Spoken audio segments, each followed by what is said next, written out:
There we are.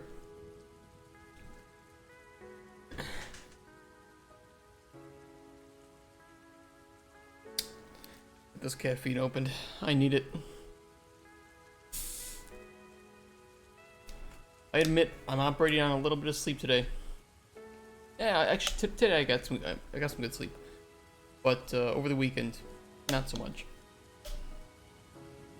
No, there's no issue though. It was just like I woke up early one morning because I had to do something, and then I stayed up late on another day because I was playing a game, and you know how it is. You know, and I would have slept in, but then yesterday I went to Krakow, so I had to wake up early to catch the bus. I don't know. I'll catch up one of these days. Ooh, nice and cold.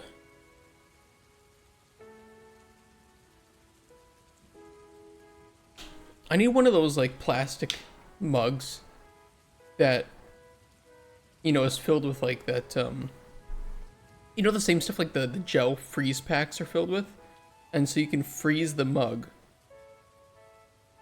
and then it'll keep your drink cold longer. I don't know what I'm saying. What the fuck do I know about like two things? I know that 2 + 2 = 5. Shit. Shit. Alright, Terrence Howard, take me.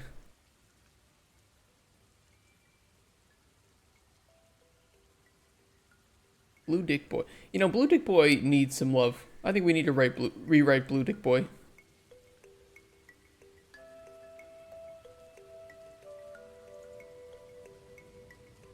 We'll do that at some point.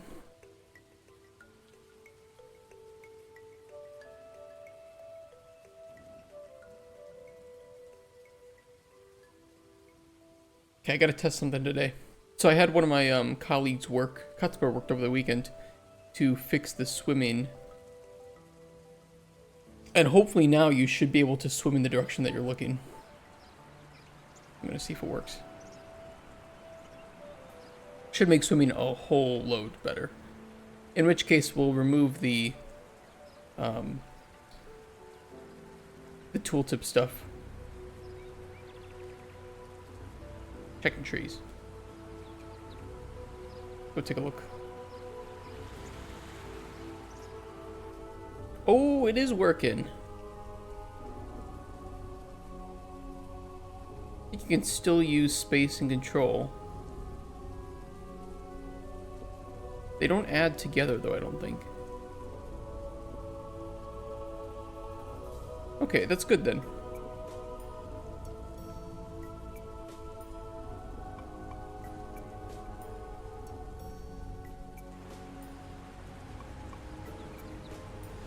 That's very good. I like that they don't add up.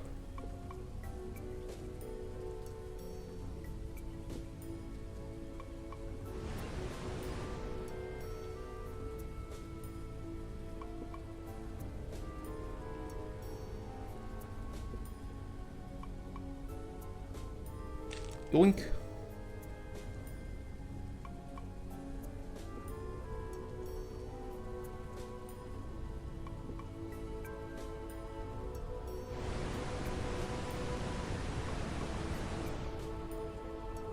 I don't like the transition speed to when you go underwater.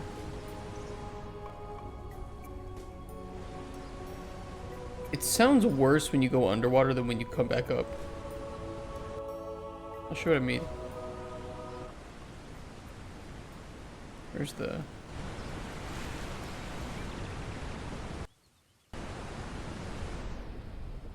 that like quick pitch drop.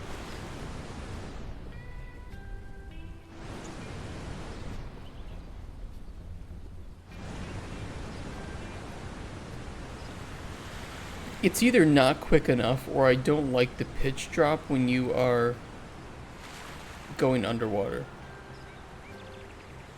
Very, very minor though. I don't know if I'll change that. Not for prototype at least.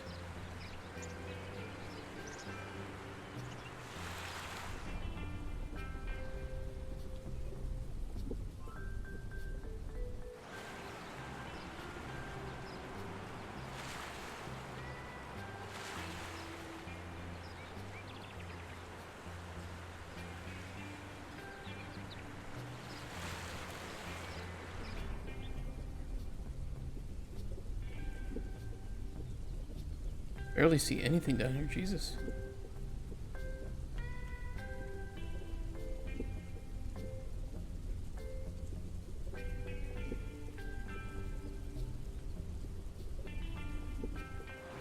I do like the light shafts though, while in water.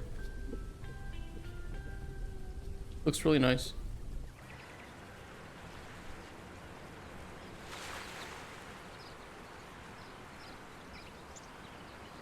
Okay. We're good then. Today we are going to... Oh my god, look at him zooming away! He should not be moving that fast. Why is he going so quickly? Did I change his movement speed and forget to change it back or something? Also, he's floating! Uh-oh. Oh, I need a screenshot of that. It's funny, but I also need it fixed.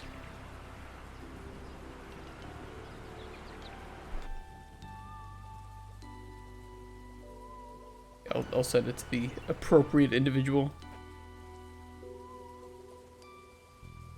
Let me see, paste it. Animals sometimes seem to be caught, or I'll just say caught this guy floating above the ground. Not sure what's up with our nav mesh. We'll get that fixed. Should be a pretty easy fix. Why is he moving so fast though?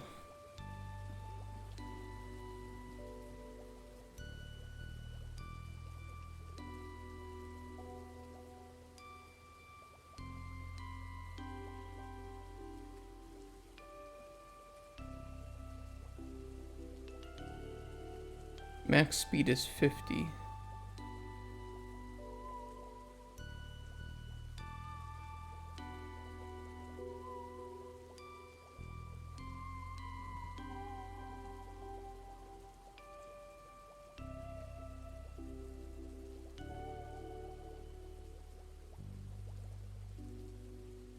I don't... Yeah, he hasn't been changed at all recently. So what would have been modified?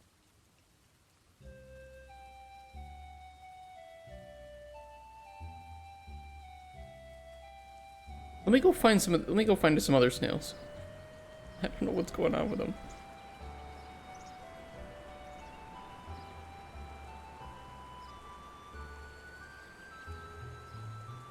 Yeah, he's moving at a normal speed.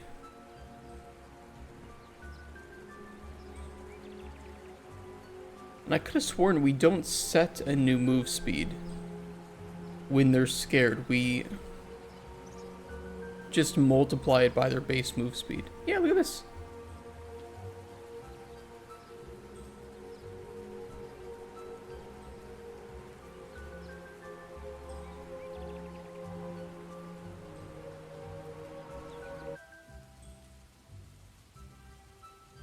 Is it like instance editable or something? And I changed it per instance?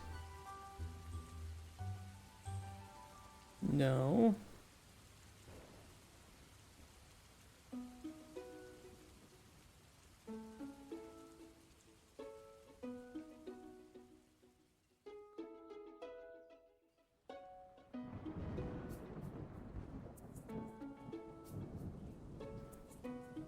Where is this snail?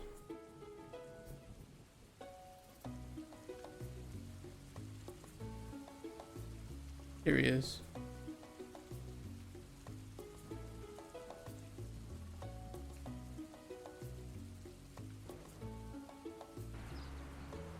Almost absent. He's zooming! What is this? Why does he move so fast? What's going on? Am I doing? I'm doing good. I'm figuring out why this snail is moving at the speed of light.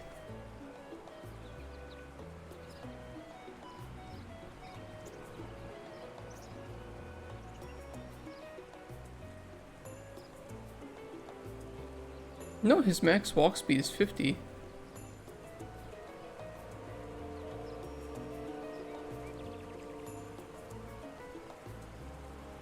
There's a cartoon like that.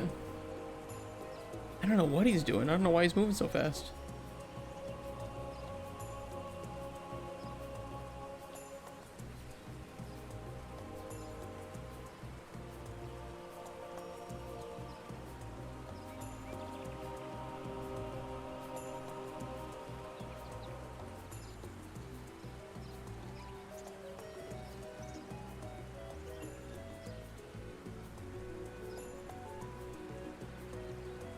No speed using custom movement mode, but he's not in custom movement mode.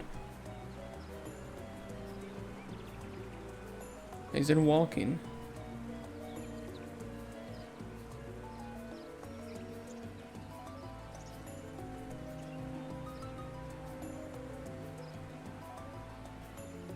Hold on. Oh.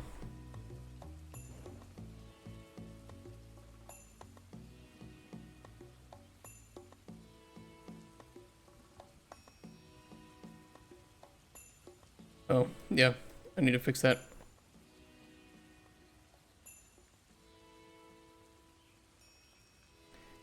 Is valid. Let me just do a execution valid.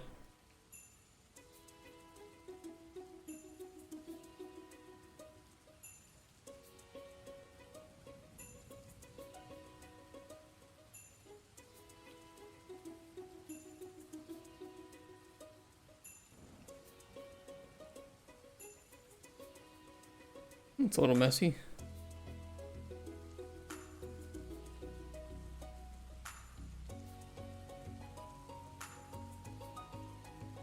That's unrelated. That's a different problem, but that's been fixed. I don't actually get why that snail is moving so fast.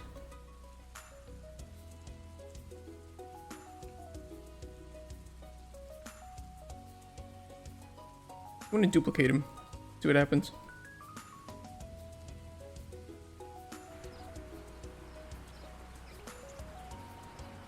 They're both moving fast.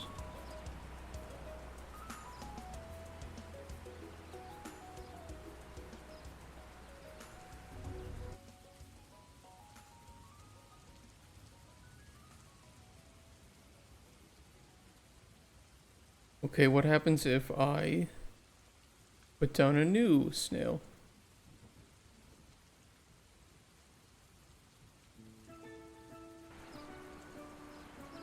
They're both moving fast. Why? How come this one moves fast, but the ones that spawn by the tree move slow? What is the world coming to?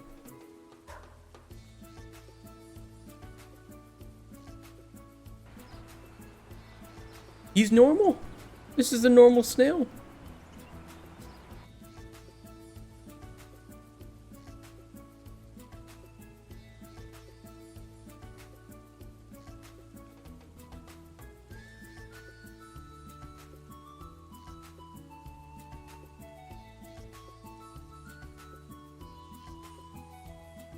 I mean, we don't change any of the default parameters.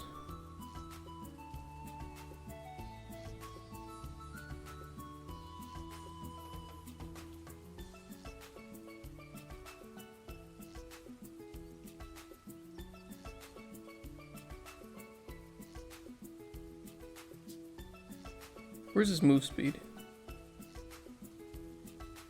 Swimming, walking. Actually, his max walk speed is 600 centimeters a second. But the other snail...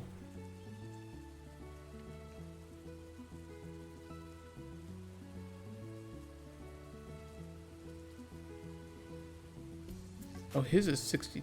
Oh, it's because we set it during the on begin play, right?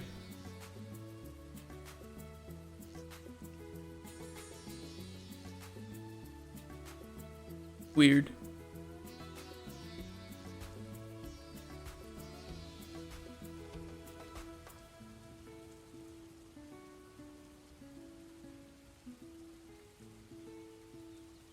And as far as I know, nothing in their Behavior tree should be overriding this.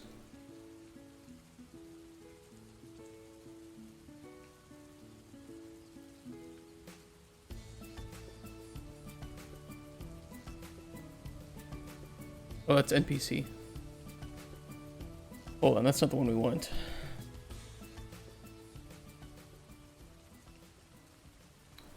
Where do we put animal AI?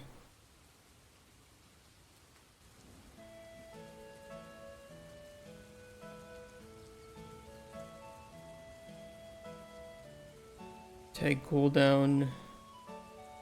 Scared. Yeah, we do a multiplier on their base speed to 1.3 times.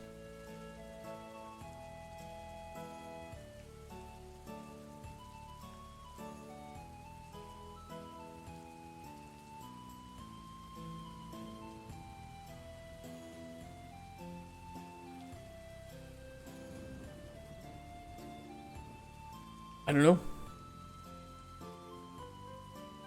I promise you put max walk speed, but he doesn't walk. I wish it was like that. I wish it made sense. I don't know. I'm gonna have my my colleague look at it. He's a bit more in tune with all that stuff. And today, instead, I'm going to focus on what I wanted to focus on, which was Spoon.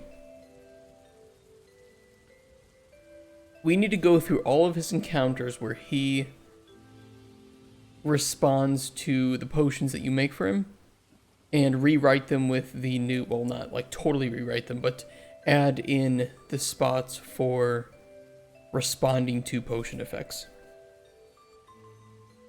Just like we did in here.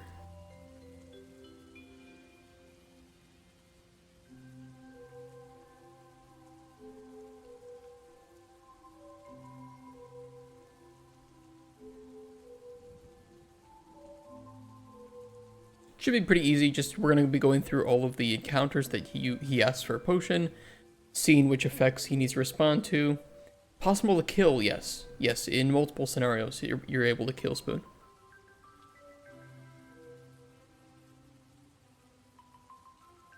You can do it accidentally, you can do it purposefully.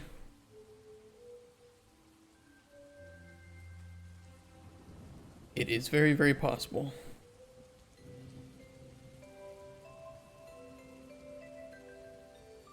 Be sad you work on so many scenarios so a player just kills him fast and gets not much content. I mean, there will be players that do that, right? Or there might be, I think there will be players that do that to a couple of NPCs. That's okay. I think there will be a few number of players that will do that to every NPC to see if the game actually responds to it. Fine. I think if those players then complain that there isn't much content for them after getting every NPC killed,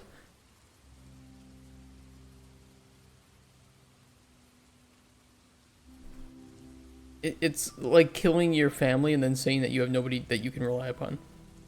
So, you know, you did it to yourself.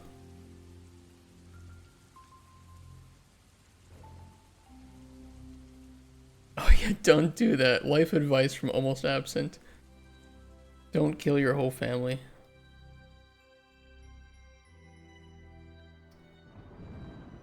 Okay, I need to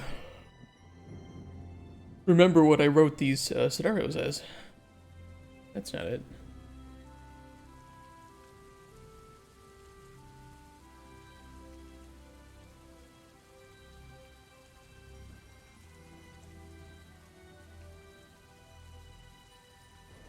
So he'll die if you have a terrible or bad potion from the first encounter. 2C we don't need to touch because he just comes back to berate you. However, we could also write some funny lines about how he says your potion sucked ass. Also, I tasted some shit in it. Maybe you should have eaten it instead. That could be funny.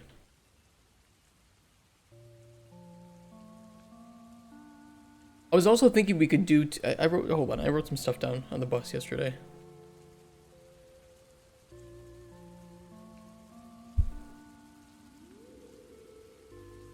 flavors seem tacked on and underutilized. That's true.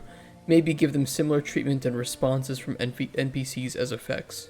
So the same way that we check in the potion what effects the player had, we can also check the flavor, and we can have responses for that. So if it's like really sour or really bitter, and we want the NPC to respond to that, we can. I also wrote a couple of other things down. I wrote, like, the world has little to do, it's very boring, severe lack of discovery in the alchemy system. Things that I need to address at some point, right? Because the first one that should be critical of your game design should be you, the designer.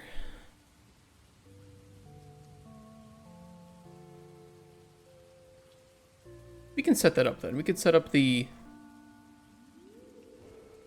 Just like build extra potion responses, we can also do a... build flavor responses or something. That would be nice. Now that would be less involved than the effect responses, because while the potion can have any number of effects, we know it's only going to have one of those 3 flavor profiles for now. Or, you know, any amount from each of those 3 flavor profiles. Story stages, response tie-ins, initial choices.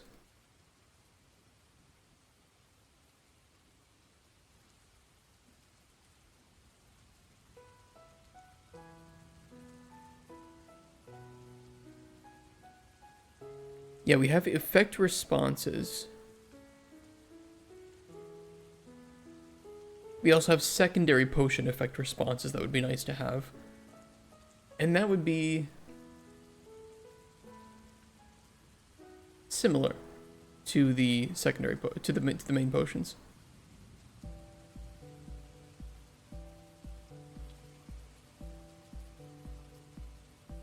Let me think here. Yeah, that's what we'll do.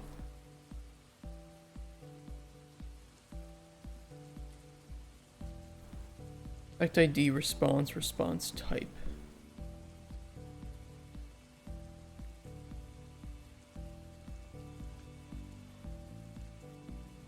I think for flavor we'll do...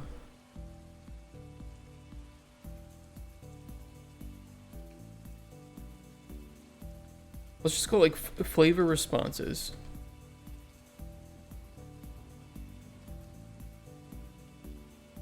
And that will take into account flavor,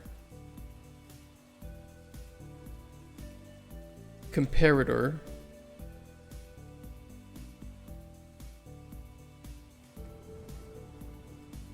amount, response. So that way we can say, okay, if it's under a certain amount, you know, he has a response, or if it's over a certain amount, we have a response.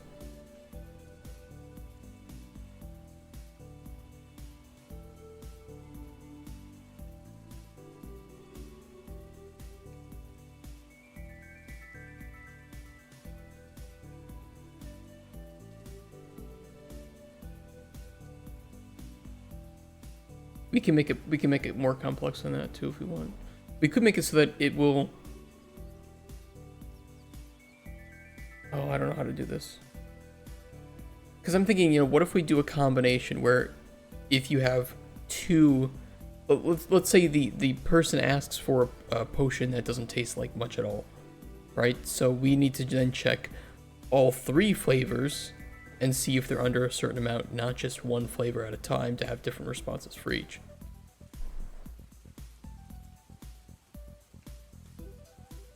It just seems needlessly complex, though.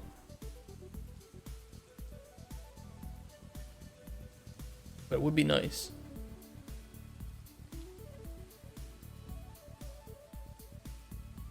And the thing is, what happens then if two flavor, you know, responses are overlapping? You know, what if there's a special response for if 3 of the flavors are above a certain amount, but there's a separate response of just one of them is above? How do we determine which one has higher priority to to be shown.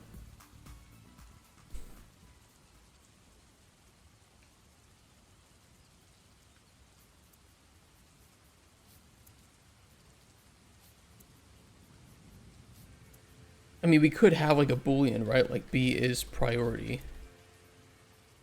And so if there are any responses that are priority, that are, you know, prioritized, we use that one. If there are multiple that are prioritized, we just pick randomly. But at that point, no, I mean, that could work, because in the first case, if there's only one flavor response that has priority, that's good. That works. If there are multiple, then it doesn't work any differently than if we didn't have the boolean at all. So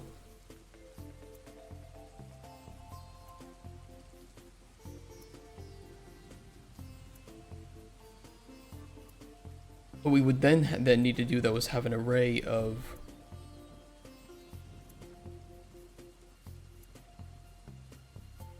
like flavor requirements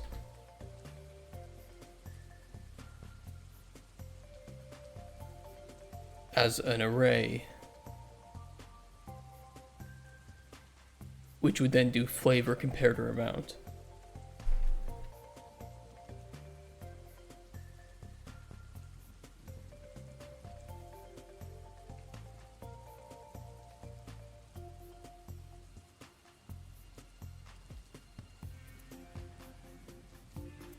And all these requirements would have to be passed in order to succeed.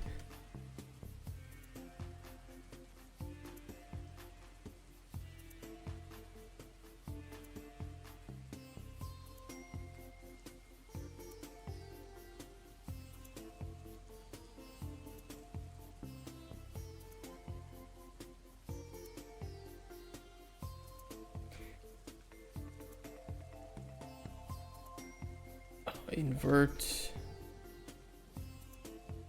requirement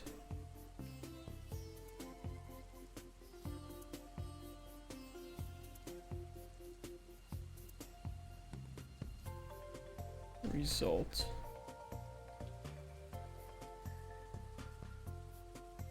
That way we can make it a NAND.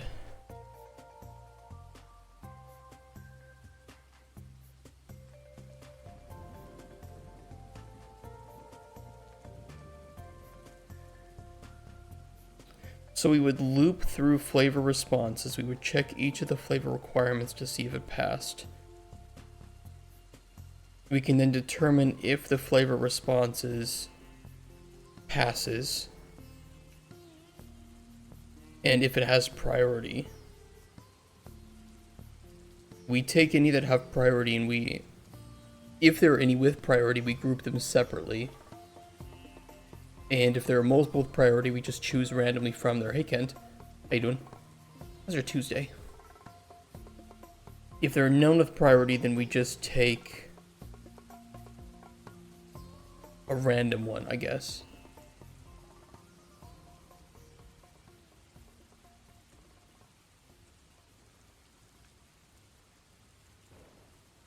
I think that'll work.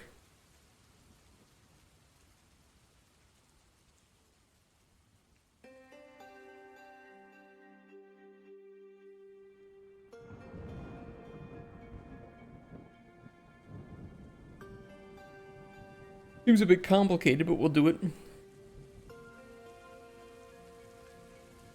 Potion effect response, we need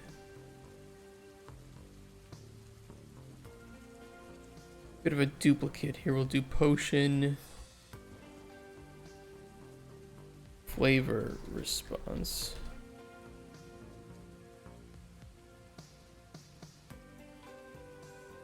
I do kind of hope, and I don't know why, but you know, I'm just gonna voice it. I kind of hope players...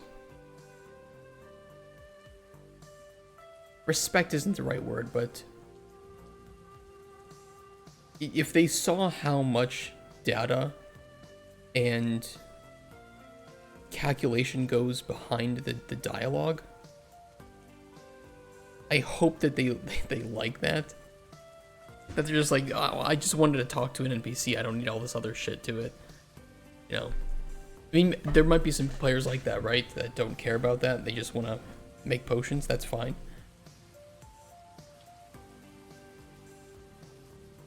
Maybe it's a bit selfish. I don't know.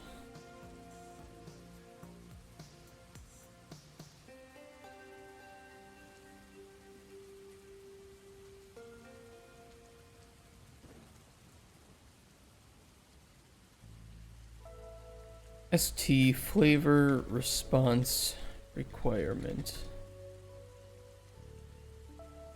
A capital L on there. I need to do that. And then add the A back in.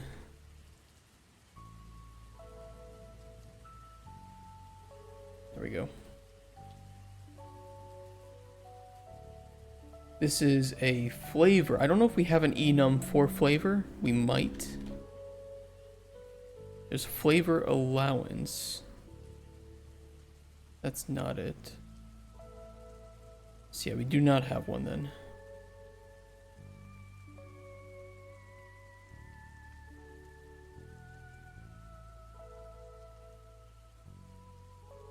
Data, ingredients.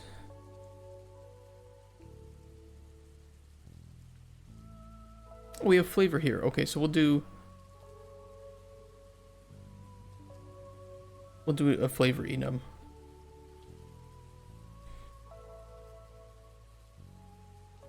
Flavors.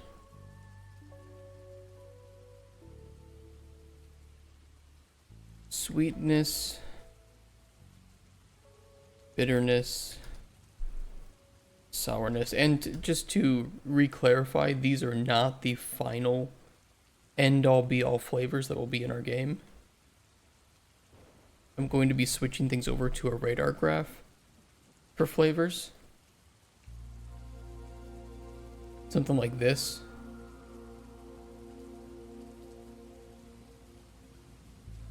And then we'll be using this to add some more flavor types in.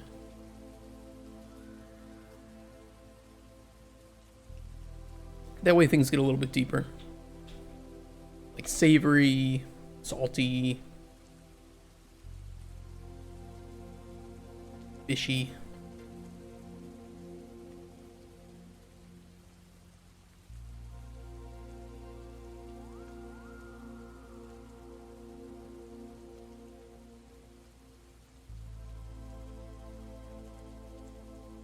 Okay, flavor. Comparator.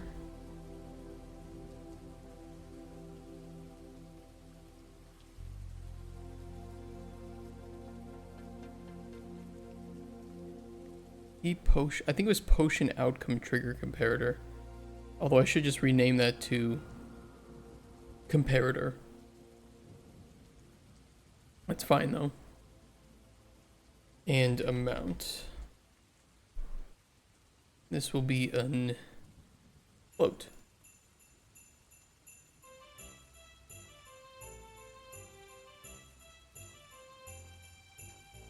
You know what we should do is instead of putting the invert requirements result here, we should put it as part of this array.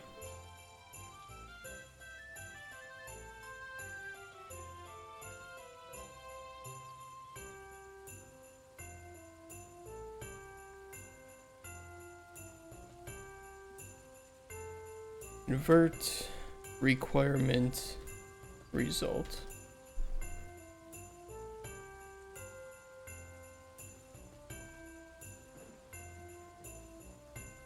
Although, is it even necessary because we have the comparator?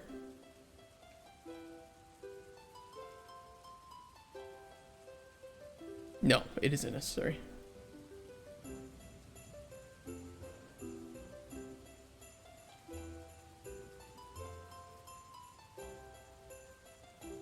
Okay, flavor requirement, there it is.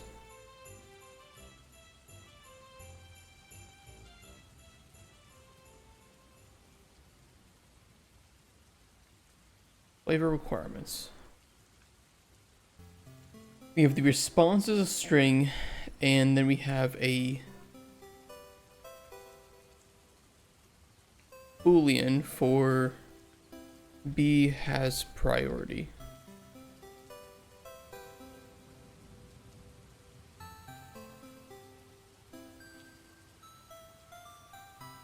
Looks good.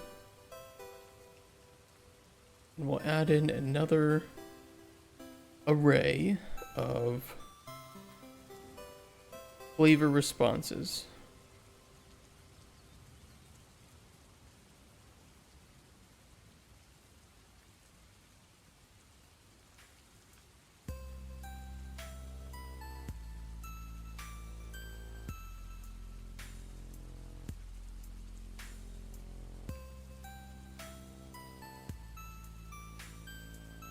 That works.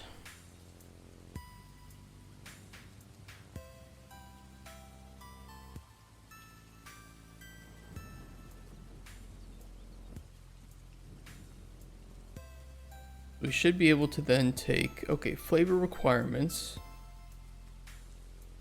You know, this is going to need sweetness to be greater than 0.7, and then bitterness to be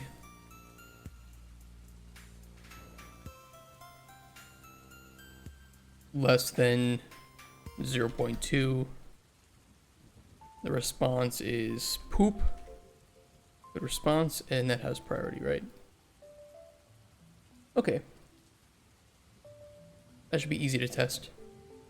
But if like only one of those things is right, so we can then say, okay, well, if only sweetness is, or we can even make separate, like, you know, if he asks for, hey, I need this potion to be sweet, not bitter, then we can have a response built for that.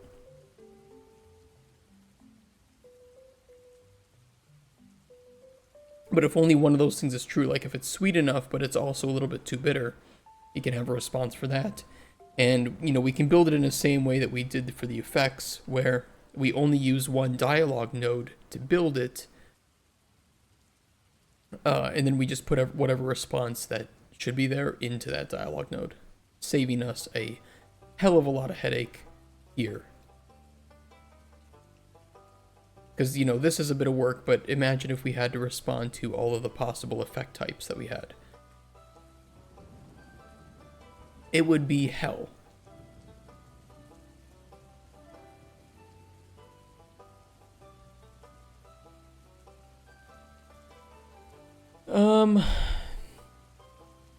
Okay.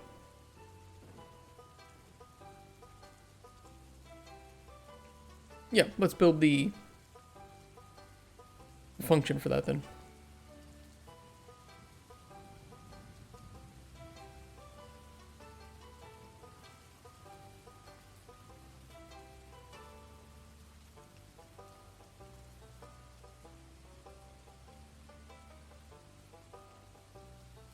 Can I organize my functions real quick? You guys gonna be upset about that? Because this is ridiculous. This is just bad. It's so bad. Story, update choice, blah, blah, blah, blah, blah.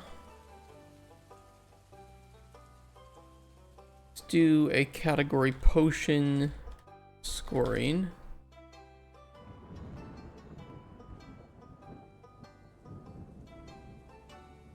Determine main potion value.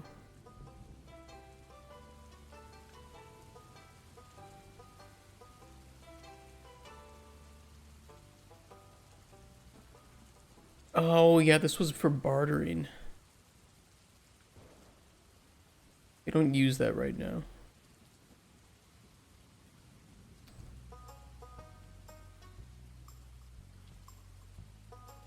I'll still make a category for it, though. Get threshold index from score. That's related to potion scoring. Tutorial stuff.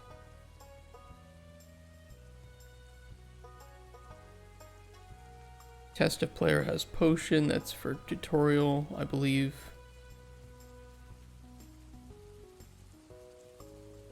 No, that's for healing the tree. I think.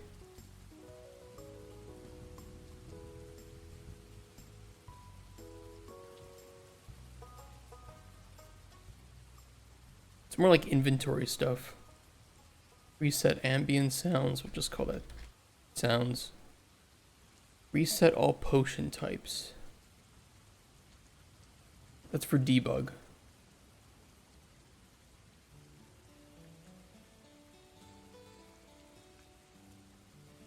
Save current dialogue node is related to story.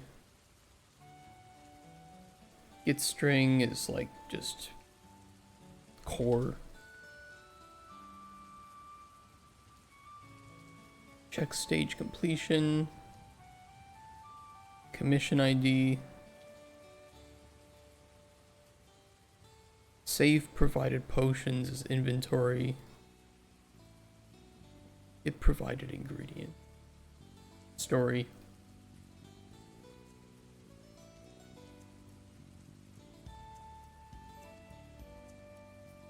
Check if encounter is active as story. Player cave status is for sounds. Same with swimming. Extra potion response is story.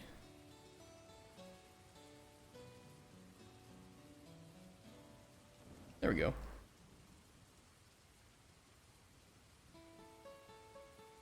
It's better. Okay, so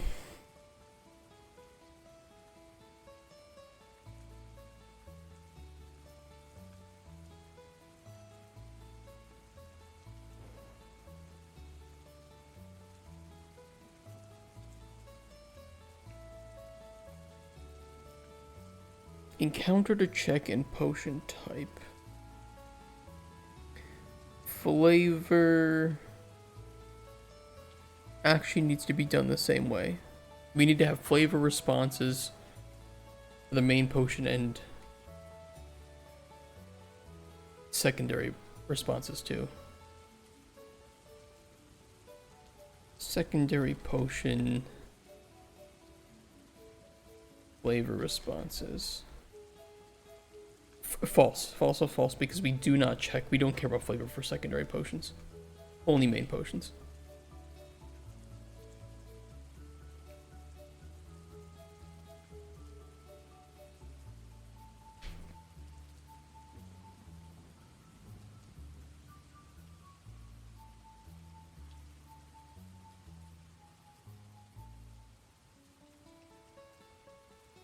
So when we check for it, we don't need to check the potion type. We mainly would just check the encounter. So we'll call this build extra flavor responses. Now do note that we can still check individual responses for flavor in the dialogue, but this is like a additional way to handle it. So we could still just not call that node if we only want one or two specific responses from the flavor tone. I should have you be able to say shit like that to a character.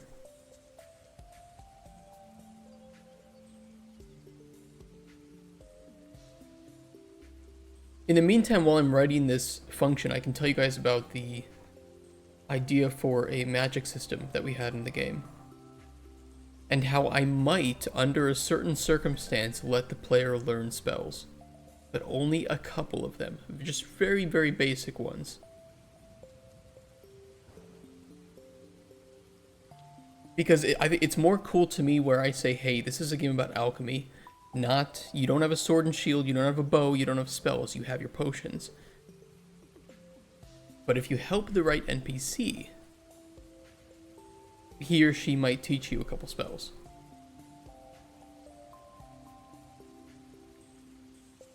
Because I think that's more cool to me because, you know, you have players playing, they're talking about the game, what choices they made, and then you have somebody share a screenshot that, hey, I just got taught a spell. I mean, that's cool.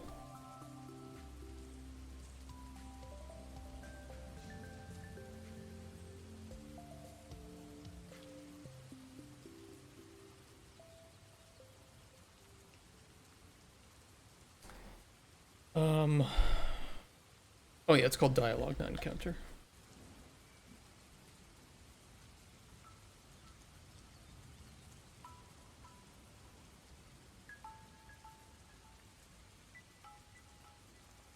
I think I call it encounter to check, yeah. I did.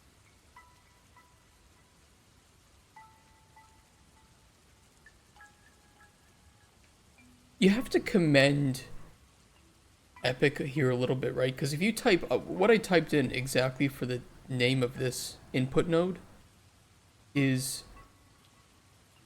encounter to check, just like this. So not only do they know to put spaces in between the capital letters, but they know that traditionally you don't capitalize the word to, so they didn't capitalize that.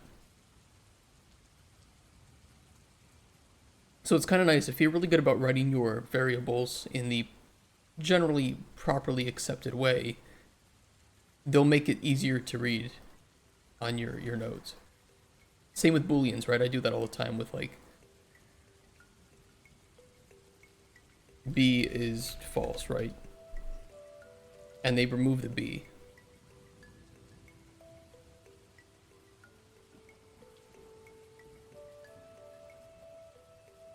So that's pretty nice. I enjoy that.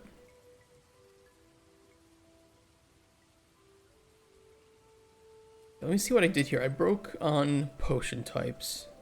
That doesn't really matter to us. Encounter potion needs. I think those are just the potion needs table. So we do want to copy that.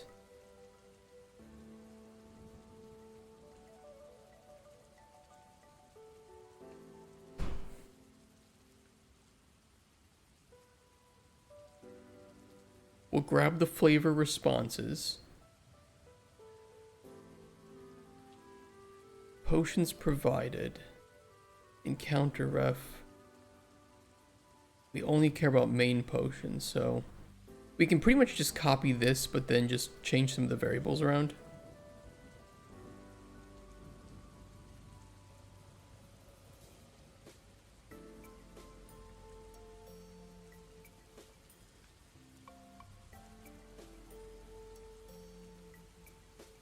Like, we wouldn't do this.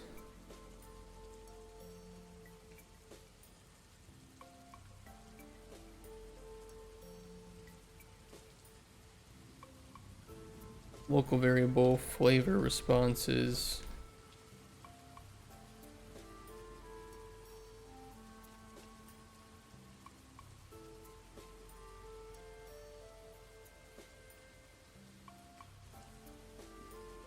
Potions provided. Good, good, good. We don't need to make an array. We just need to grab the main potion.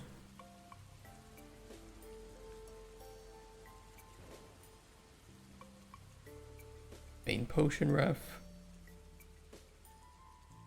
And we're good to go.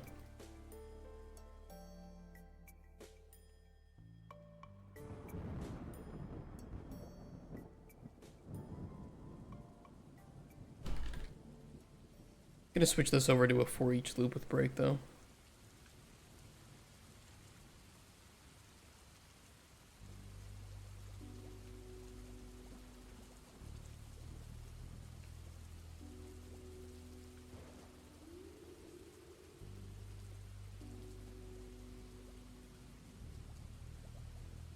Okay, so the system of magic, and by system of magic I mean just the lore of why magic exists in this world, how it became to exist.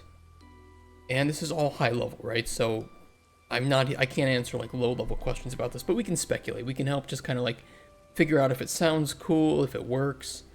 I don't think it's particularly unique. It's not like a unique concept of magic and why it exists in this world. But I do think that it ties in with our alchemy in an interesting way, and it provides a lot of opportunity for moral and ethical dilemmas in our game, which, you know, is kind of the core of our game, right? So we don't have mana in our game, but we do have essence, okay? And this essence was discovered by alchemists. And we don't know why. You know, it could be like a king who was obsessed with immortality, commissioned some of the world's best alchemists to find something that could help him obtain immortality. Very common concept in alchemy, right, is finding how to become younger, become immortal, turn anything into gold, right? All the stuff, the alkahest, the aqua vita, whatever the fuck. So this is, you know, a good tie-in to our world of something that existed in real-life alchemy.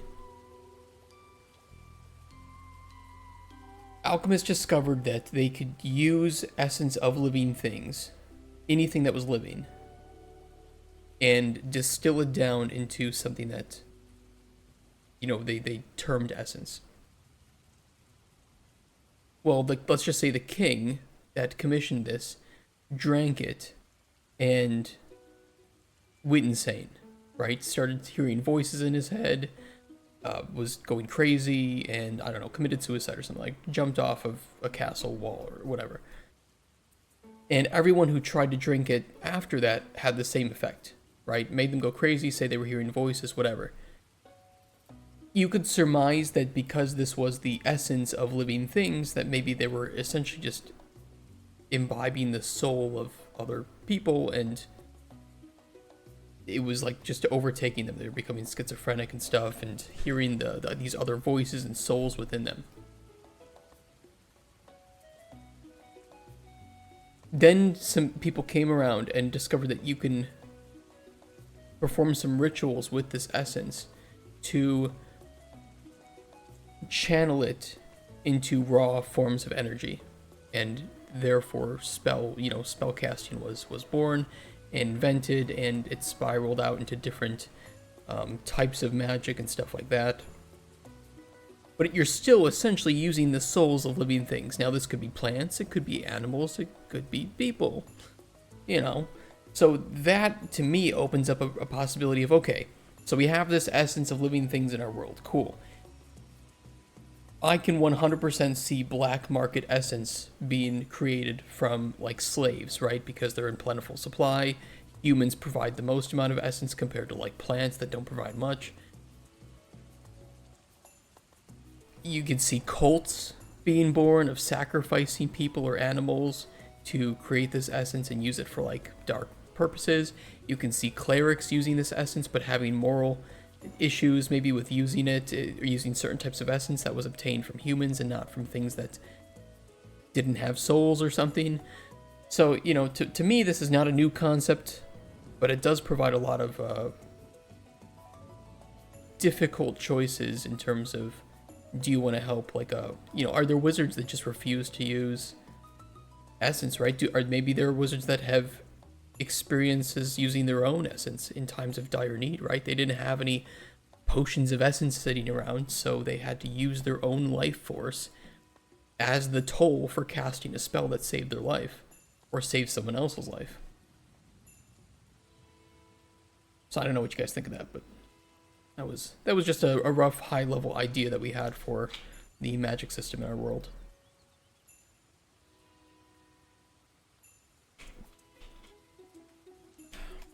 Okay, what am I doing here? Potions provided. What do we do after that? Because I'll just copy what we did here. Loop through effect responses, then loop through provided potions, loop through effects. Now, we wouldn't have to loop through effects in this case. You would just have to loop through or check the flavors. But because we have multiple requirements, we have to loop through requirements. Okay. Yeah. I see what we gotta do.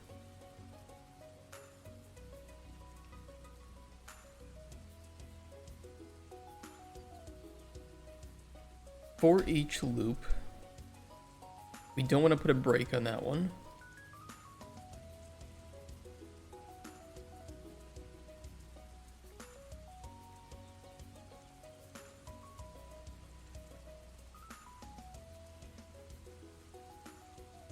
Flavor requirements.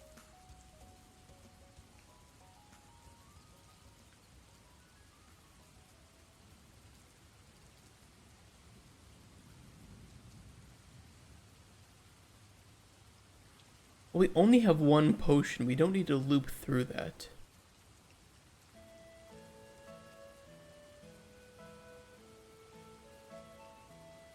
Right, because we don't care about the secondary potion here. We just care about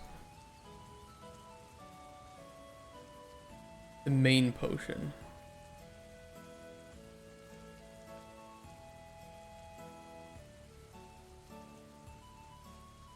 This one can have a break on it. It's not going to be super important, but we can do it. Or you know what? No, we won't do a break. We'll capture it in all its glory. No, we will have a break on it. I know, I'm flip-flopping here.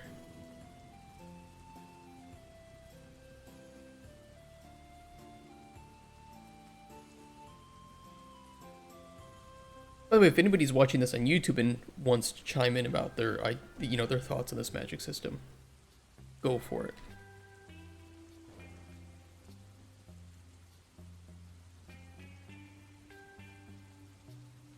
Flavor comparator amount.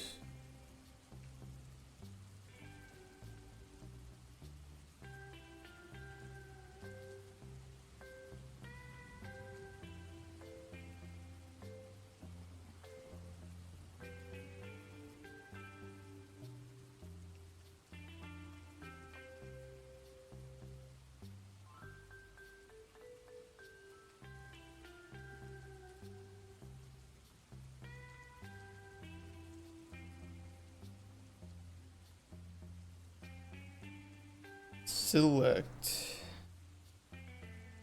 I thought we had a macro for comparison. We have compare integers.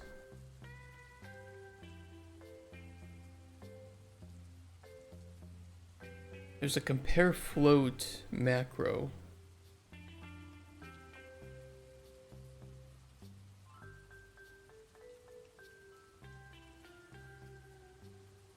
Where's that macro for comparing integers? I could copy this and do for floats. Compare floats.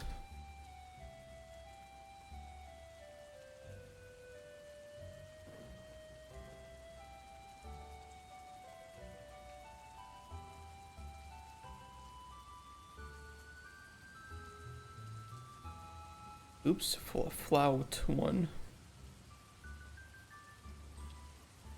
Float 2.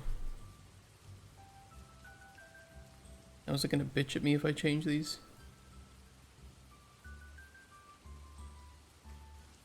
Yeah, it is. Okay. Alright.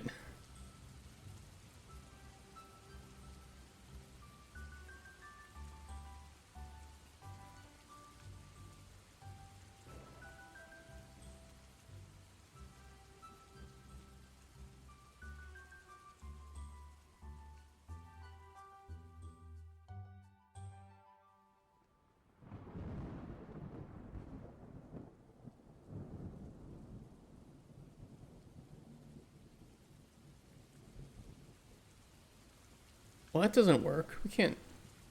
Wait.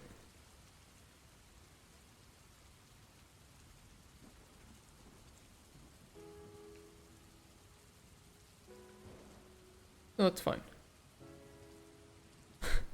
I don't know why that hung up on me for a second there.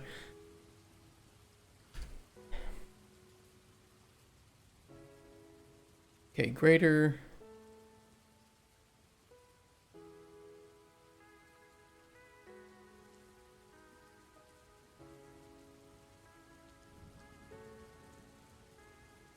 Lesser.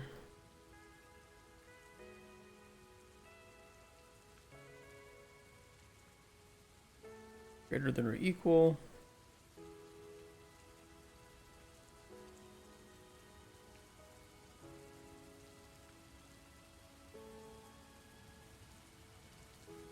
Less than or equal.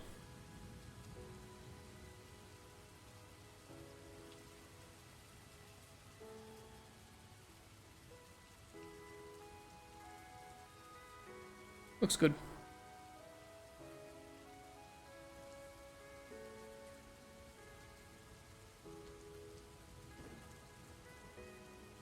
Compare floats.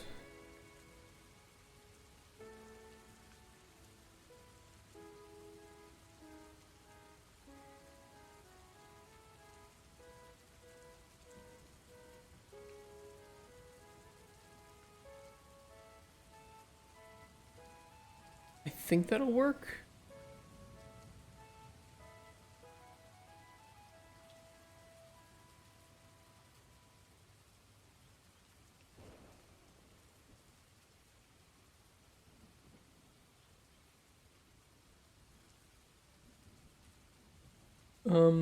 Did I just crash the... Of course I did. Of course I did. Why? Unreal, please.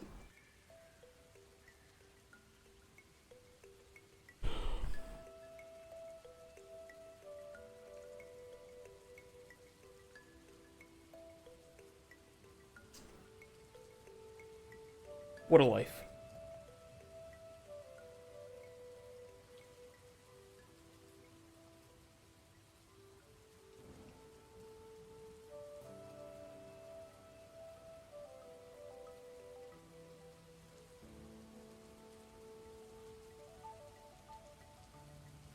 Yeah, I think we saved pretty recently. Shouldn't have lost too much work here.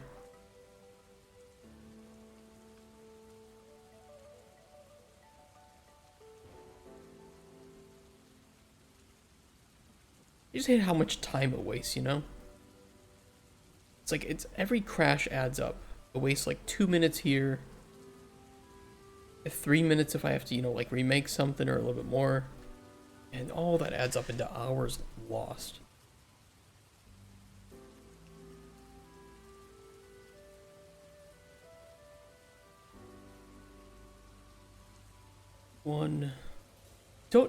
Do we want this to actually be float 1 and this to be float 2? Because we want to compare the potions amount to the amount in the requirement. Yeah, I actually had it backwards.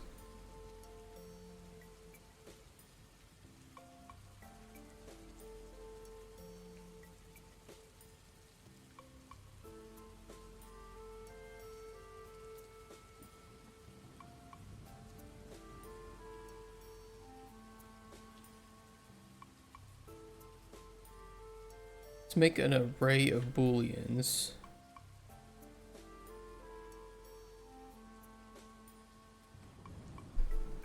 Requirement array.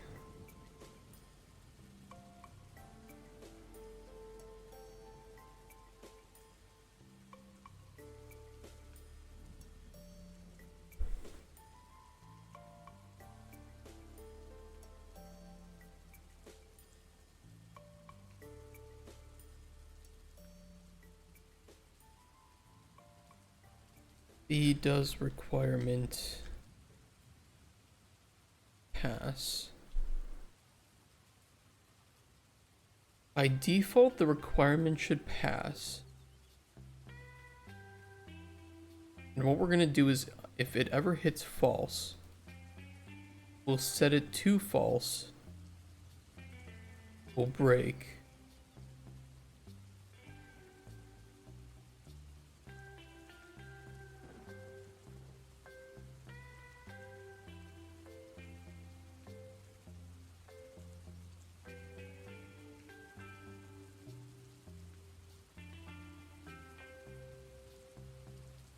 And then we'll add that to the array.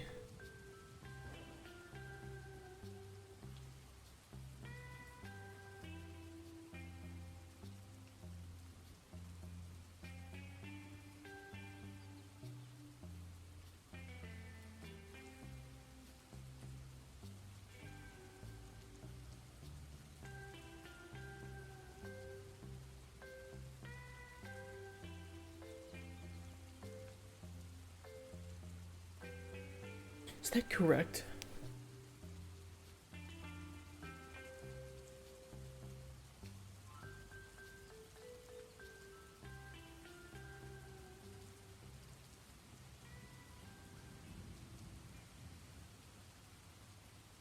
We break requirements, we check each requirement we see, and that determines if the response has passed. It's not the requirement array, then it's more like the response passing array.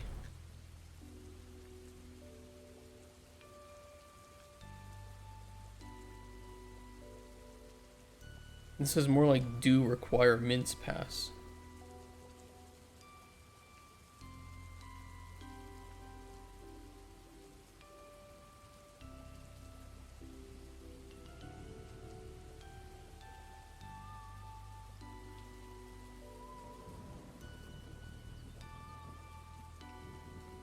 So first we need to add that, and then we need to...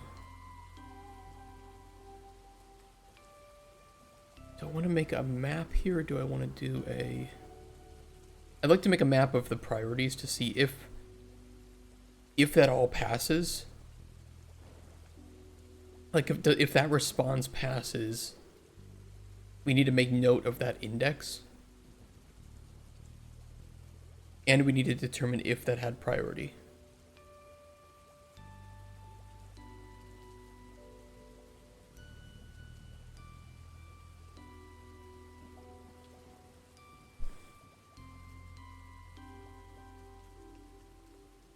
I think I'll do that here.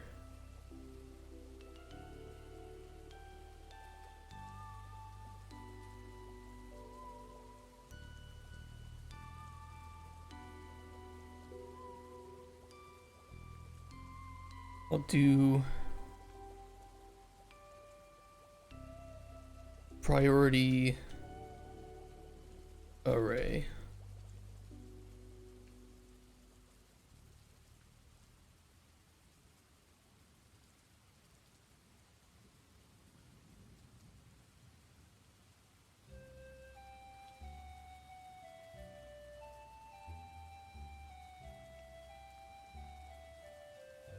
So we'll save whether or not a response has priority regardless. Pretty cheap, they're just booleans.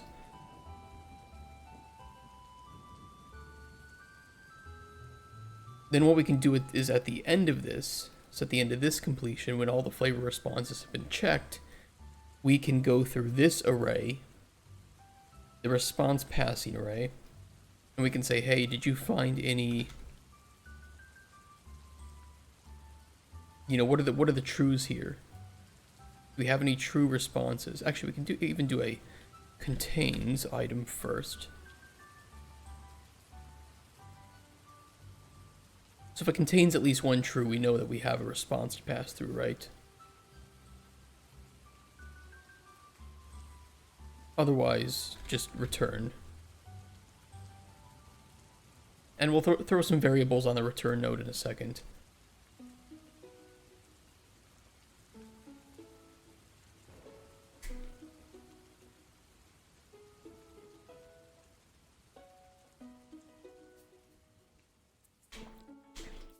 But if it contains a true, then we know at least one response is passed.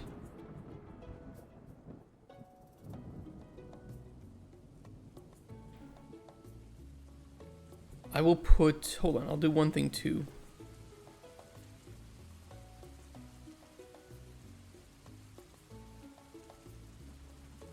A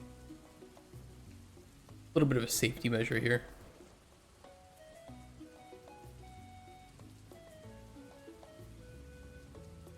We'll just check if there are actually any flavor responses. And if there aren't, then we don't need to be running this, so we can just return.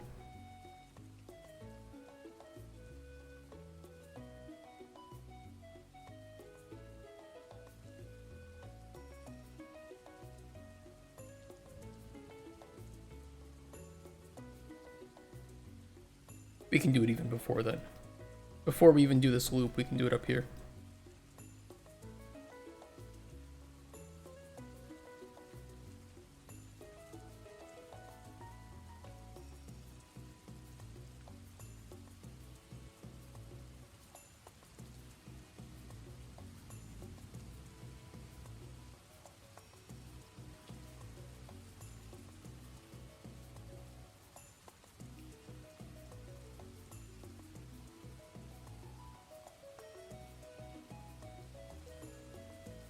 that'll work.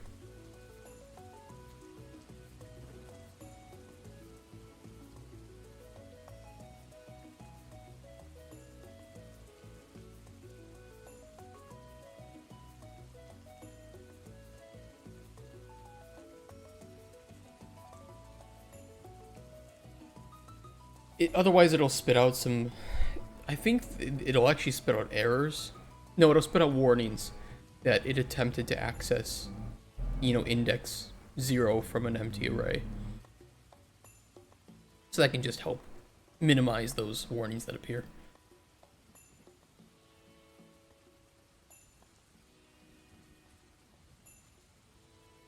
And then, you know, by the time we get to this point, we'll know for sure that we have responses.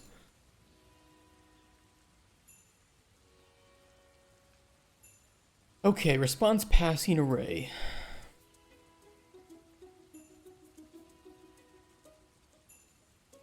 What do we need to do here? We need to check which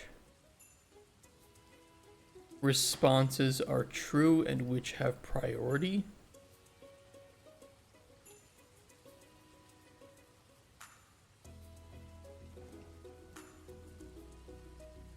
Well, first we'll check if it's actually true.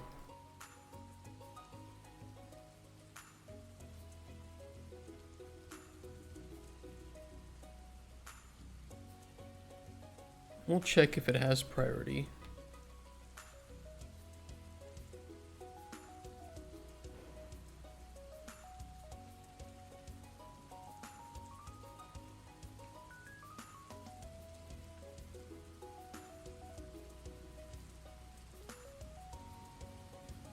Passing priority array. This feels like I'm doing a little bit too much with booleans here.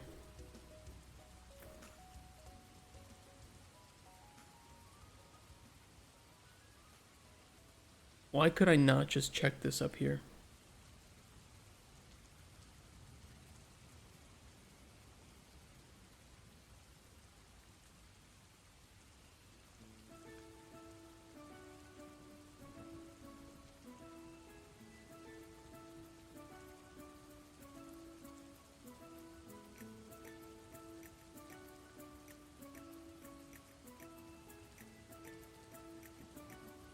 I should be checking this up here.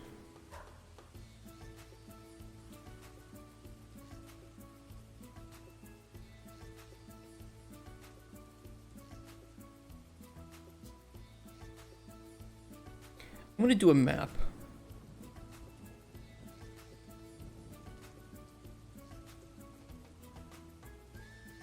Index priority map. Because if we know that that there are responses with priority, we can discard the others.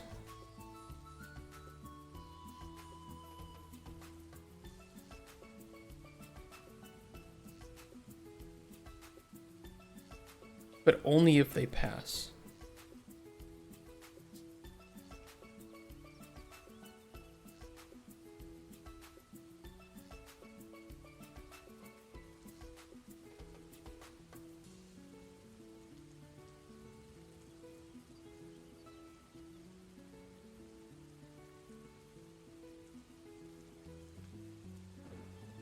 I'll do this. B is response priority.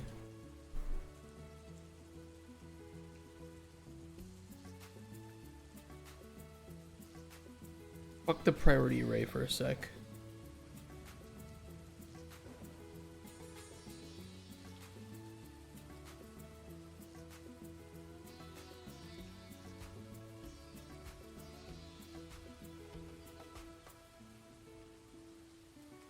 Don't even need that.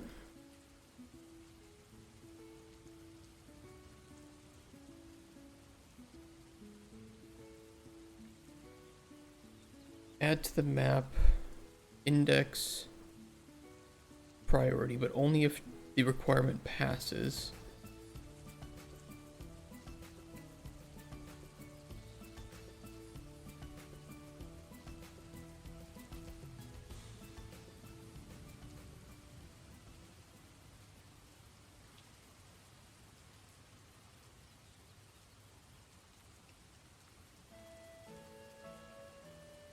organize these just a little bit.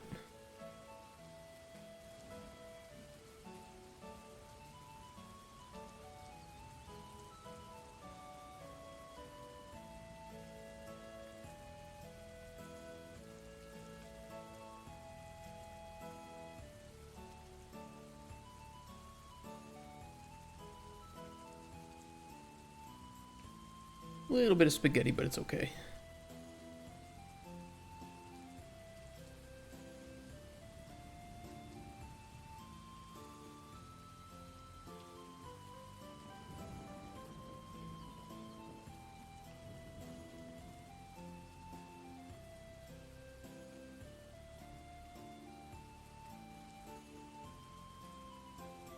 Annoying. Okay, so if the response passes, we have an array for that.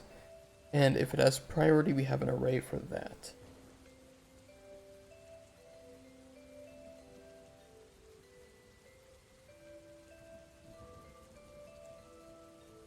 Which for some reason I made a map, even though if I have an index with a boolean,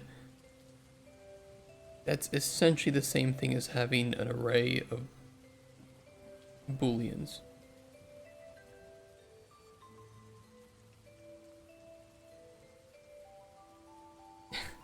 Like, she just, why did I make a map? It's like, because this is the same, you know, let's just say true, false, true, you know, you get the picture. We already have the index because it's a fucking array. Why is that even necessary? Dumb.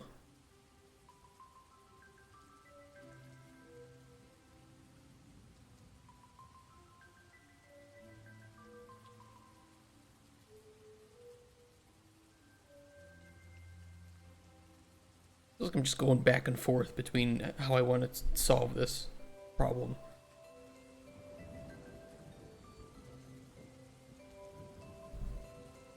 Tunnel vision.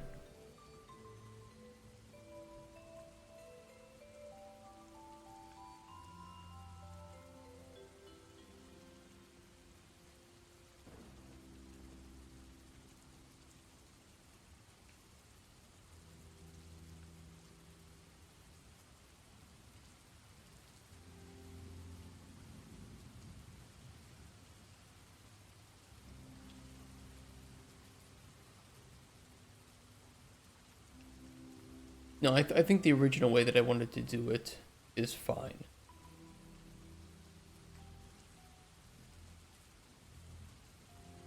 Where we save it to a priority array.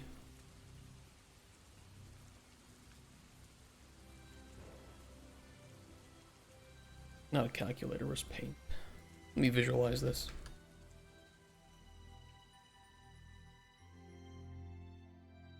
Like, these are responses, right? We then check which ones pass. So it's like these pass. Okay.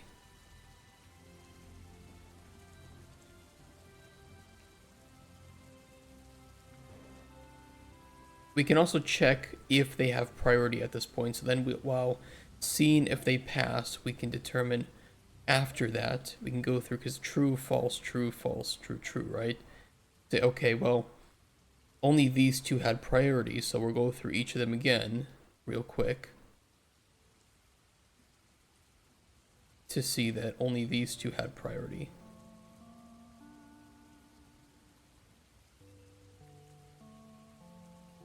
Looks like Morse. This looks like Morse code. Probably says dick or something. And then we can just randomly choose, because if we decide that, hey, we have more than two priority, we'll just choose randomly, right? For which response we should return.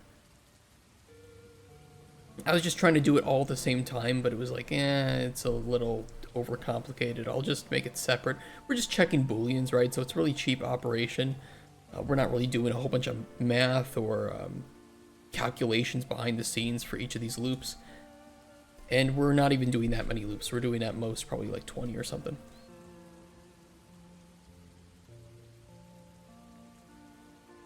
So there's no need to really go overboard with optimization here. It should run fine.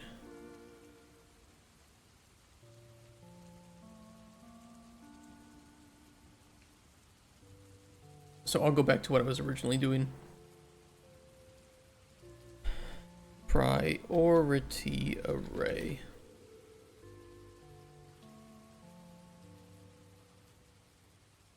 But hey, now we know.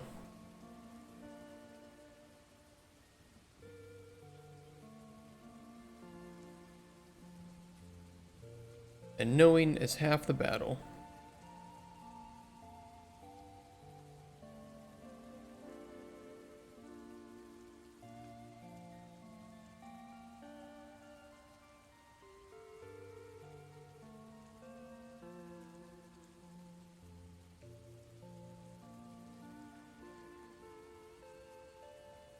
Okay, for each in the response passing rate, because if it doesn't pass, then we don't give a shit whether or not it has priority. Now we can go through the response passing array like we wanted to do for each loop.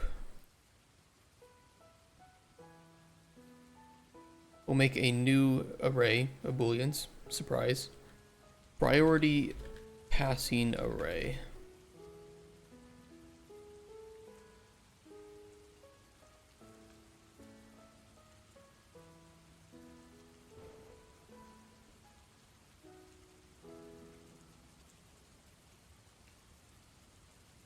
For each that's true, don't do a gate, please. Get a copy.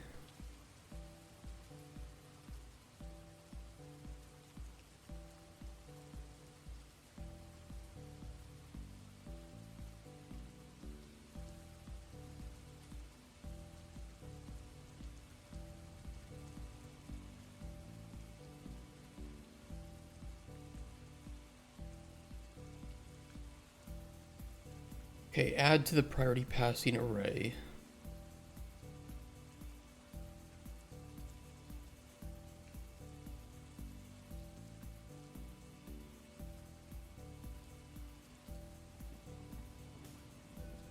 We'd actually like to add to it each time.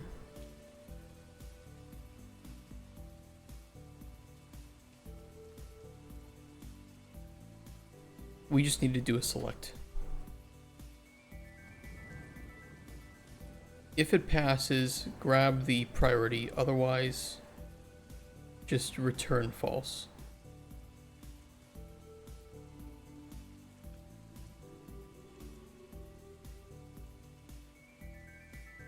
It doesn't pass anyway, so it's not going to have priority. Okay, this is an awkward spacing here.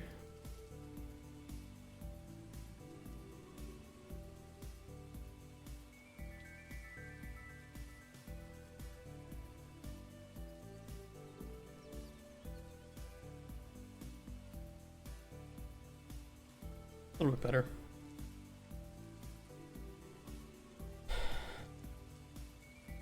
Foreigners that click login with Twitch on a sketchy site. Yeah, it's annoying. The thing is too, they're using like some weird language, so I can't add it to my block list on Twitch because they keep using different characters. I could block those characters. Maybe.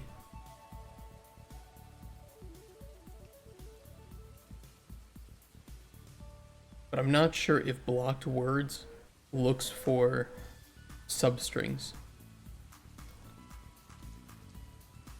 One of them types it again, I'll try.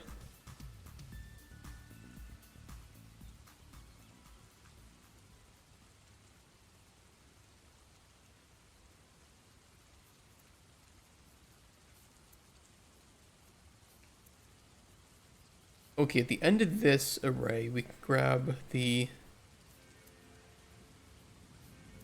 priority array.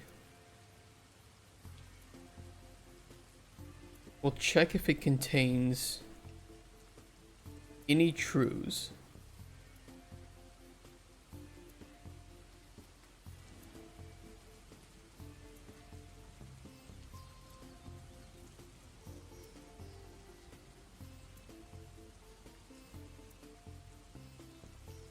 Can we count the number? Can I count the number of times that a specific item exists in an array?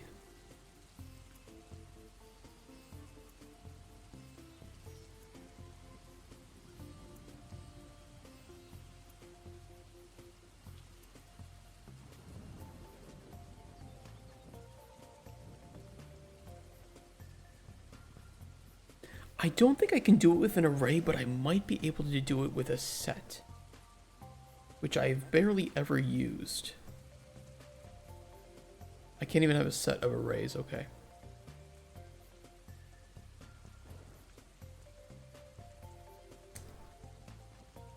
Shit. Okay, B does more than one priority exist.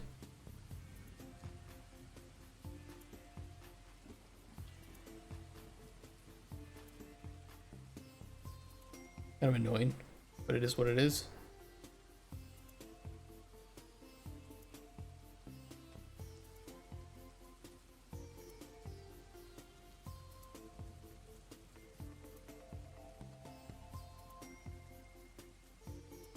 Finds the index of the first instance. Like, I can do find. There's identical. That's not what we want.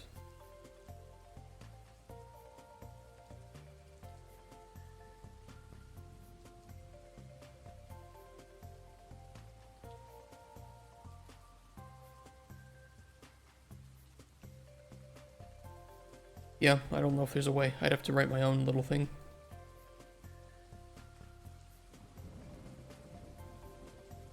B, or no, not B. Number of priority responses.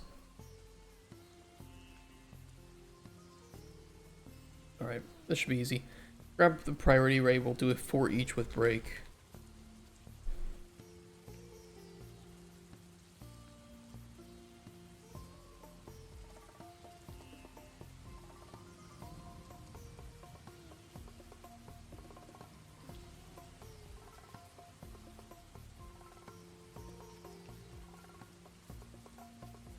If true,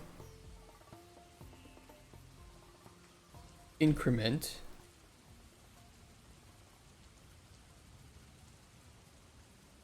Hey Horkong, how you doing?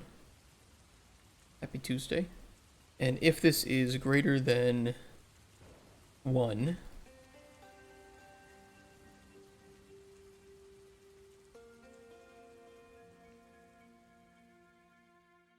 set this to true.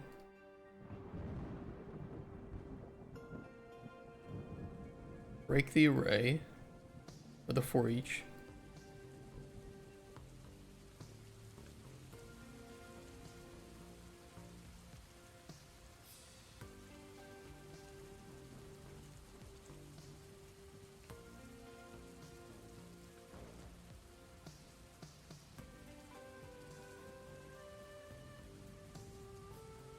Does more than one priority exist? That means we will get the priority array.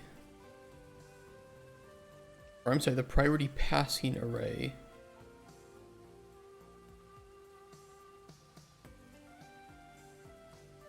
We don't know the indexes, the indices.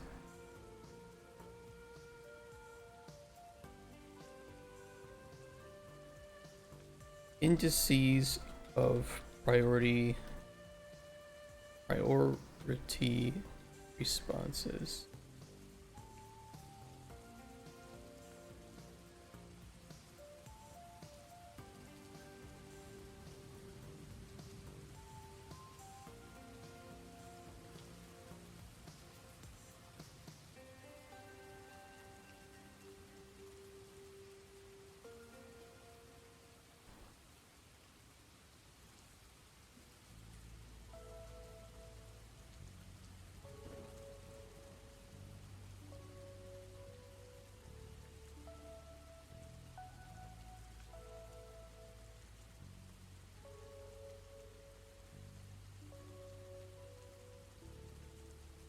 A little awkward. Works though. I hate indices being different from index, so I just name them indexes. Yeah, that is kind of annoying for language, isn't it? I wonder what the origin of index is. Fine index. Yeah, Latin. Kind of what I thought.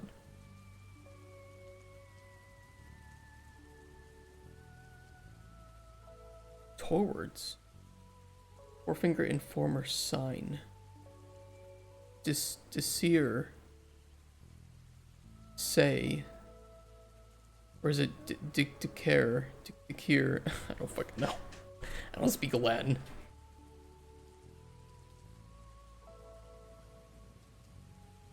Damn you, English.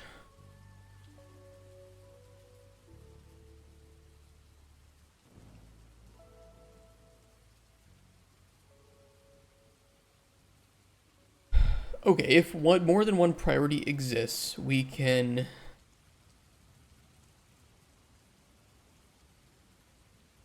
get the random array item.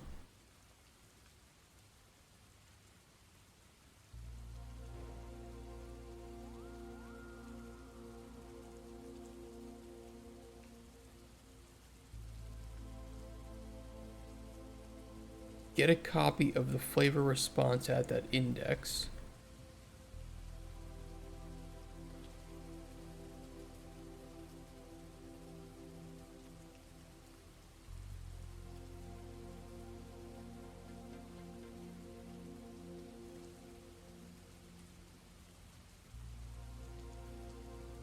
And we can return that response.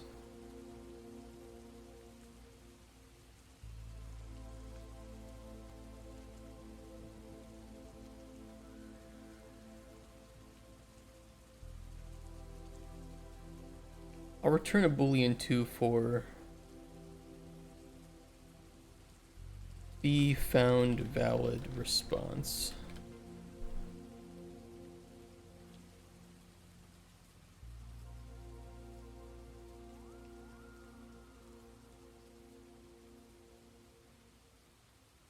However, if priority array doesn't...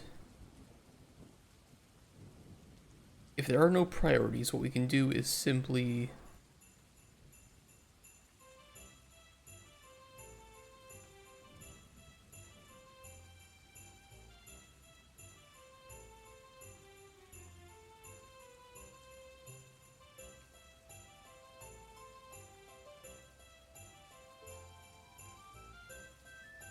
Jeez. I wrote this really poorly. This function. Let's never speak of this function again, please.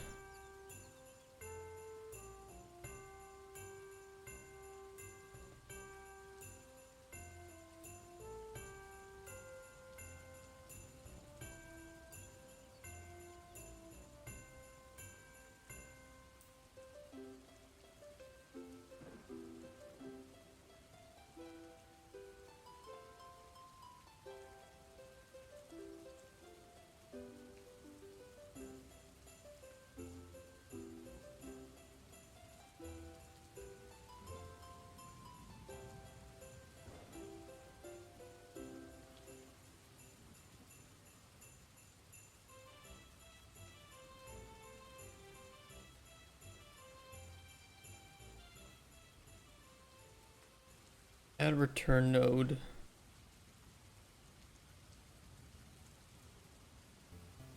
This is a winter Pokemon game. It's probably is the winter, but it's from Stardew.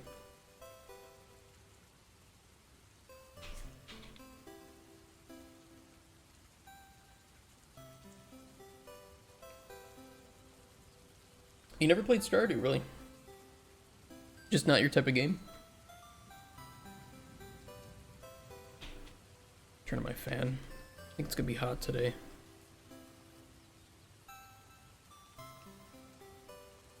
A little bit warm today. Tomorrow, Thursday, Friday, it's gonna be pretty fucking hot.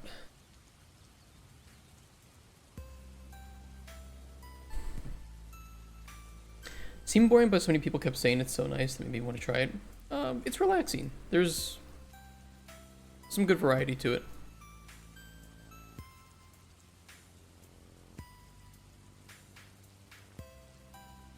It's pretty fucking hot when you're around. Thank you. Thank you, sir.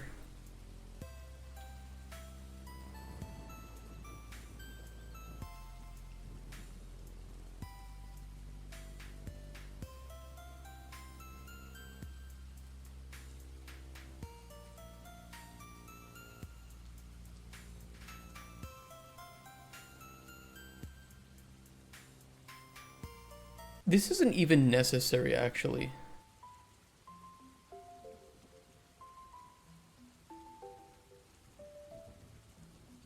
Now that I think about it, it doesn't matter if more than one exists. We'll just grab a random one if there are more than one priority.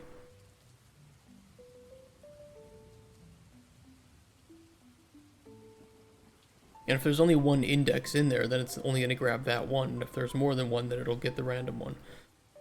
So this is not necessary.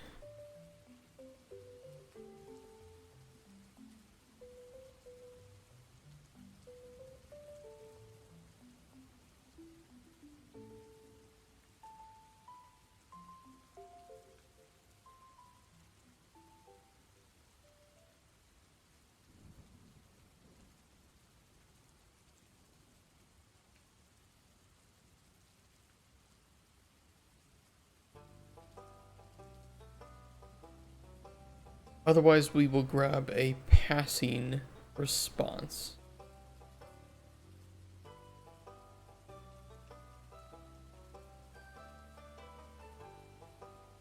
And I could simplify this.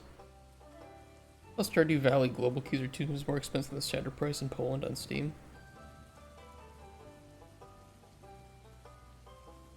Where are you checking? Are you checking G2A or something?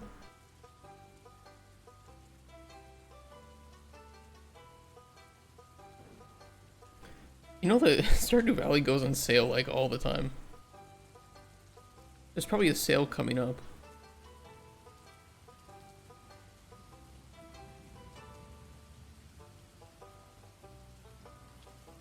Yeah, down to like 50%, 40%.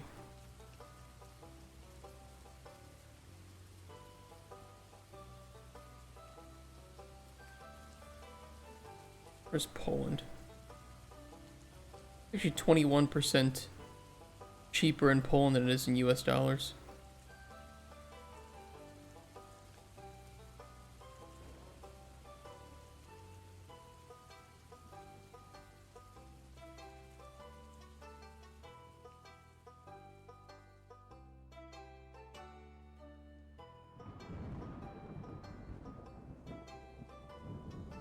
It's 60 zloty, but on Steam for me it says 55.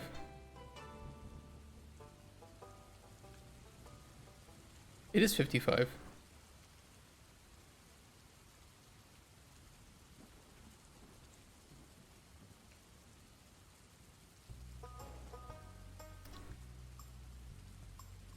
It's 55 zloty.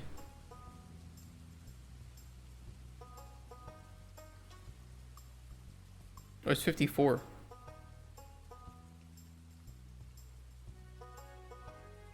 Yeah.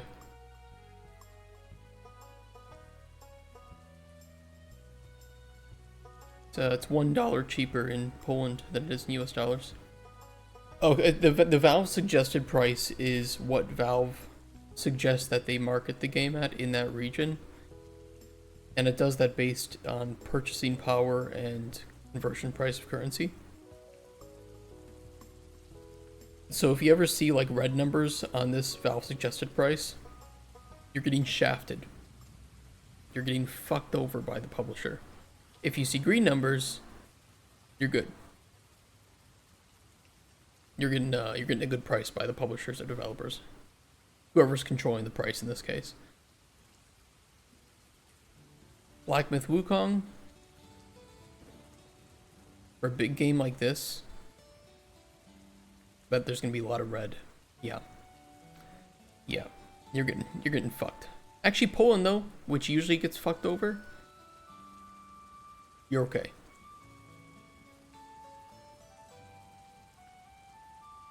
But most other countries are getting fucked pretty hard.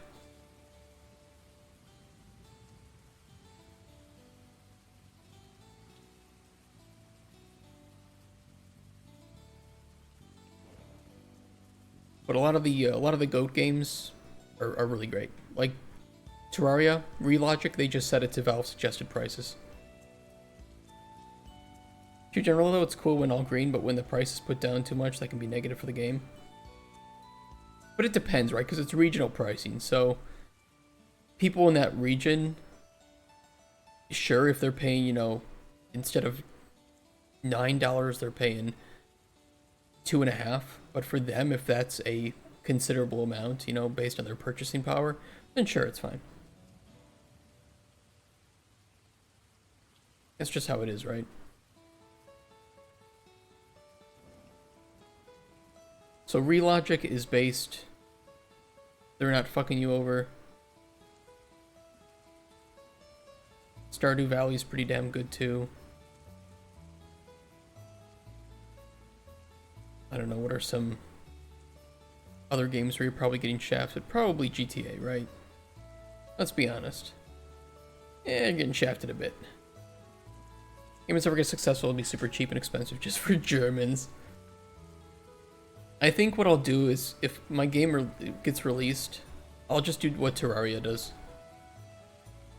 Not Terra.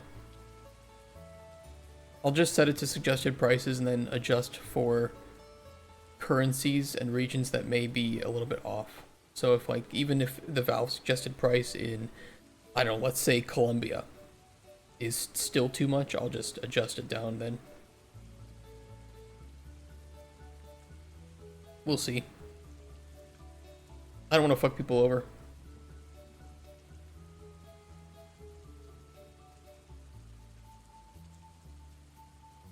However, I also don't want to have to make a million versions of my game, because if I make regional versions of the game, you know, we have some problems.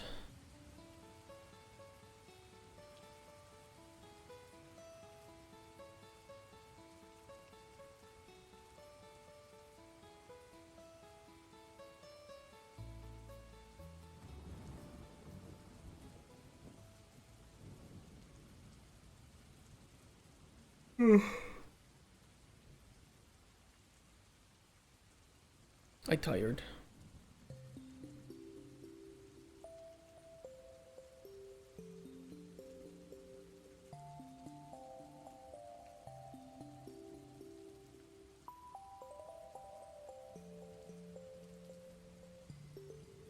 Okay, I think that looks good. I think that'll work.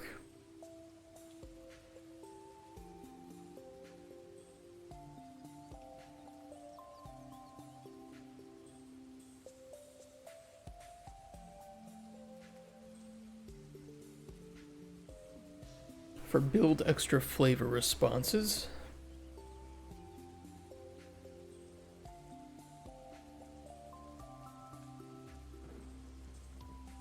We'll need to make a narrative event for that, so we'll duplicate this one. We'll call this build extra flavor responses. I think it's more like get extra flavor response.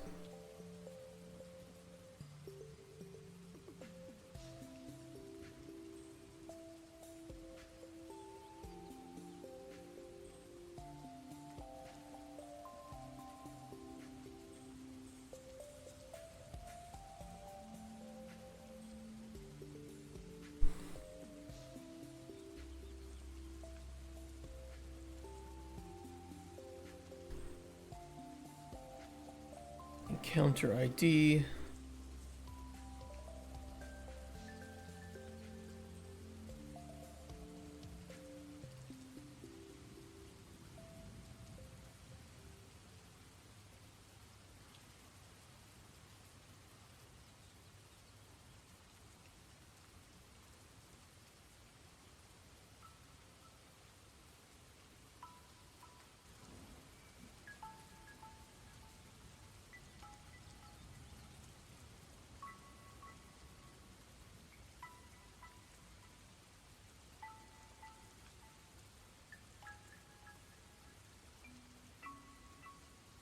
Okay, I mean, this theoretically works.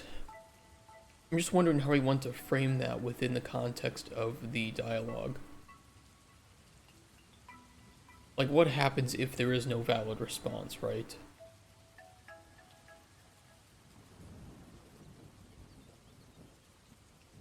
What do we play in that case? What do we put there?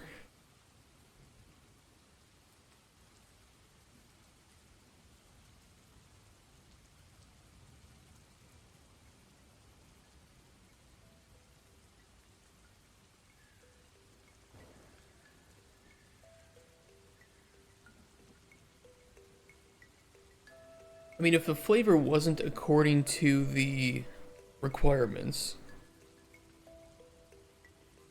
we don't really have information saved for that. Well, we have enough information to calculate that if we want, but we don't actually do that calculation.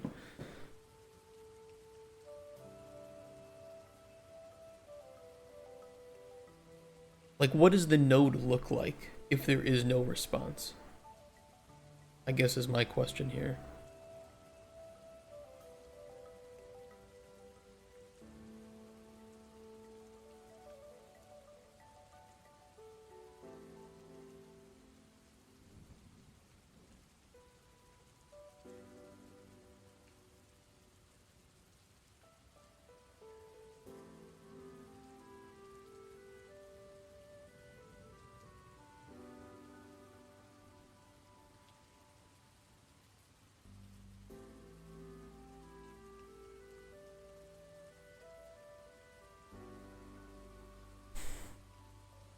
I don't know.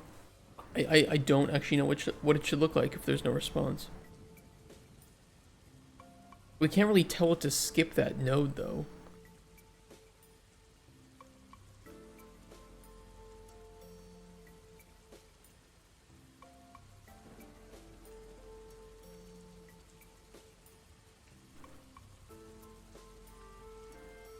The node can't be empty. Because I think, default narrative is going to skip a completely empty node, so it has to have something in it. But we don't determine if the flavor passed or not. We don't save that information. So, I mean, if the player passes, well, I don't even know.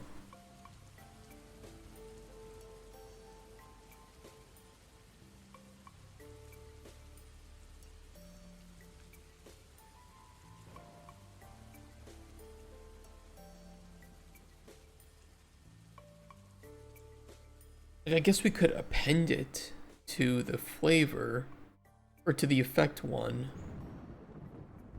But the effect one is easier because we're going to have a node to talk about what the potion did effect-wise anyway. It would make sense that we would append it to that node to talk about flavor as well.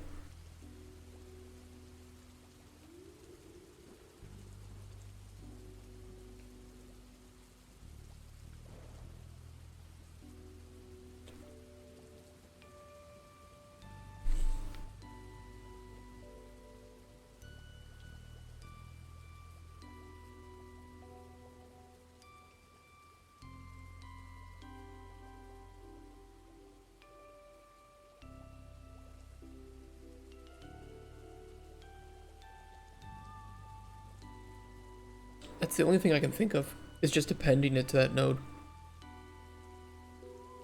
Which works. It does work.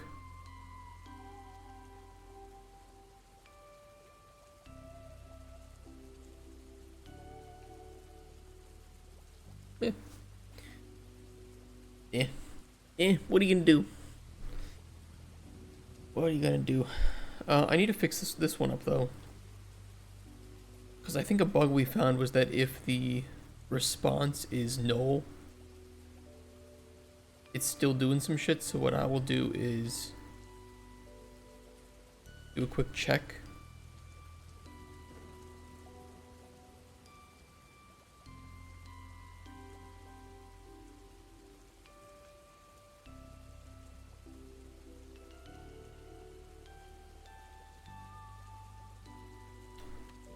Not equal.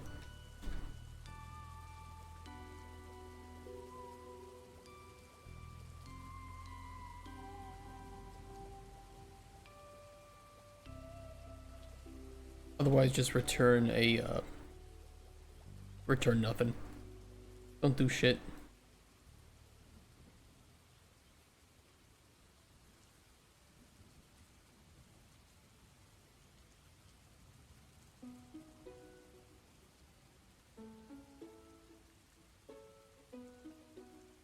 We could nestle it in here too, actually. What we could do is nestle it in.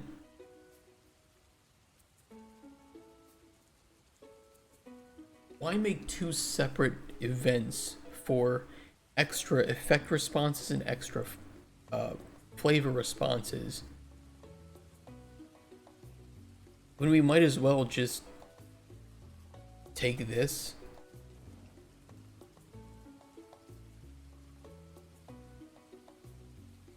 paste it in here, and add it to it as well? Like,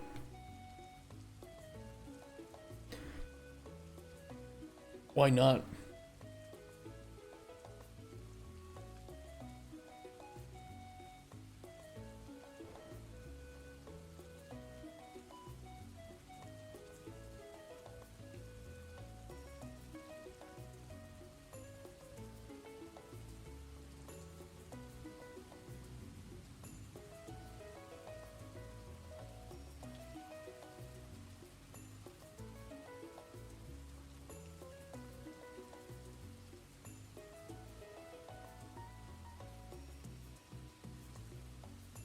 Okay, we'll do that.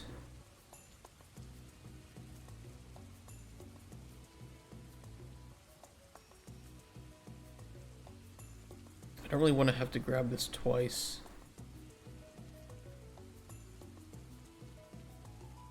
Dialogue, line, ref.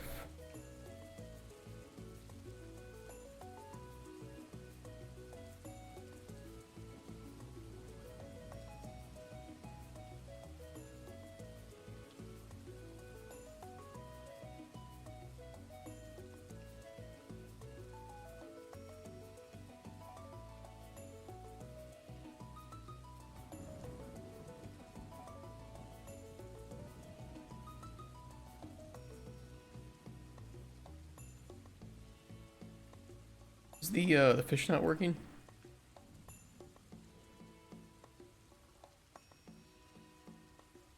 I'll fix that. One sec. Beep beep boop. Oh, it's not even online. Oh, I know why I closed it, because we got follow rated. Hold on.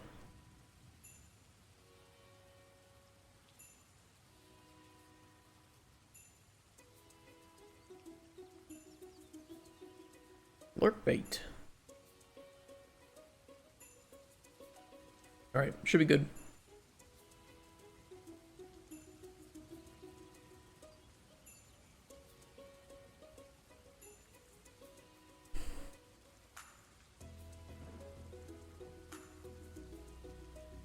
Everyone else who streams, they come in here like, oh yeah, I've only had that happen once. It's like, I've had that happen like 5 times now. Somebody hates me. Somebody's out to get me with these follow raids.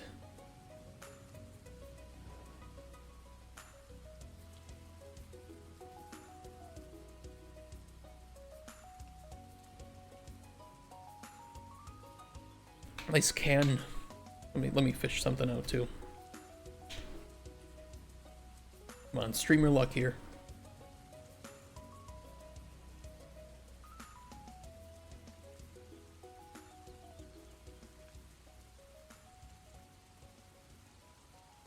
This chill music gotta fish a little, right?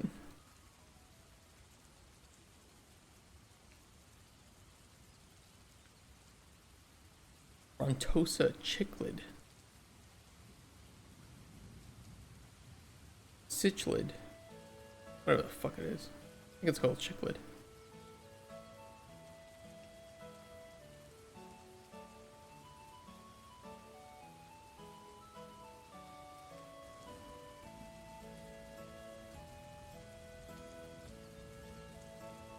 Oh, nice catch. Arapaima.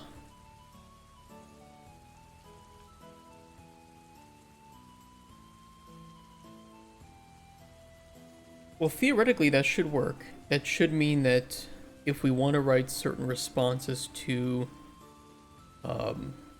potions for Spoon, we can.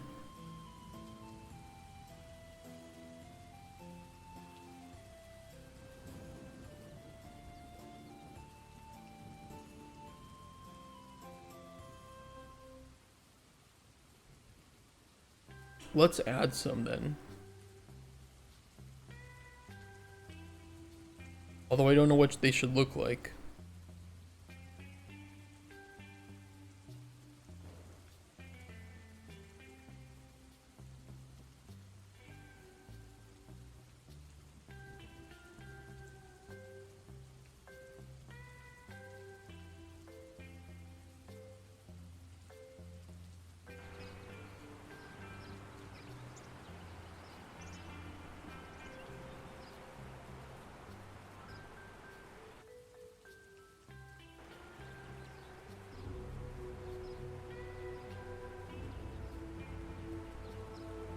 Okay, he wants that damage health potion, right?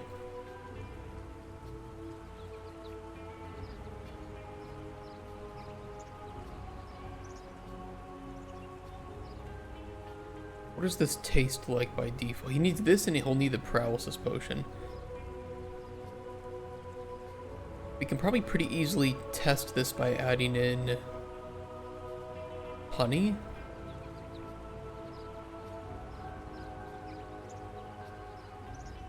Yeah, because that'll do nothing but raise the sweetness up. So what we'll do is...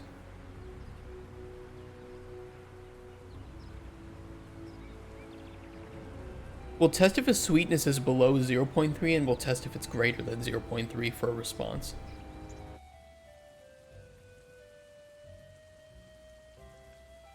We'll do flavor requirements. Sweetness is less than 0.3. And we'll just do not very sweet.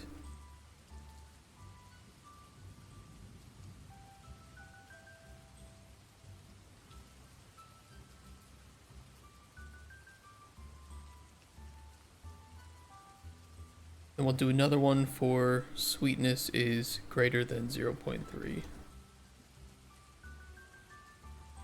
Very sweet.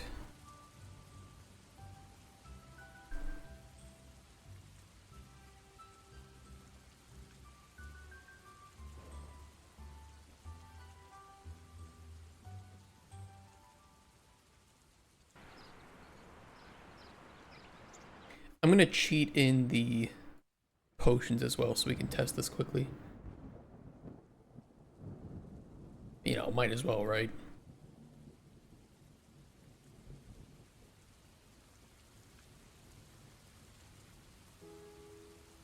Potions, effects, E, damage, health, 2, flavor, 0.2,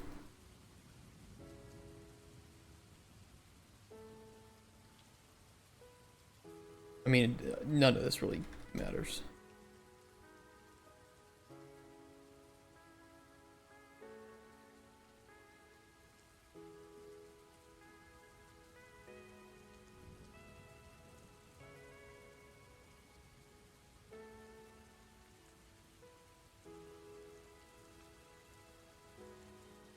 And then I need the secondary potion for paralysis.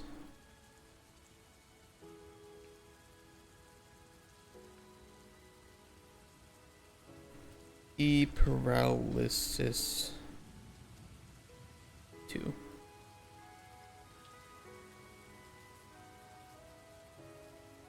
Should allow me to test.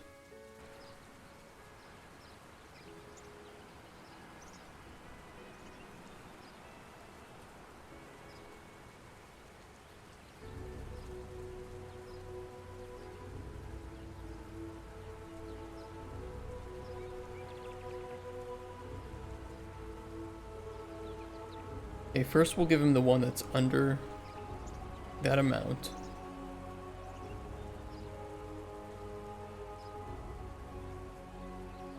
And he should come back and say not very sweet. But after he Yeah, it should be like his initial response, and then not very sweet. What it should say.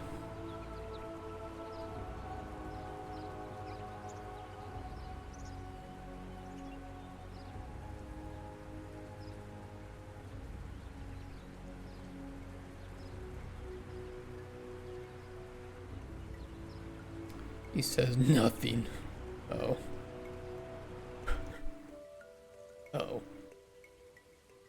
What did I break?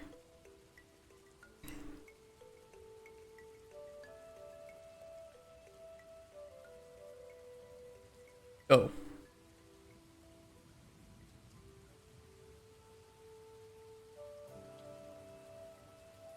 That might help.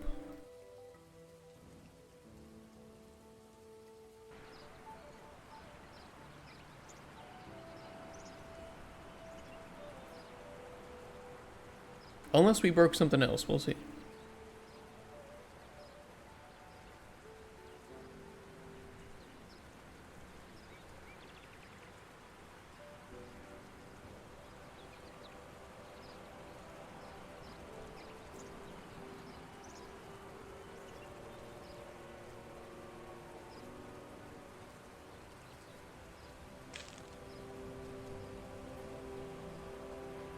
Cave.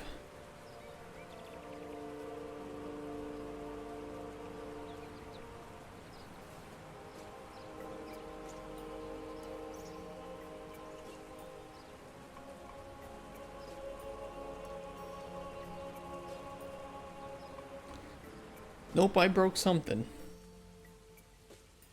I definitely broke something.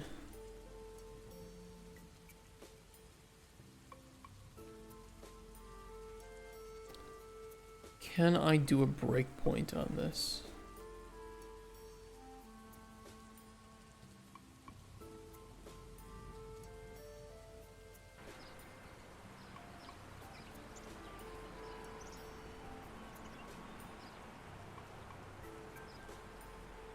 I don't know why it would wipe that though. It should still put something in the response.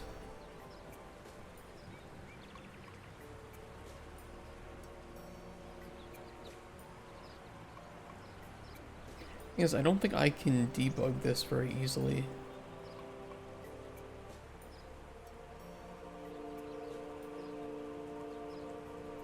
I can debug the function in the function library. But here will be a little bit difficult because that's only going to appear when the node is in play, I think. We'll see. Come on, spoon.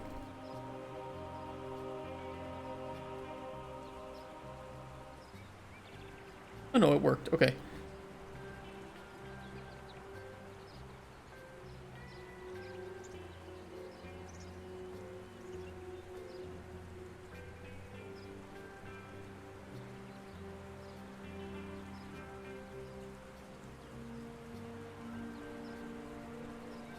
F1C. I'll run through this just to see what happens. Oh. It just...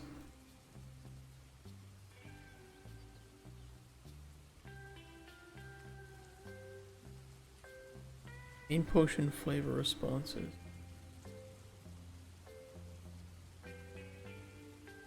Hey Crane Reaper, haven't seen you live in a while, but I also haven't opened Twitch in a while. Yeah, it's I think this one's on you. I've been live pretty frequently this recently. Although I do know that my Discord was not showing as streaming, so I don't know if you were checking Discord or something. I had that bugged for I guess like a month or so. Oops. Oopsies. What is it failing to find here?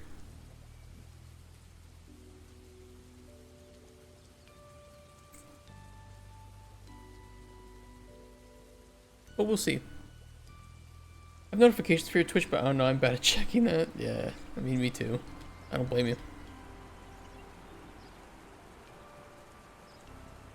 One spoon.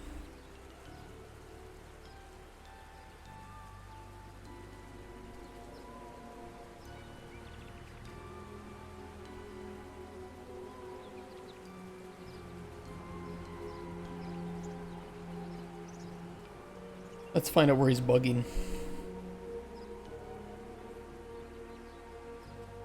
Busy dealing with backlogs too. Oof.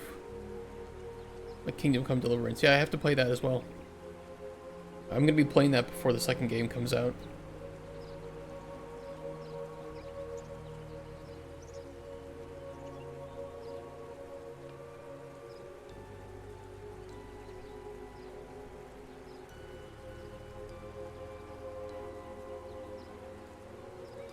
You'll have a blast? I hope so. I'm looking forward to that. Hey, wait. No, it should have, there should be a valid index for main potion flavor responses.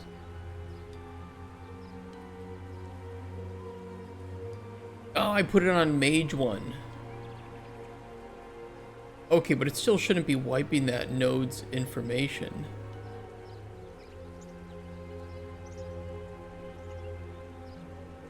Why was it wiping that node?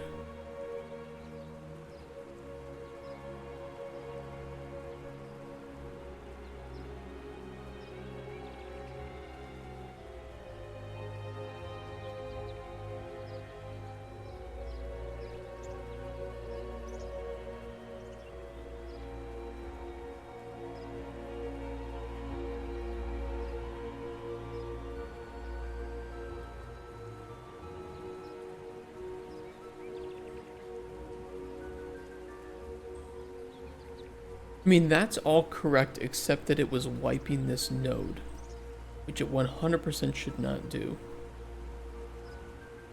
I don't get that.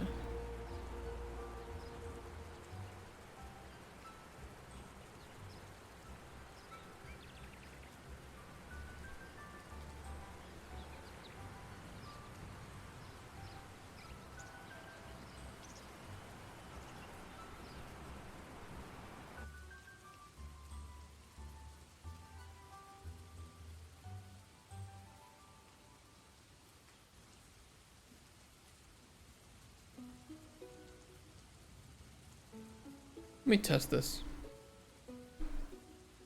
Because maybe it's not an issue with the flavor responses, maybe it's an issue with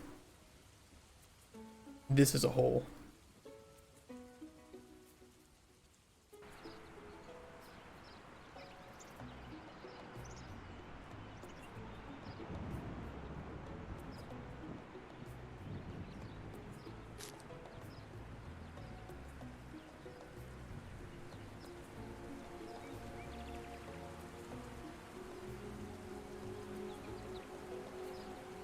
We'll see. We shall see.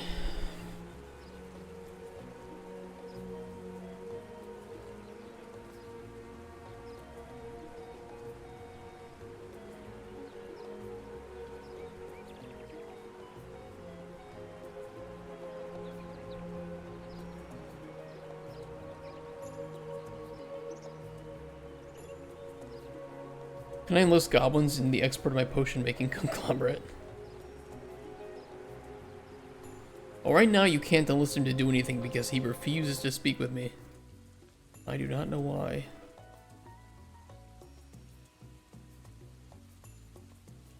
It's possible.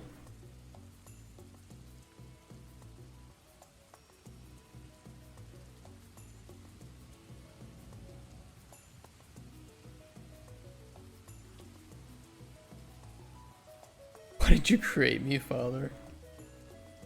It's possible that because none of these are true, it's refusing to build the... That's probably why.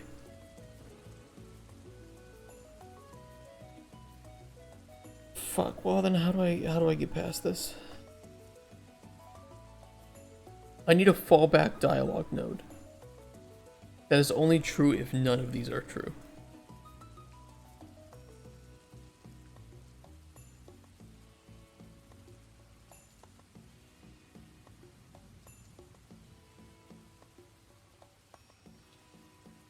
But I can't put like all these conditions on another dialogue node. Because it's either that they're all successful or that if one of them fails, that dialogue node won't appear at all, right? And I need the case where if none of these are true, then we show this.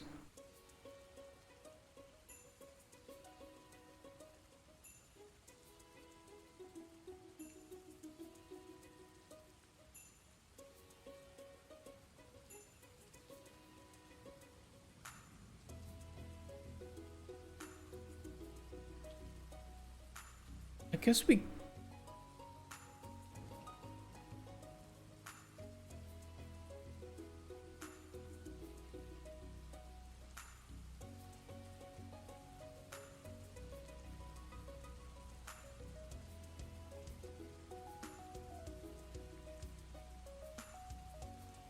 I mean, we could just put it there and let the player just choose that if they want.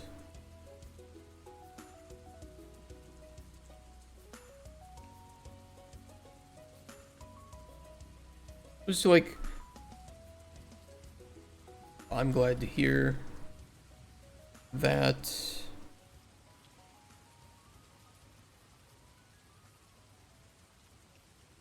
you learn anything from the leader.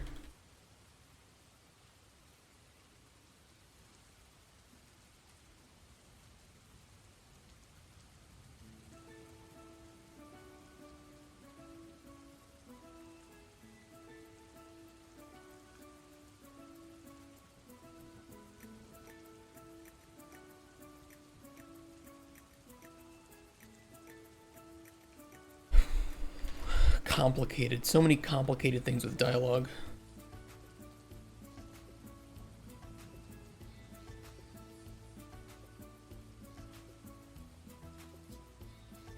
Things go. Hey, how did it go? Say the raid went well.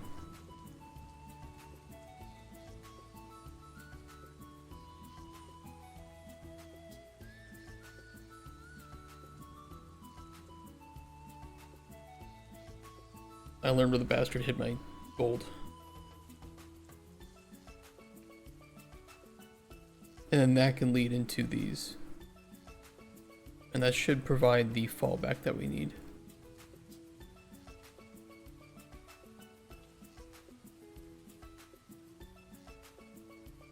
We're working on a new way to do the dialogue for potion responses so that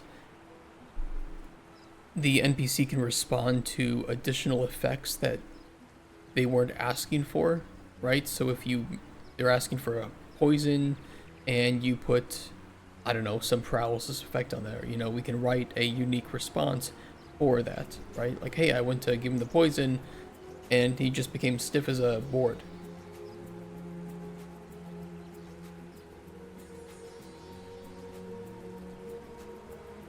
Or if the potion has a distinct flavor to it, we can have a response for that as well. Just proving to be a bit challenging.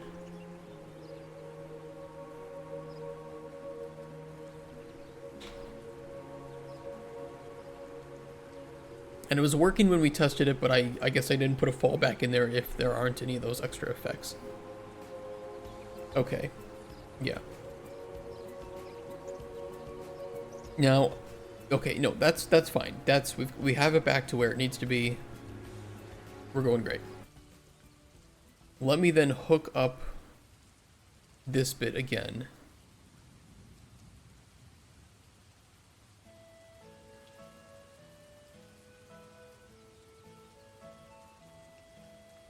And we'll test the flavor aspect of this.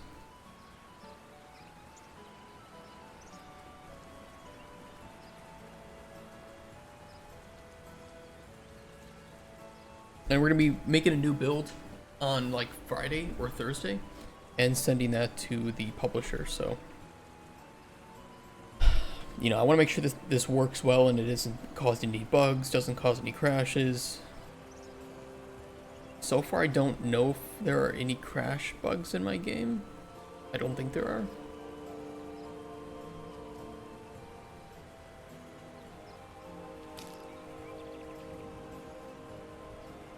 I hope there aren't.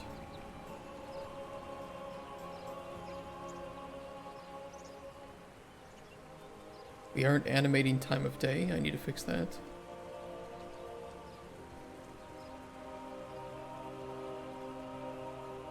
Okay, yeah, and that's not working, but it's fine because I accidentally put the responses on Mage 1. We need that to be here.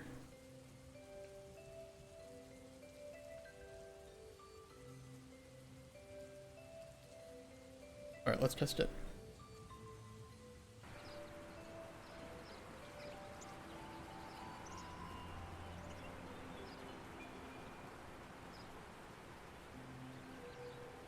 There was one improvement I was thinking of making too if it wasn't too difficult.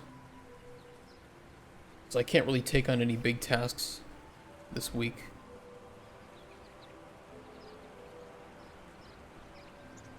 But I was thinking that when you're making potions, it would be nice if on the screen somewhere you could click and see what is in your cauldron, like at that moment, on the processing and ingredient shelves.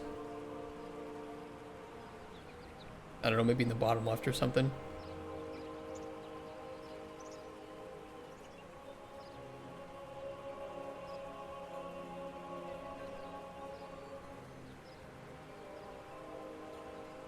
Okay, it did not return a response, so we need to debug why that is.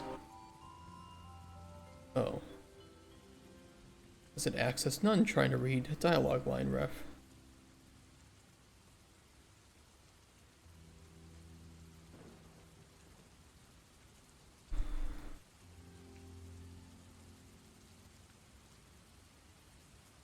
Oh.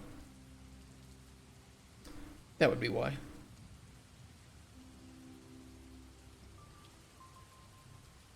This needs to happen here.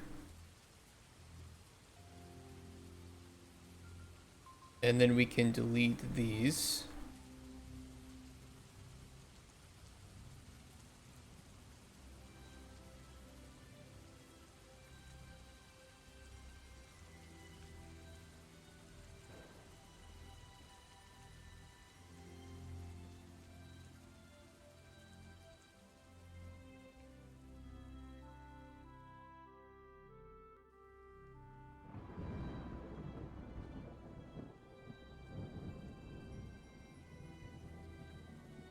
Okay.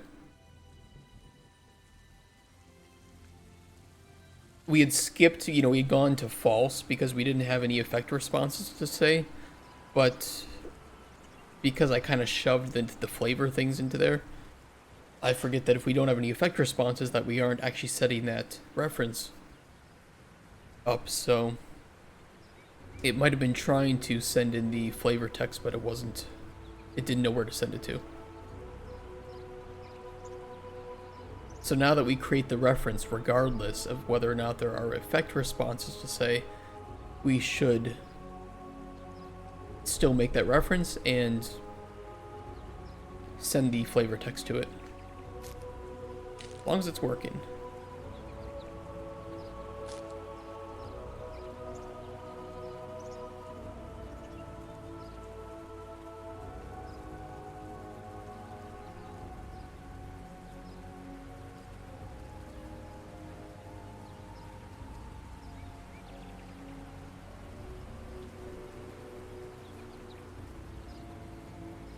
Okay, true, false. Because it is not very sweet, so we know that.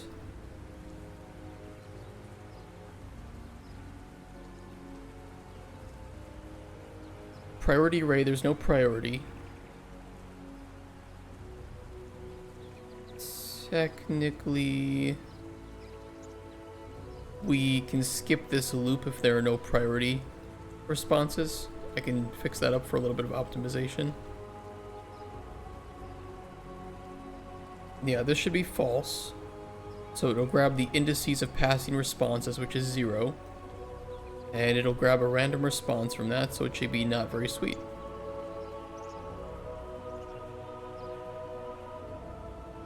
Beautiful. Now I'm going to test it again, but this time give him the other potion that is sweet. And that should result in him saying it's very sweet.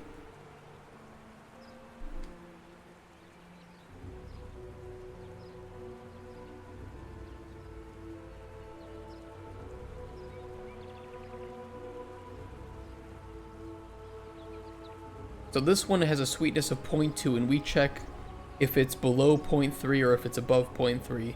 So because this one is above 0.3, this test potion here,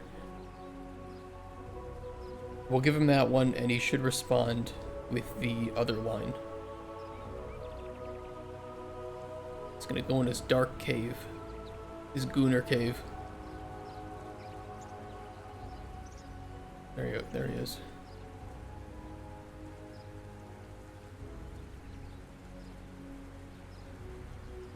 Gooner cave. He's a goon goblin. It's actually a sewer goblin, so he probably does goon a lot. Uh-oh, response passing array is false. That's not correct.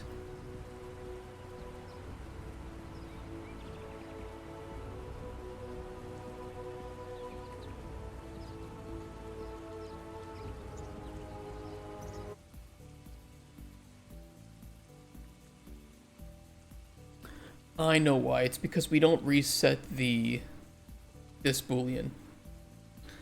Scooty must have confused the system.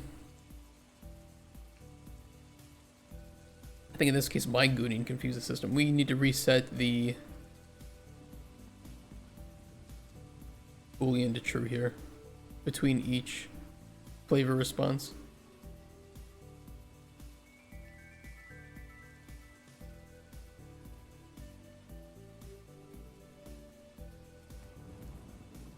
And then I said I could fix this up by checking if we have priority or not.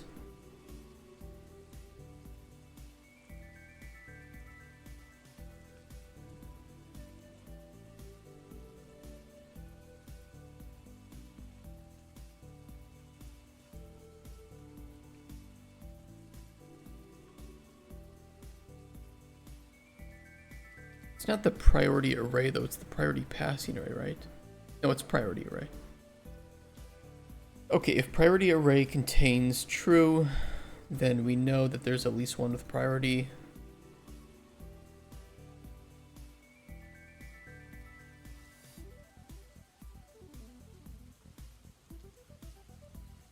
Otherwise, we can just fuck off.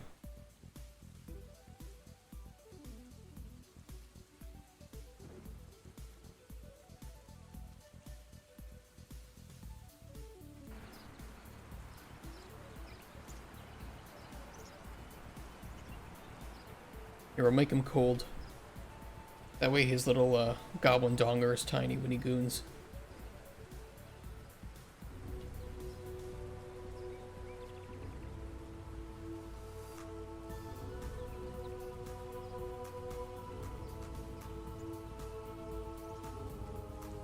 Bye-bye. Bye-bye, Spoon.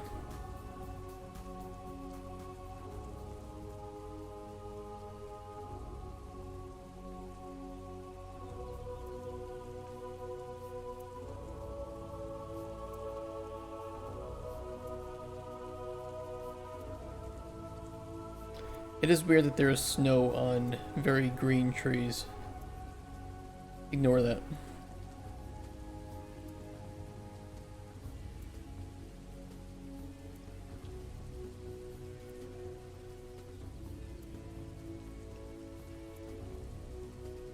Okay, he says very sweet. Perfect. Okay, that's working. I'm gonna test multiple requirements.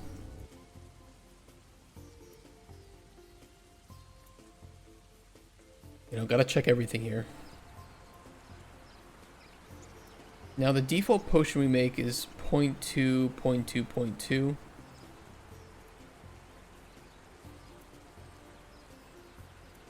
I will say that it requires sweetness to be less than 0.3, but bitterness and sourness need to be greater than 0.3.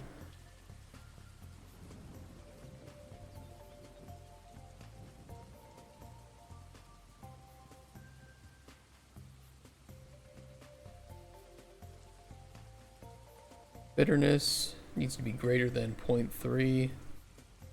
Sourness needs to be greater than 0.3 as well.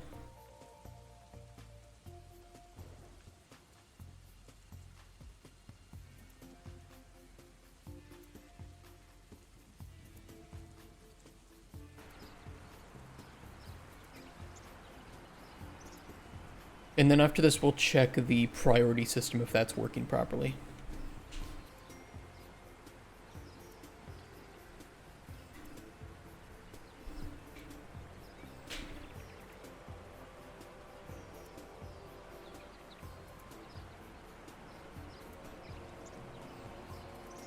So in this case, he shouldn't have any response, right? It shouldn't say anything, because while it will pass the initial requirement that it has less than 0.3 sweetness, it's not going to pass the other two ones because they are below 0.3 bitterness and sourness. So it just shouldn't say anything about the sweetness at all.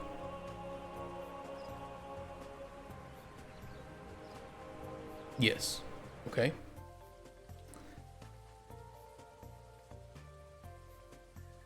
That's good. I will make now a new response. Sweetness greater than 0.3. But this one has priority. This will be very sweet, but priority higher.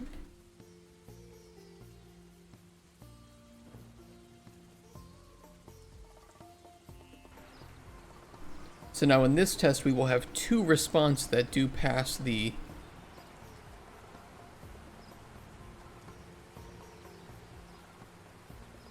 requirements.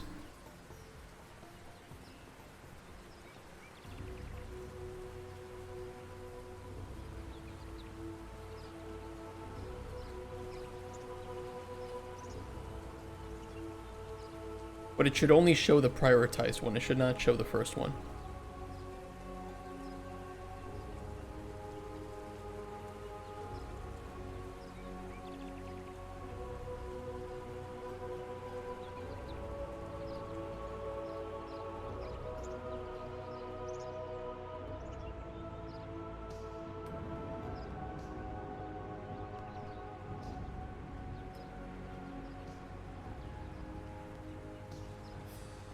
Very sweet, but priority higher. I'm going to duplicate that again.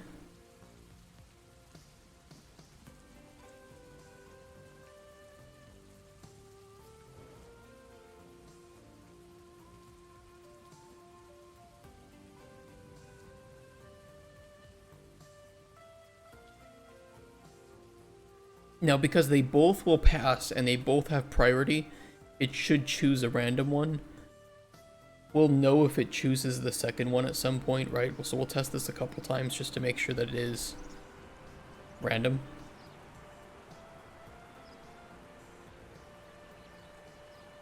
Kind of annoying, but it is what it is.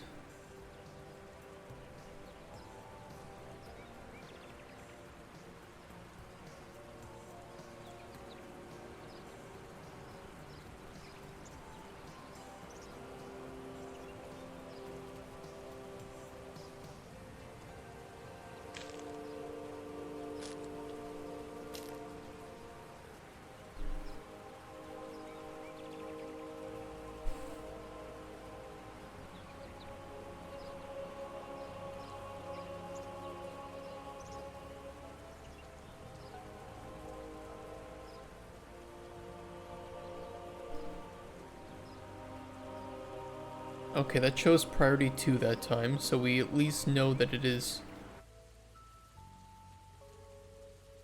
choosing something.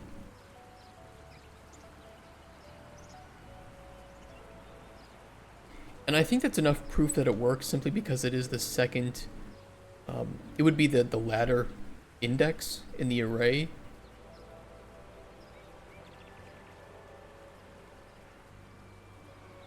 But I'll test it one more time.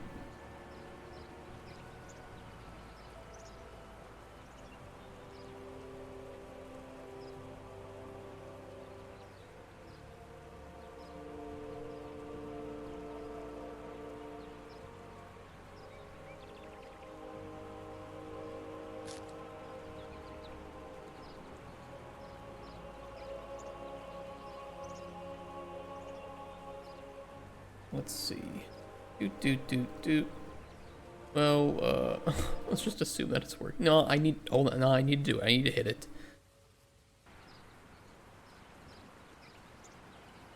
It says game dev, I can't just assume that something works.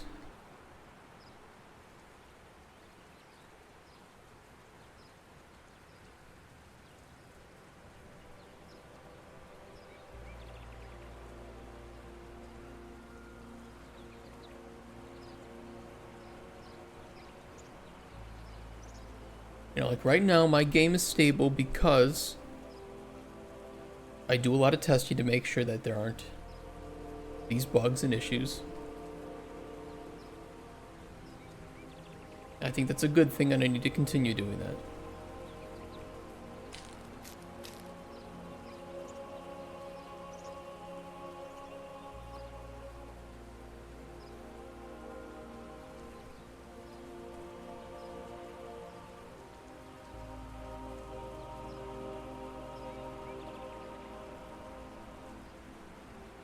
False, true, true, true.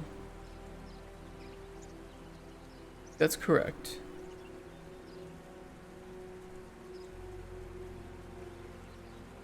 Two of them have priority.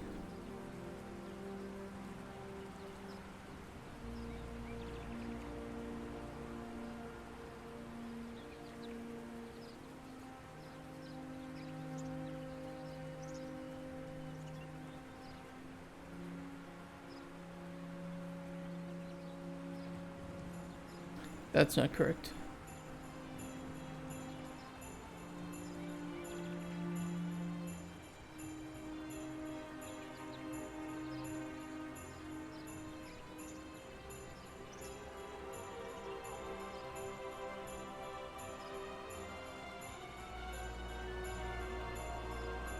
Yeah, that's messed up. It actually doesn't cause an issue right now.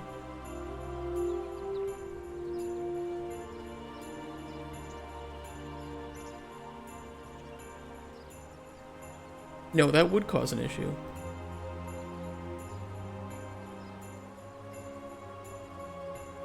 fact, I'm surprised that hasn't caused an issue yet. That bit is incorrectly written. Yeah, he's returning not very sweet. Yeah, okay, it would have caused an issue there.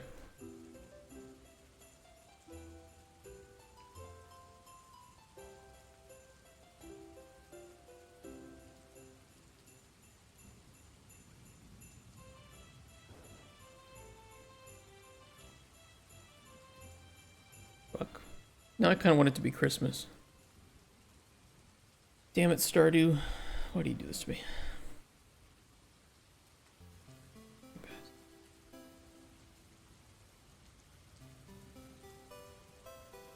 We can actually just take that index.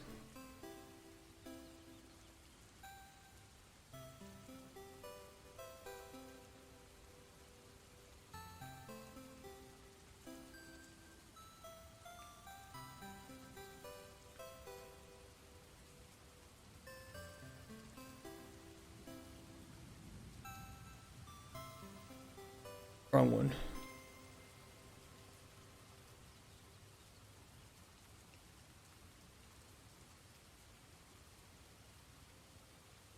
That'll do it.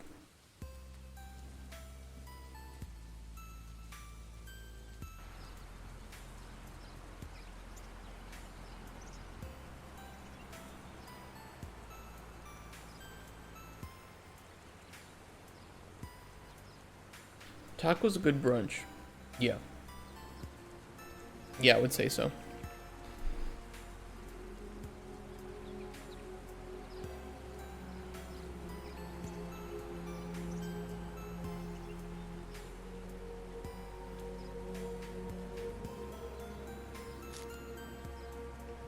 I've been trying to diet a bit recently. Yesterday didn't do too well.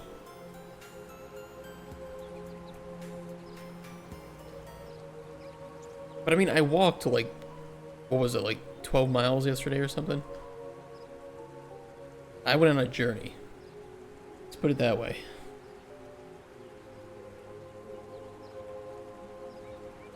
Okay, true, that's fine.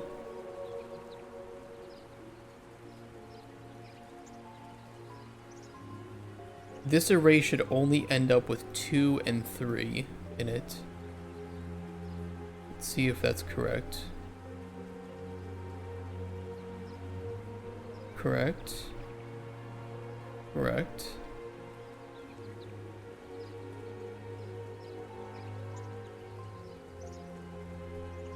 Yes. That is correct. Priority array contains true. That's true, random. Return either 2 or 3. Beautiful. It'll grab 3, so it should say very sweet but higher priority 2. Yes. Okay. That is working then.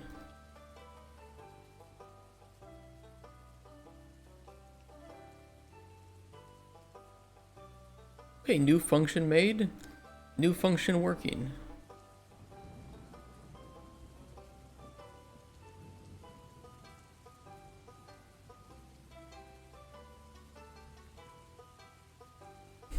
Halloumi tacos with sriracha? Ooh. Yeah, new function. More complexity. And I mean, this complexity is good. This complexity is good. I can't use this new complexity on this initial response. But imagine that imagine you meet a warrior, right? He's like, okay, I'm going into this this cave, right? And I need a health potion. And he's just like, yeah, just make it a really strong health potion. Strongest you can make. You make him the strong health potion, but you're like, you know what? I'm going to put fortify block on here. And maybe fortify strength, right? Because he's a warrior. Those could help him. And he, you know, he mentions that he likes it to be sweet and not too bitter. Right? He wants something that tastes sweet. You make it sweet, but also maybe a little bit too bitter, but you couldn't really do much about that because you added those extra effects and it made the potion bitter, right? Oh well. Now, the potion is going to pass, he's going to do well, he comes back and he says, hey, you know, thanks for that potion, I managed to kill the bear, no problem. Also, I felt like I could withstand multiple hits, and I cleaved him through in like 1 or, you know, 2 strikes, which was incredible. Because those extra effects were on there. And then he says, but the potion was a bit bitter, you know, and that was, you know, it is what it is, I guess. It was sweet, but it was also a little bit too bitter for me. You know, and those are specific responses because you did that. And it isn't like the system says, oh, it had a lot of, you know, it had fortify strength, so add in some generic line about how it made me stronger. No, it is a handwritten line about how having extra strength made, you know, that change that encounter or what happened during that encounter. Whereas other games would utilize a system to just add in some generic line, we're using a system to add in handwritten lines.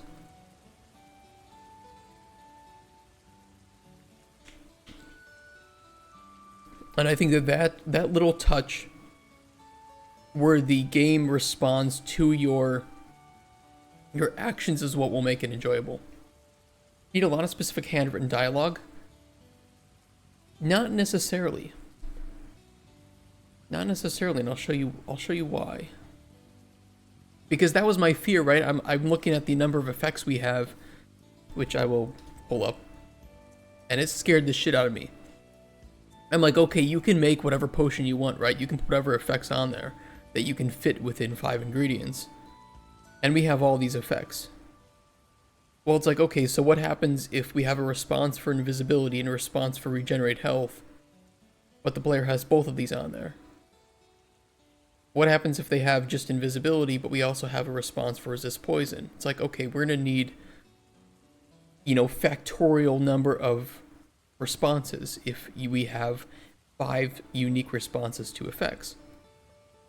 Unless we append them to each other. So for instance, if we have a damage health potion with a special response for invisibility, whatever the fuck, I'll show you. I will cheat in a potion that will solve Spoon's first encounter, and I'll show you how we append those things to it without having to overboard on our dialogue. We have 9 unique responses to different effects. So let me take this potion here and add in some more effects. We'll say effect tier 4.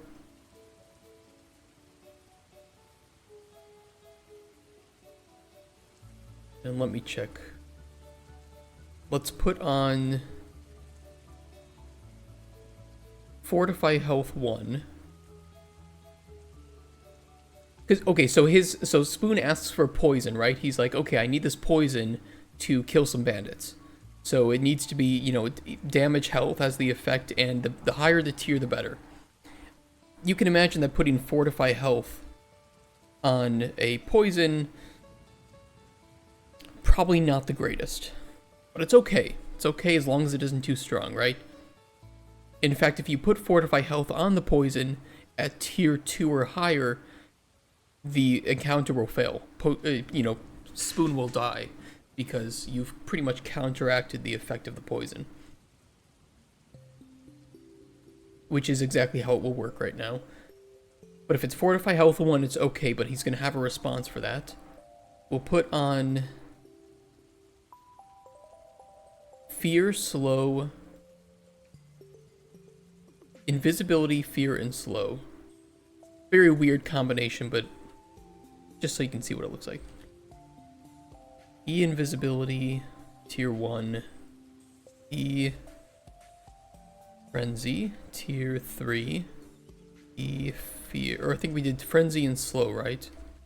Well, it doesn't matter.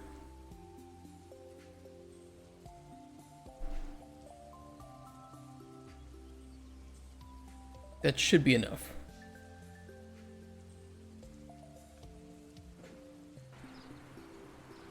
And because we know that this is working now, I will... No, it's fine, it's fine. Just know that this poison doesn't... The flavor doesn't matter here, so there is going to be a response at the end of this for flavor, but just ignore that, because I was just doing that to test.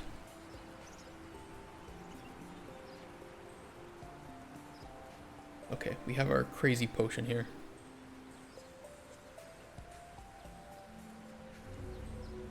Spoon. Okay, there he goes. I didn't skip the right tutorial.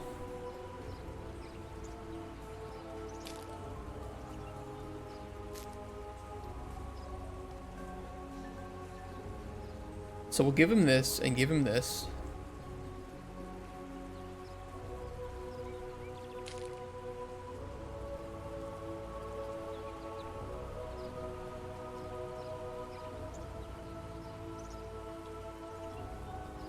Oh, did he die? Hold on. I might have made it so Fortify Health gets him killed. Hold on. I might have done that. Potion outcome. No.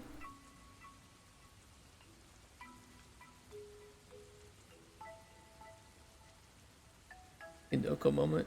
What did I do? The potion score shouldn't have been bad enough to result in a...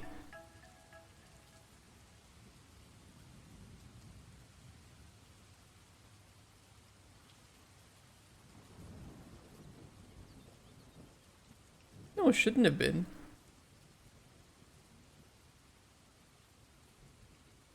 Something triggered that got him dead.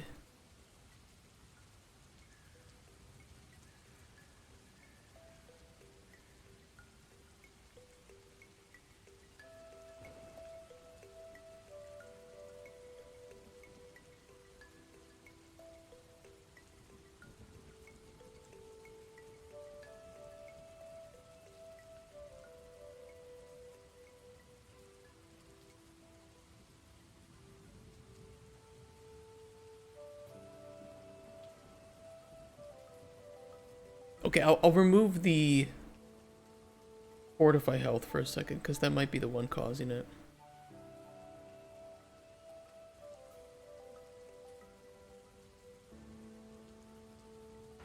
As you can see, we're bug fixing today.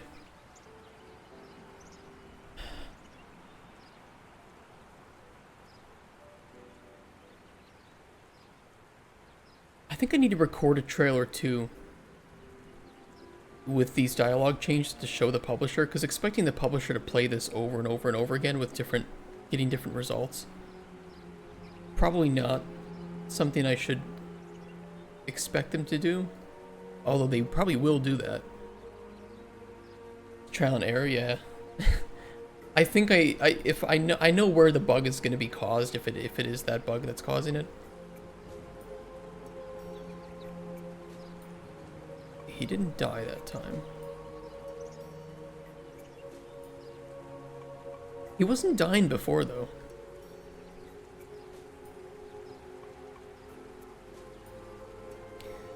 Okay, so he's like, you know that potion you gave me last time? Well, it worked. As I started slicing, they went invisible. Just what did you put in that poison? Another great thing happened with the potion, too. Whatever you put in that poison, the bastards got whipped up into a frenzy almost immediately. It was a beauty to watch. Another great thing happened with the potion too, as soon as the poison made contact, it became all sluggish-like. You put something in there to do that? So, I mean, this was our just, like, bare-bones testing of this, so he's responding specifically to the things that you did. You know, about the bandits that he's attacking. And then you can respond to each of those, like, you know, I was hoping the frenzy effect would get them all fighting each other while you slipped in and interrogated the leader. Yeah, it definitely worked. They were running wild and slaughtering each other. Thanks to that, the raid went well. I learned where the bastard hid my gold. So, you know, we use these tie-ins and then we append the unique response to it. So we have these tie-ins here. Where are they?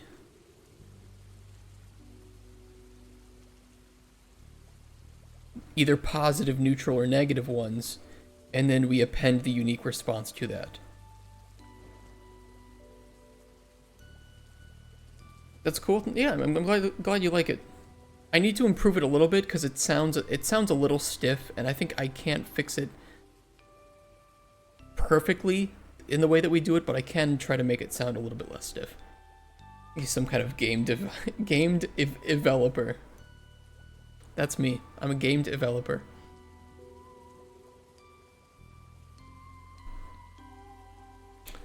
Now, why was restore health killing him? Or regenerate health?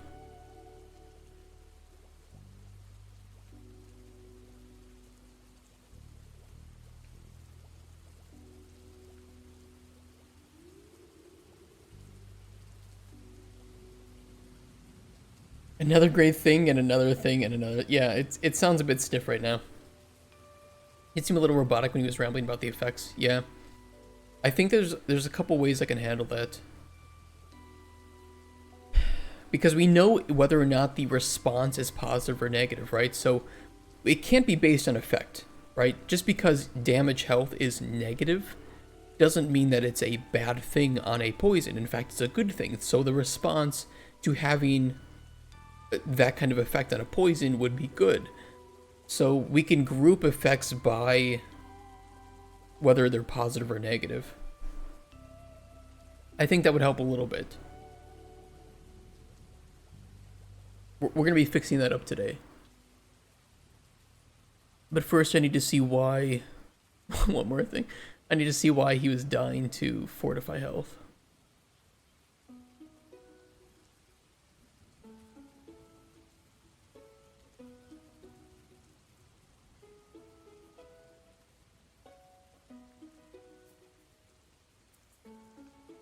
Greater than or equal E fortify health. Main potion.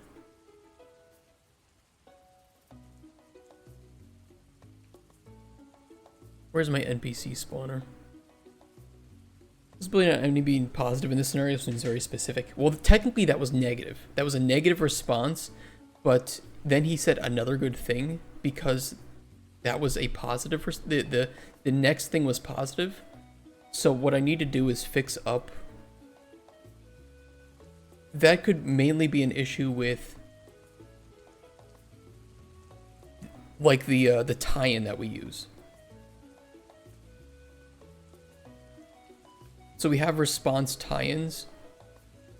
At one point, I was impressed to that, and then another great thing happened.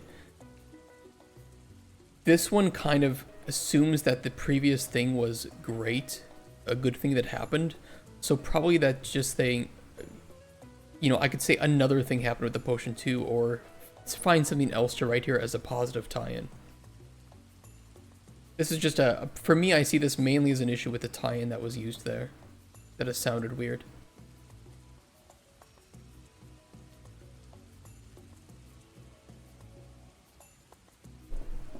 At least it sounded like that because right after you mentioned, yeah, it was like, it was because invisibility I think was a neutral response. Fortify block negative, fortify health is negative, invisibility is neutral. So it was a neutral response and then a negative response. Or no, I'm sorry, it was a positive response, but the positive response tie-in made it sound like the previous thing that happened was positive when it was in fact just neutral. So, yeah, we need to fix that up today.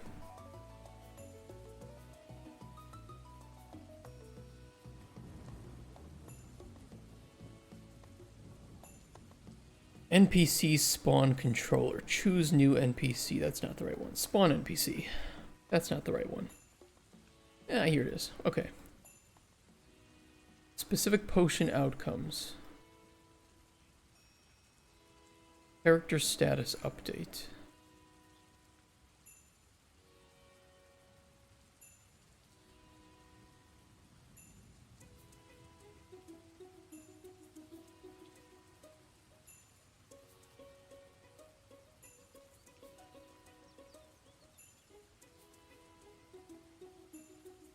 Yeah, but it would be part of the requirements for it that are fucking up.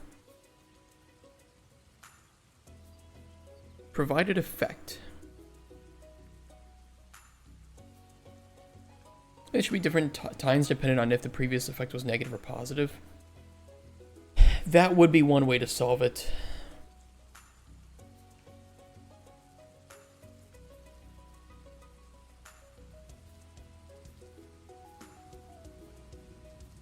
That would be one way.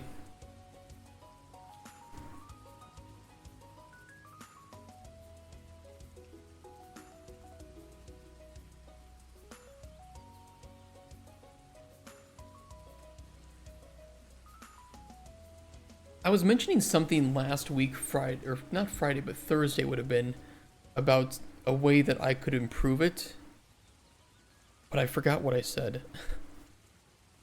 Hey! Oh, guys, Twitch scam. Ignore that one.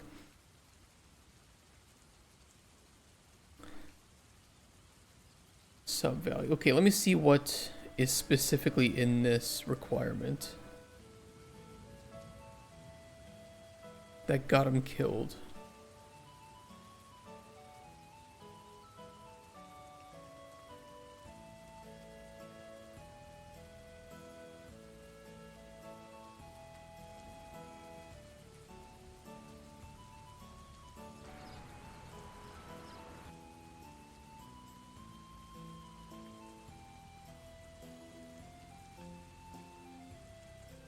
Well, hold on. No, that's fine, that's fine.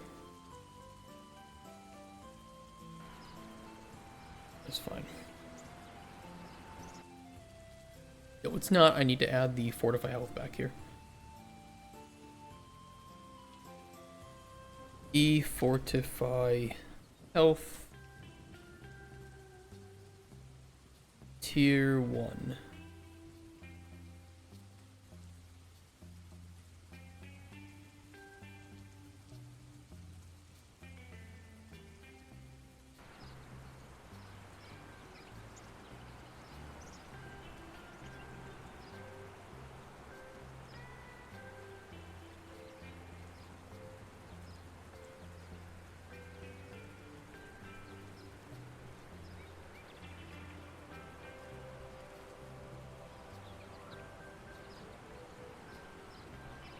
I mean, it could be, although it shouldn't be, that the potion score was too low. There's no way that that's the issue here.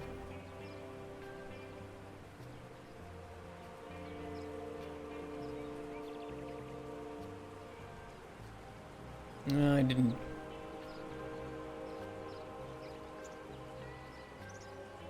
Score threshold. Hold on. What is the order here for these?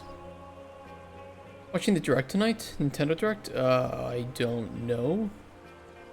Maybe I will. Score threshold, score provided effect. None of these should result in anything negative.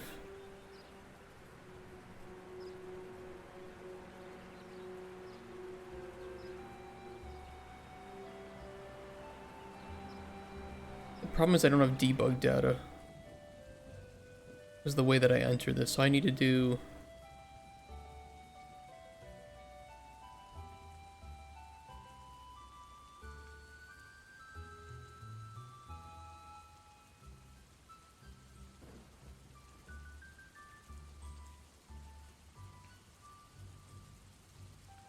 Hold on. I'm gonna look a bit weird for a second.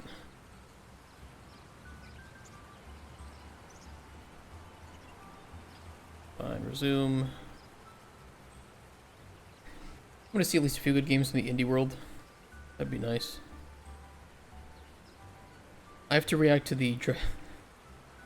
Speaking of small indie games, I'm gonna be reacting to the Dragon Age Veilguard gameplay. Apparently it's a bit controversial. Ah, Dragon Age. What happened to you? My beloved.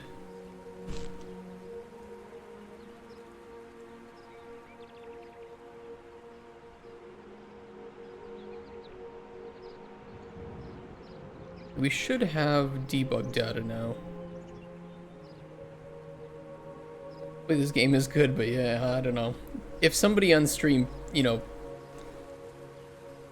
donates the game, I'll play it, but otherwise, probably not gonna play it.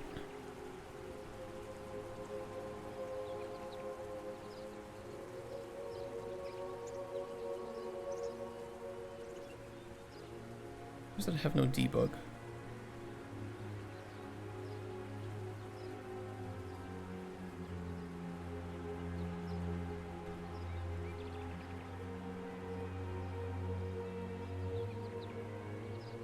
I really like to see the potion outcomes here.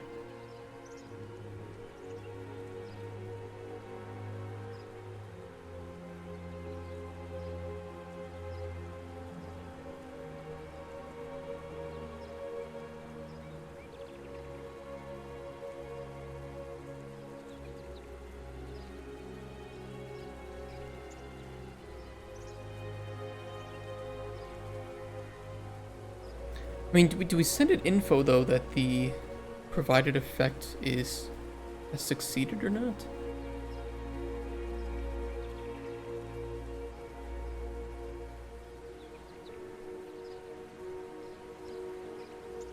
Yeah, we do test the effect. Well, I need to put the breakpoint here.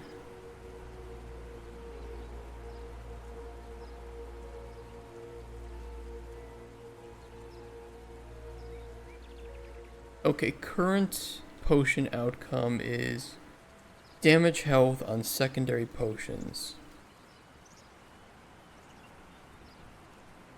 I love Dragon Age so badly, but I don't have access to the first two games. The Inquisition didn't really get me on board. You don't have access to the first two games? Yeah, I think they're on Steam, aren't they?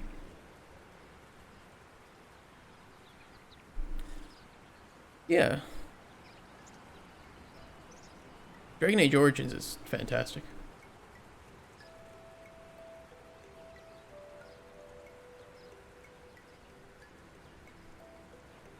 Oh, they're not on PlayStation. Okay.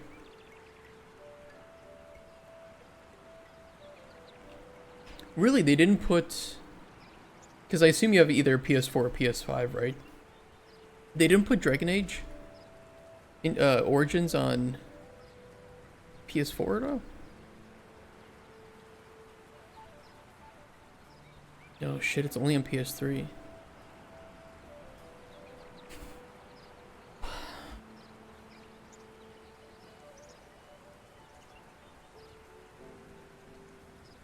I assume it's not on, like, PlayStation Now, right? Shout out to Little Big Planet. Great game.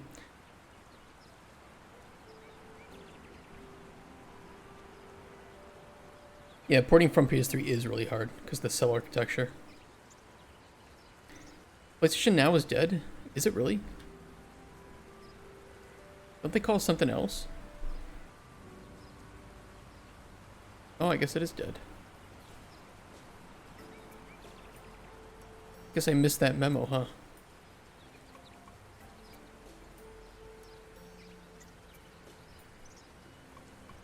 I switched to it. Yeah, I thought that... But I thought you could still play some games on...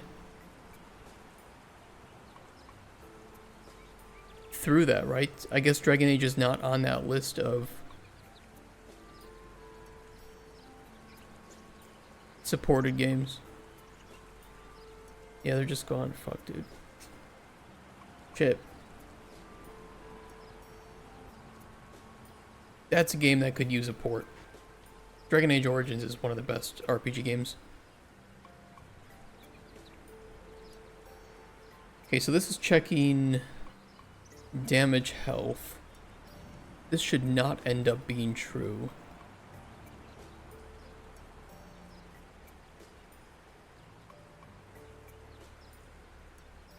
That's correct.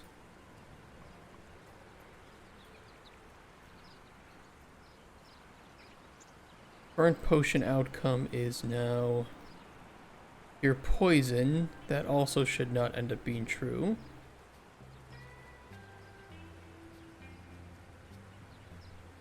One is regenerate health.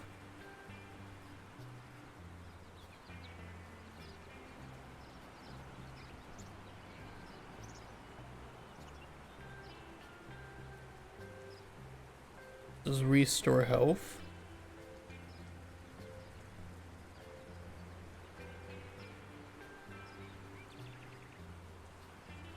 Does resist poison? Hold on, we'll get there.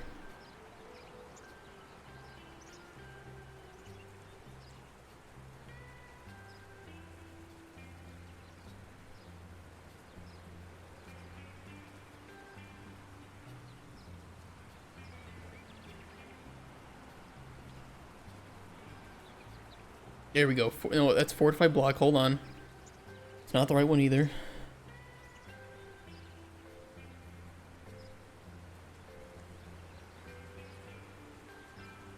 Yeah, there we go. Fortified health.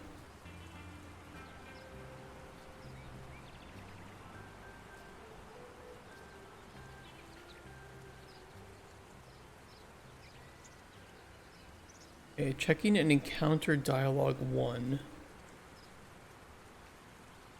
What is going on here?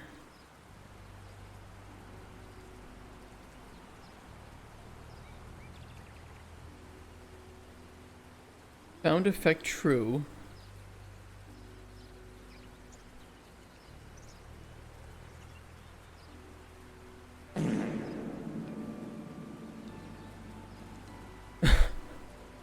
Quick question, the engines require a good GPU, right? Like you can't use, for example, NVIDIA 1060. My question is, the build files games are optimized to run on older GPUs.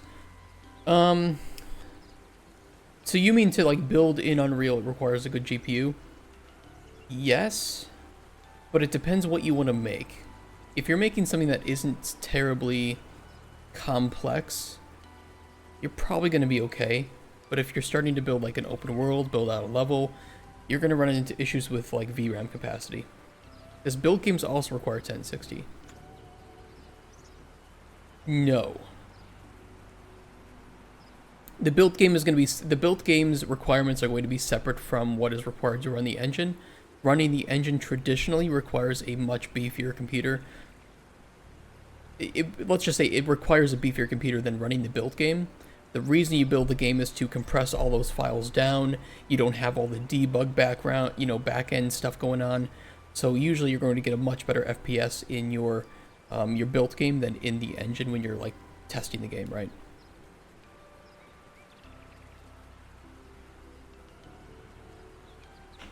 So for instance, with my game, because it's open world, a 1060 is going to struggle a little bit to run it in engine, but it's going to get better FPS in the build game.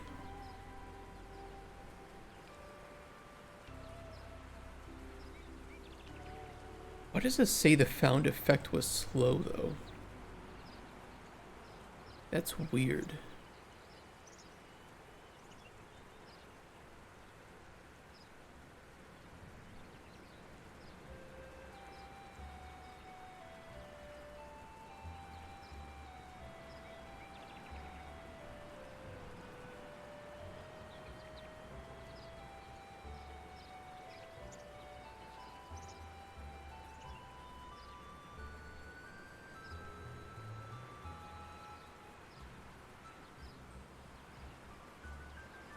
False. Tier to check. Does the found effect tier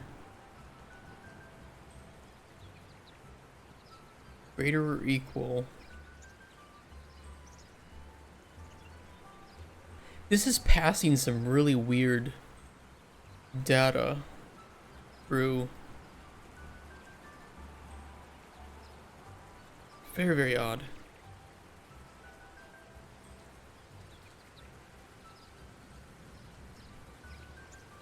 So you got a new haircut? Hey, Serene. Yeah, I did. Also, Serene, thank you for the follow offline. Honestly, PlayStation needs a PS3 emulator. Yeah, it does. It does. Hopefully, I have a laptop when this comes out. Look, wait, it says it. It says it on the thing. It says it on the thing. Look it.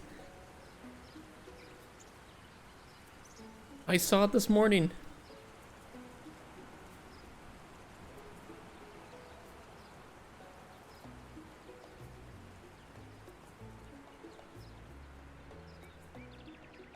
Outcome trigger comparator. There's something really weird going on here. Bet you've been checking every morning waiting for me to come back. I have. You're right, you caught me. This is not the provided effect. What is going on with this function?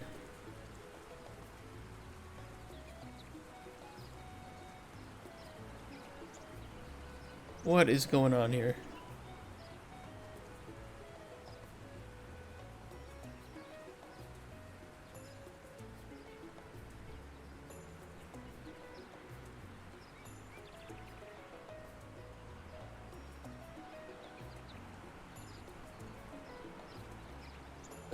What is going on with this function, dude? Why? That's so broken. Why did it get slow? This is an oof.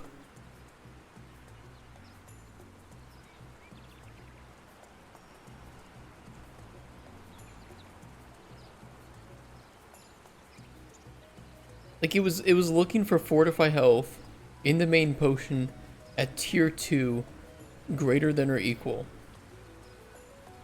And somehow it found the effect output tier 3 and says it passes the comparison. Okay, what's bugging out here?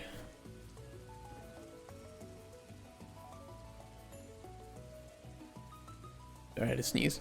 Oop. Okay, nope, no round 2.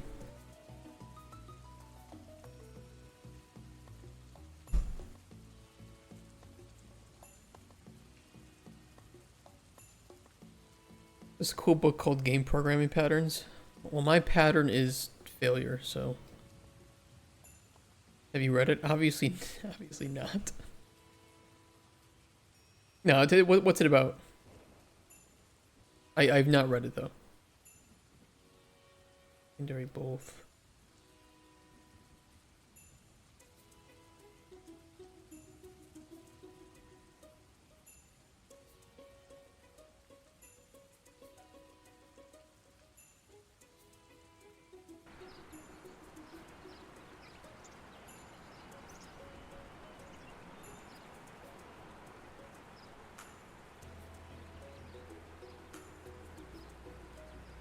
Alright, we're gonna give him the potion and we're gonna find where it does this and... Who needs books when you have passion and resilience?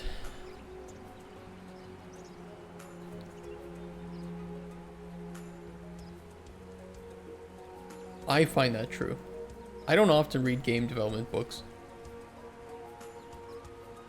Explains how design patterns relate to game development. The gang of 4 patterns meets game design. What are the 4 patterns?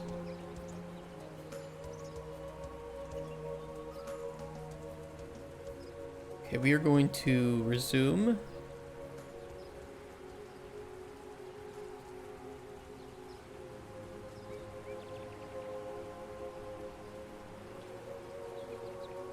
This is not the one, right? Regenerate health.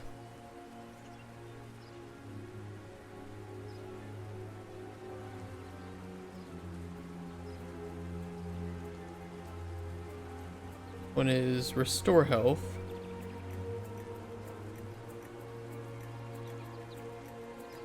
Resist poison.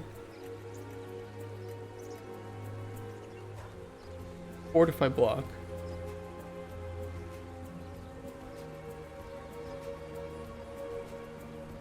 Fortify health, okay. Let's figure out where this one goes wrong. A4 is a reference to an old book on design patterns. Not actually just 4. Oh, okay.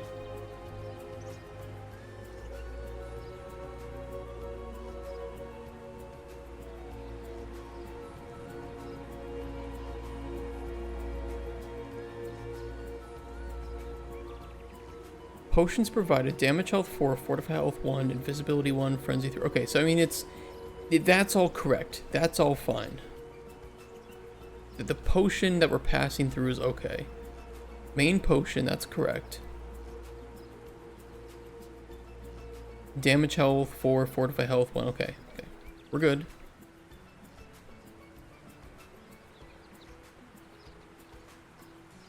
We're going through each found effect. Damage health is not equal. Fortify health is true. Found effect.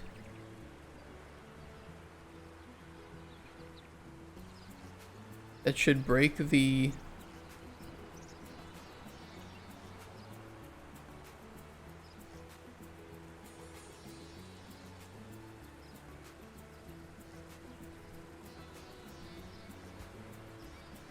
Wait, what?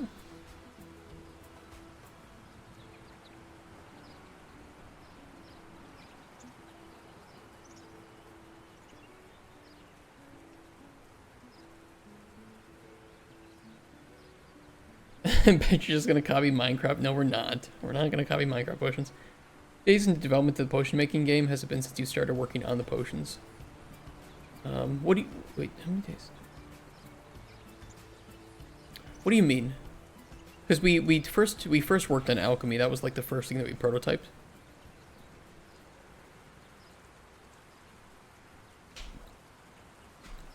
Rephrase that though. Yeah, that was like that was early.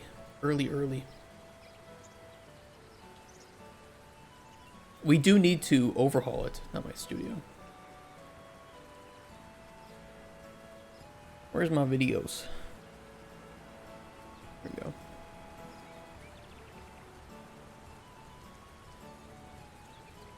Jesus, a lot of people are watching me react to Warhammer and Kingdom Come Deliverance.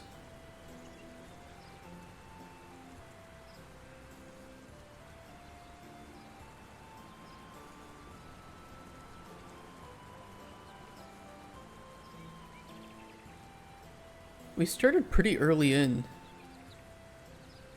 It only took us 2 weeks to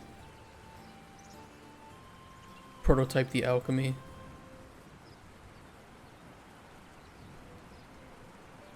Potion panel?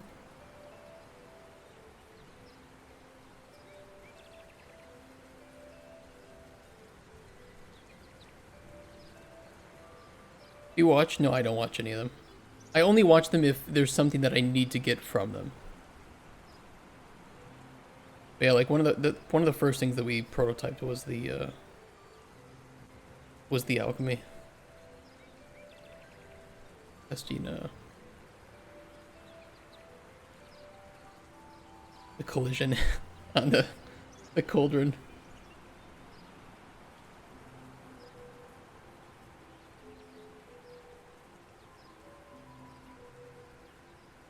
Why is this still looping? I don't understand this.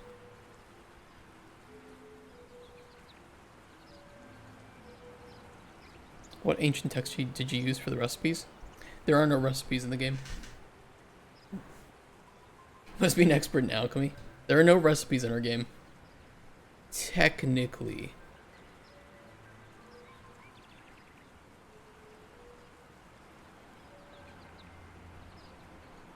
Like, what I mean by that is that you can make your own recipes, right? There are multiple ways to make most potions, you know, just because it's like Elder Scrolls, right? So well, there's multiple things that have restore health on them. There's multiple things that have, frenzy on them. And how you combine those, you make your own recipes. Sometimes there might be rare ingredients that you use for a simple potion. Sometimes you might find common ingredients and find a way to make complex potions from those. So it's not like, ingredient 1 plus ingredient 2 equals potion of do specific thing. It's more like this is one way to make this potion that does this combination of effects and has this flavor. There's multiple recipes to make the same thing, yes. It's however you want to combine ingredients to make whatever potion you want. Very freeform. And then if you can change the ingredient state, so you can like dry ingredients, ferment them, distill them, cut them up, cook them to create different effects and flavor, and then the resulting potion will have those effects and flavors.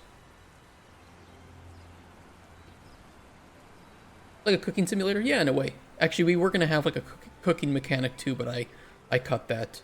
Just because cooking is so similar to our alchemy system. You can be a chef. If you want to use only cooked ingredients in your potions, maybe there's a way you can do it. I don't know. You can use raw fish and cooked ingredients. It'd be a fun challenge run. I don't know if it's possible, but it'd be a fun challenge run.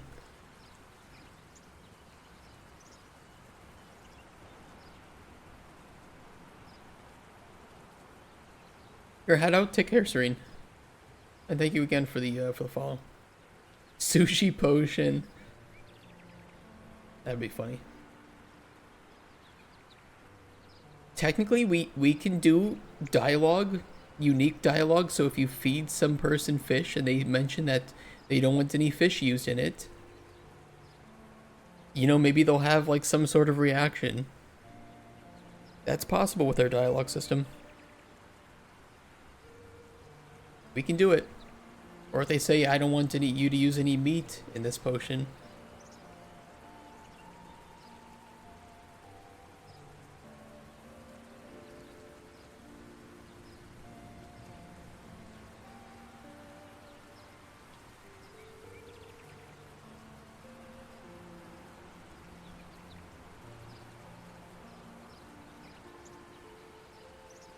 I don't know why we are looping through these even though we break the loop.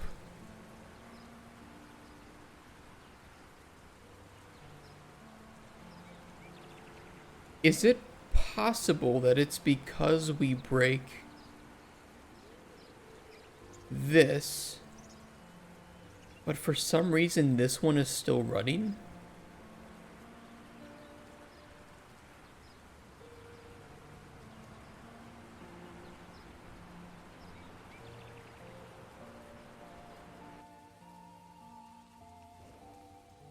And because of that,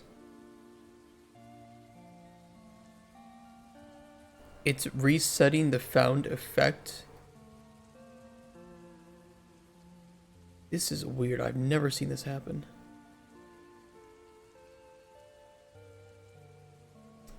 I can probably get around this by making a sequence, though.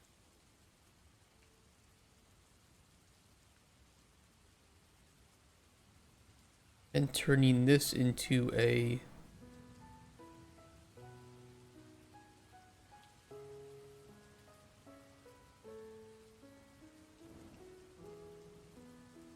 Not even. I don't even need to do a sequence. What I need to do is... No, I think I do.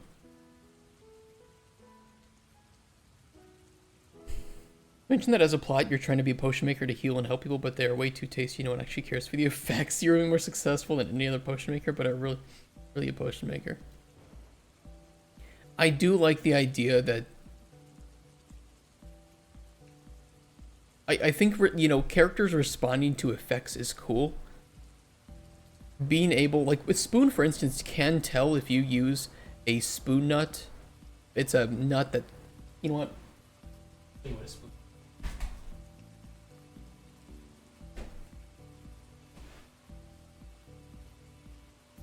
This is a spoon nut. It's a nut shaped like a spoon. Okay, so he can detect if you use a spoon nut in the creation of your potions. Nut can. Nut can. That's for the OnlyFans. Somebody paid me to frame a picture of a spoon nut. I don't know why, but they paid me to do it.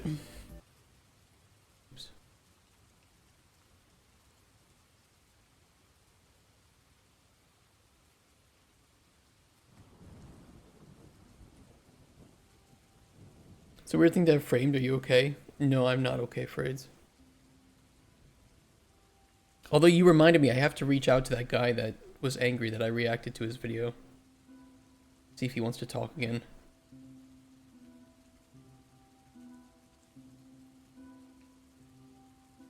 I'll do that later. Because Gamescom is now finished.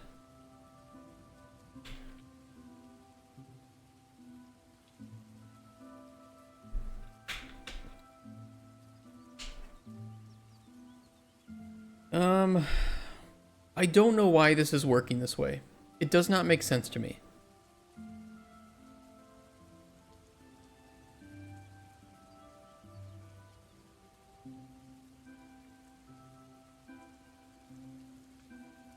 As far as I know, the function, if we break the for loop here, it should not keep running code further down the line.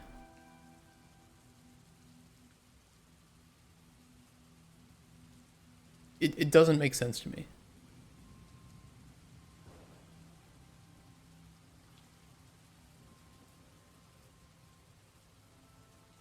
It should skip right through, it should output our result, no bugs, no problem. And it's especially weird because it doesn't do this with any of the other effects that it's testing, as far as I can tell.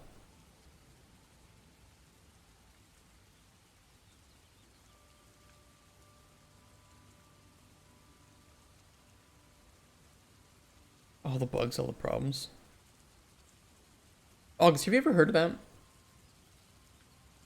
You know, I have a break, right, on this for each loop. Right at the start of the function. And I call that break. It hits successfully. But for some reason, it continues to do the iterations of this loop. Hey, Green Coke.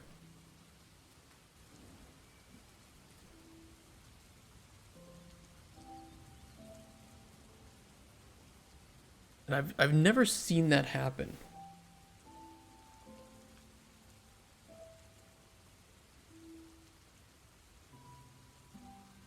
Because of how you handled the nested loops. Is it? There's 3 loops actually. So there's a for each loop with break here, right? Break here number 3, basically 4 and 5 continue. Why did they continue though? Because I didn't think that they had done that.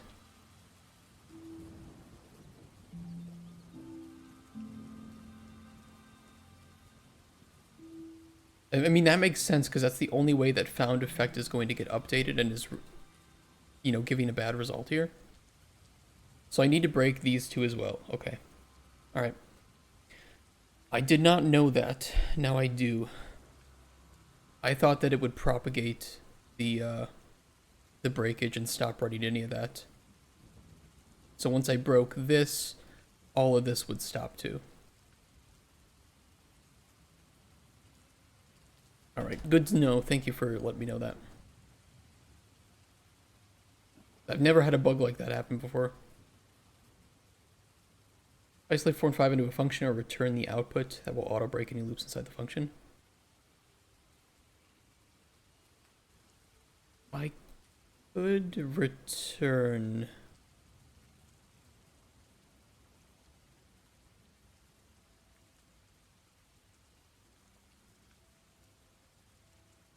I could return right here, but I think for the sake of organization, I'll just break each loop. Your brain with dev talk. It's true. Knowing that that's a bug, I'm surprised I haven't had that issue happen prior. Just very specific, I guess.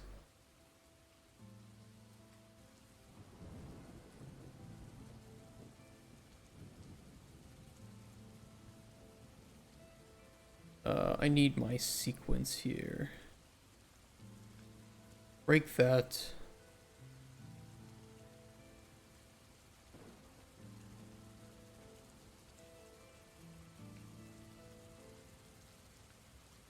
Obnoxious. My fun issue with arrays is when you try and adjust the array while you're looping over it, it won't let you. Yeah, I definitely try to make sure not to do that. I tried it once early in my Unreal career. Ooh boy, did I learn the hard way. It's like, just make a copy of the array. Just make a copy, store it as a local variable. Oh, that's a, hold on. That's not the feature with break.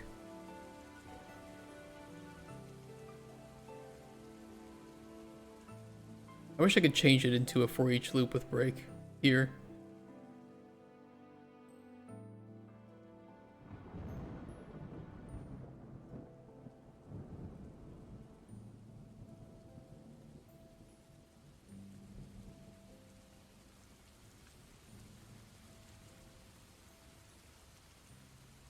Look for the loop and get the loop index on the array you want to edit. Yeah. Yeah.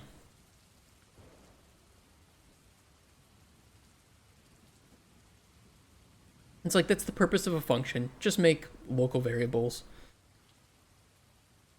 Bumping up RAM usage by 5 megabytes during a function is not really going to be a big problem. Especially if the function isn't being called every frame or something, right? Who cares? Let the garbage collector take care of it.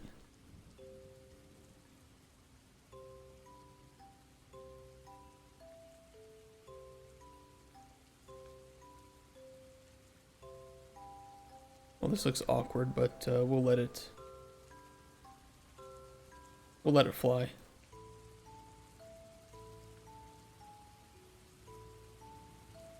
And it's really only an issue because I set the found effect here. So because it keeps looping, by the time it gets down here, it's changed the found effect to the next one. And that's why I'm grabbing the wrong info for it.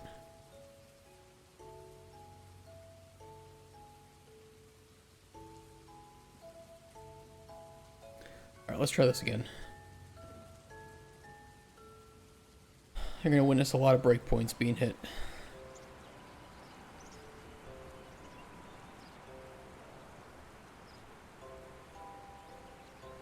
Goes through architecture rather than logic. Whatever. Prototype. Let the programmers handle it.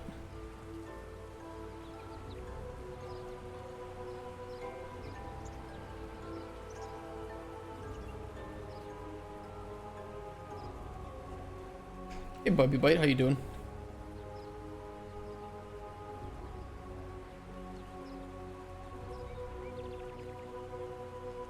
Doing the same type of bullshit with my new prototype.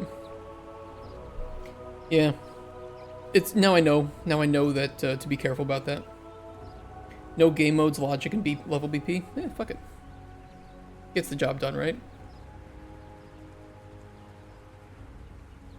Need to resume quite a few times here.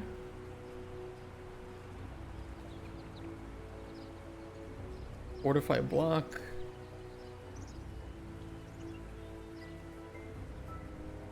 Fortify health. Hey Travis, how you doing too? Good to see you guys. It's going good. We're fixing a bug right now. Hopefully.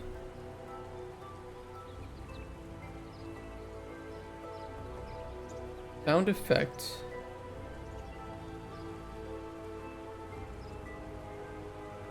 Why does that not say anything on it?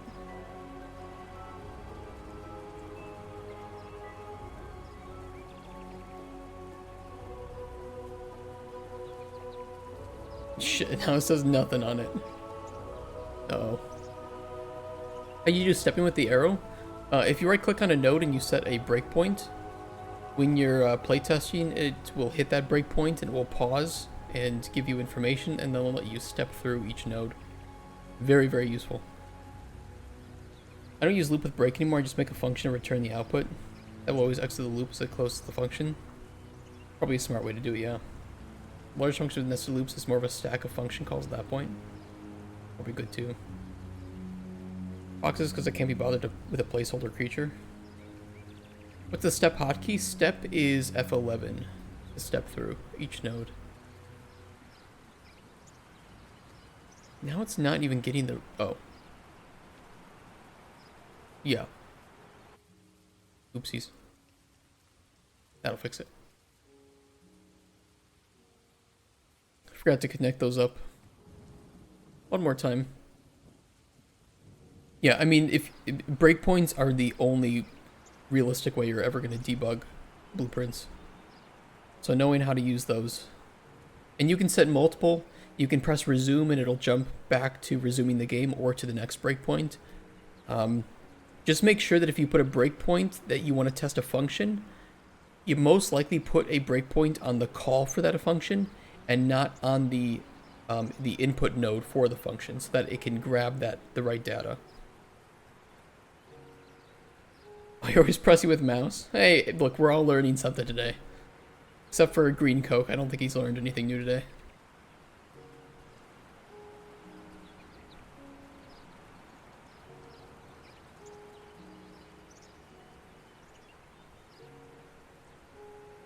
Green Coke out here just being the king of Unreal.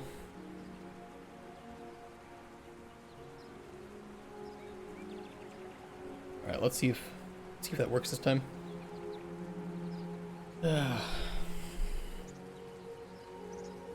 We're making it so that, well, on Thursday last week, we made it so that the NPC will respond and build a custom string for various effects that can be on the potion.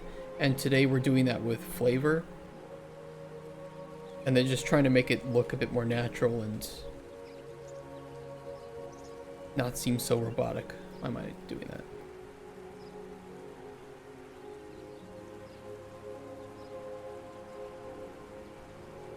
Okay, it should be after Fortify block. Restore health. That's the one. No. It should be Fortify health.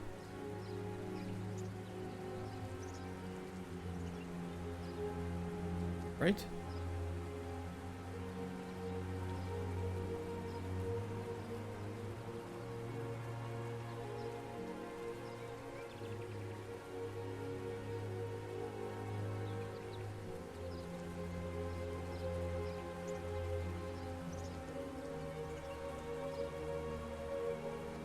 No, wait, that's okay, that's okay.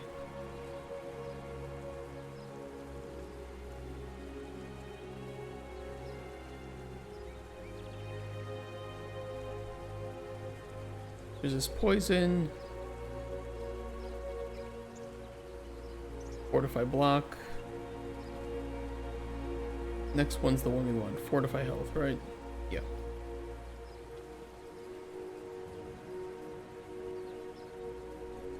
Learned that a big part of North Korea's national economy comes from making fake dollar bills. What? What?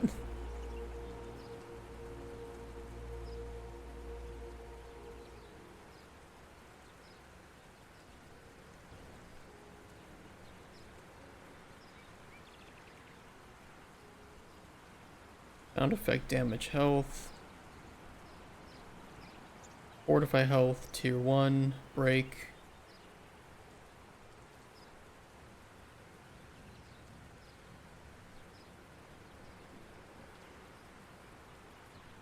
Break.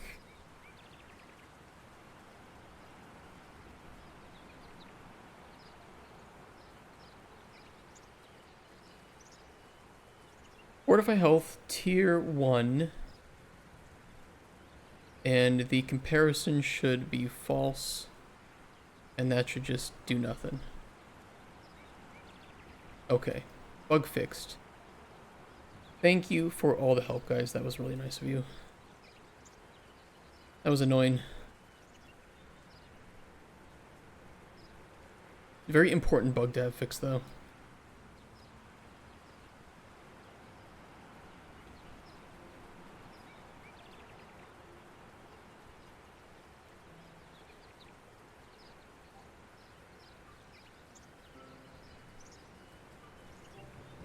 You don't know how Blueprint works, but I rarely use the debugger when programming or even debug per se. Much more prefer to read the code and think it through. Anything, I just log out the values I'm uncertain about.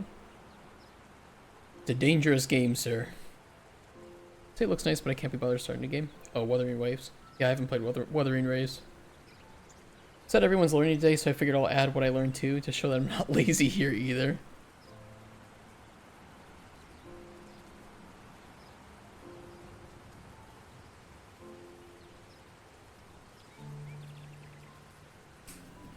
Beautiful. This is perfect. Although he doesn't comment on the flavor here. Did we delete that?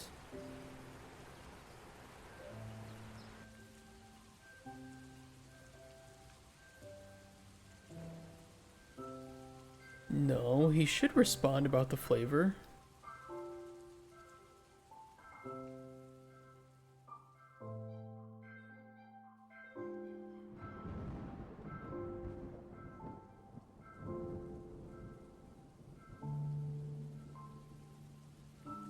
New bug.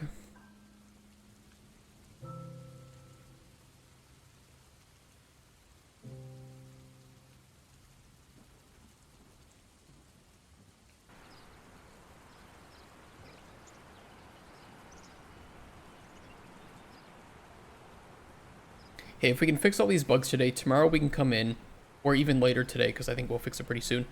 We can come in and we can just hammer out all these extra responses to potion effects and flavors.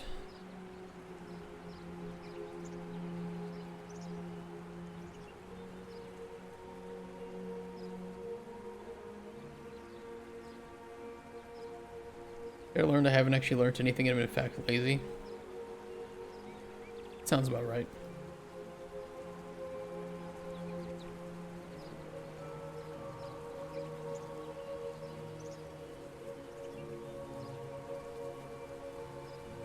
Okay, breakpoint should be hit when we talk to him.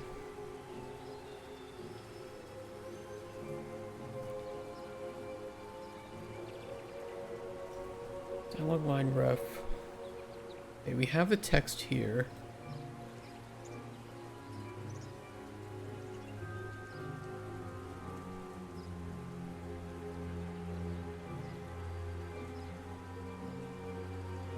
We'll add a breakpoint, skip through. Response passing array. Why are they all false?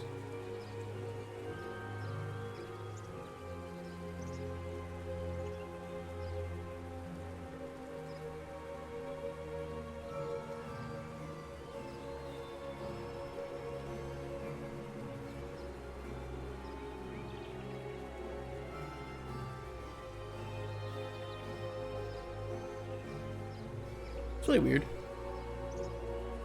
Did we change it or something?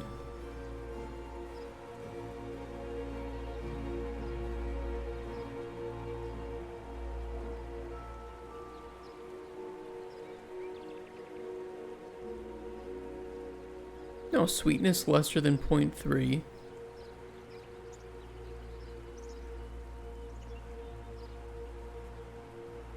Oh, no, actually, no, it's fine. It's fine because we don't...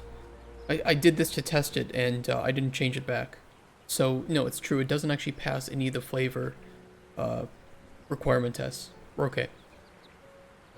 Is test-driven development even a thing with Blueprint? What do you mean? It takes Unreal approximately 30 minutes to start up. No excuse to not have it at least load while you drink your morning coffee. It takes 30 minutes for Unreal to start up for you? Why? What do you load up? Are you rebuilding shaders every time or something?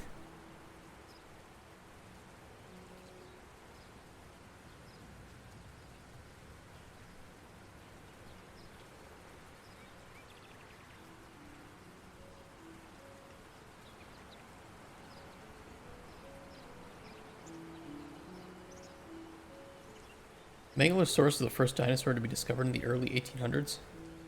That makes sense, because dinosaurs are only 2,000 years old, right? I'm lying, I'm joking. Oh, okay, I wouldn't call it dangerous. I do more test-driven development. I would assume it just depends on the style of programming one does. Yeah, it could be. 3,000 beat, we're close. Ah, damn. Jesus was riding the dinosaurs.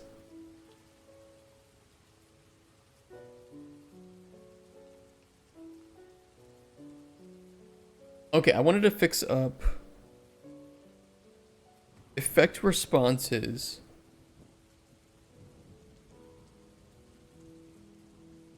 Sound a bit shit right now.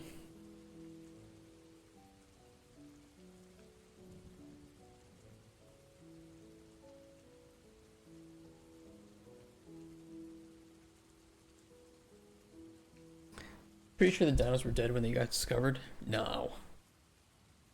Haven't you seen Jurassic Park? That shit's real. I'll show you what I mean by the effect responses.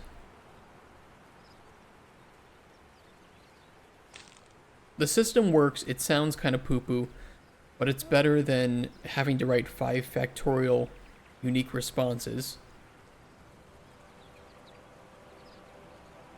Roughly minimum. But I also think we can improve how the responses are laid out.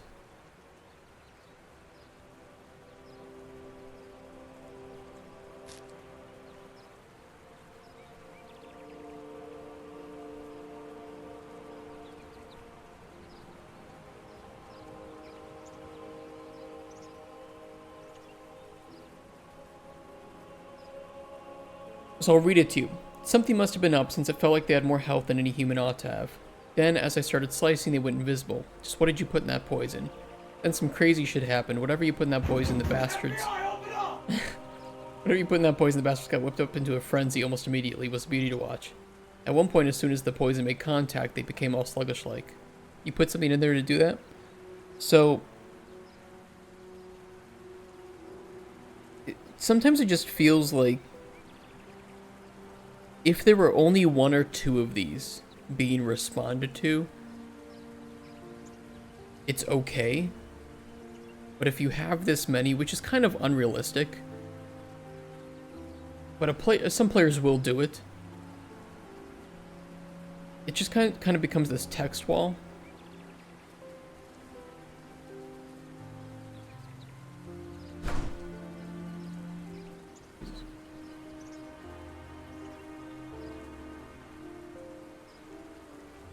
I don't like it.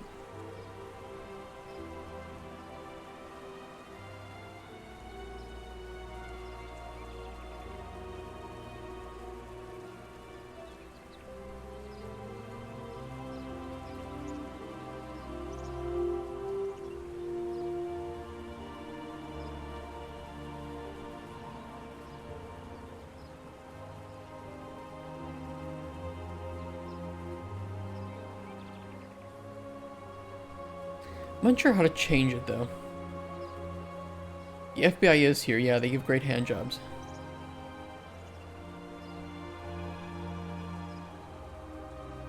I don't know why I said that. I don't know why I said that. I could break them up because, you know, we have neutral, positive, and negative responses. The original thought was to break them up by those responses.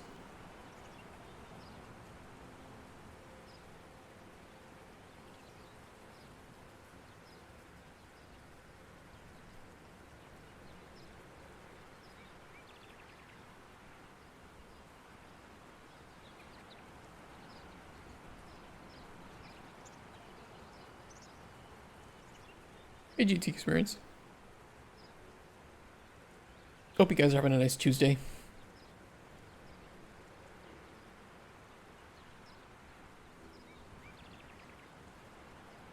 They come in steps, like when you click next to read more. The issue with that is that I can't add a dialogue node into the game. Because, you know, they're written through here, right?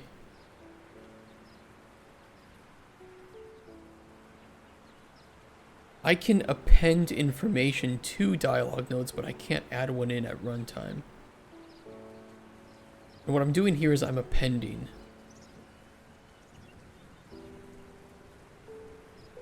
But this is an unrealistic scenario, right? Because he asks for a damage health potion, and the player provides damage health, fortify health, invisibility, frenzy, and slow. It's a little overboard, right?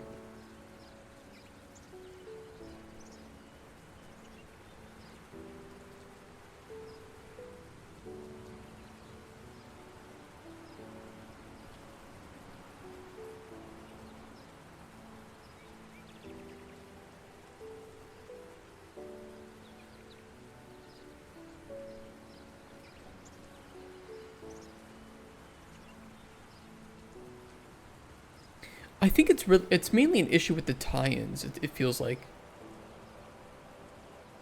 Maybe I'm wrong about that, but these tie-ins that we use here, that we wrote somewhere,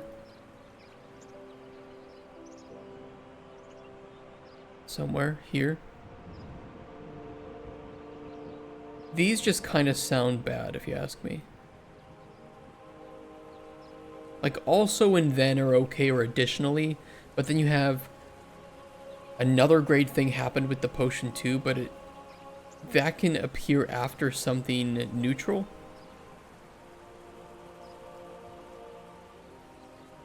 Like, maybe the less custom the tie-ins are, the better it all sounds when put together.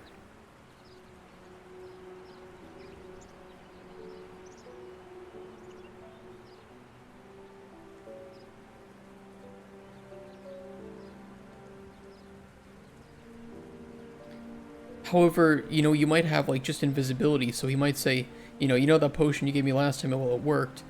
Then, as I started slicing, they went invisible. Just what did you put in that poison? Like, shouldn't he mention that something was weird with the poison? If I understand correctly, you only append text resulting in the text box having more text. Yeah. Why not just spin up a new dialogue?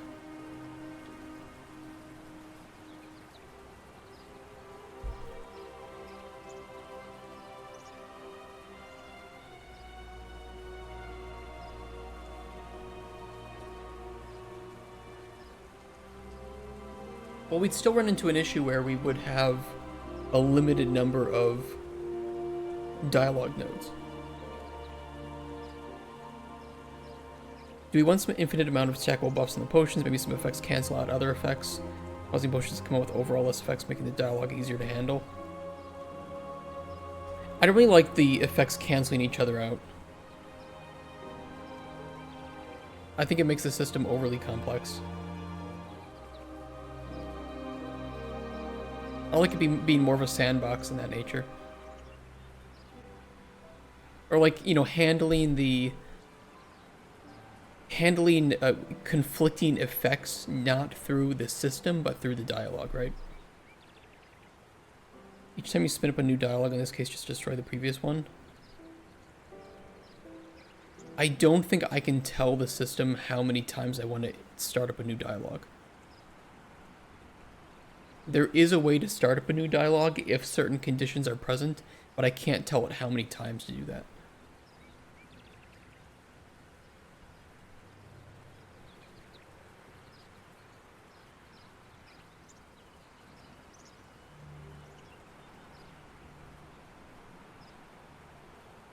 I also think it sounds a bit disjointed, right? You know, it's kind of like the traditional RPG way of handling it. So if you have 3 tags that result in a total of 3 separate responses, you'll either have, well, when you talk to that NPC, that first response is used, and then you jump into the regular shit.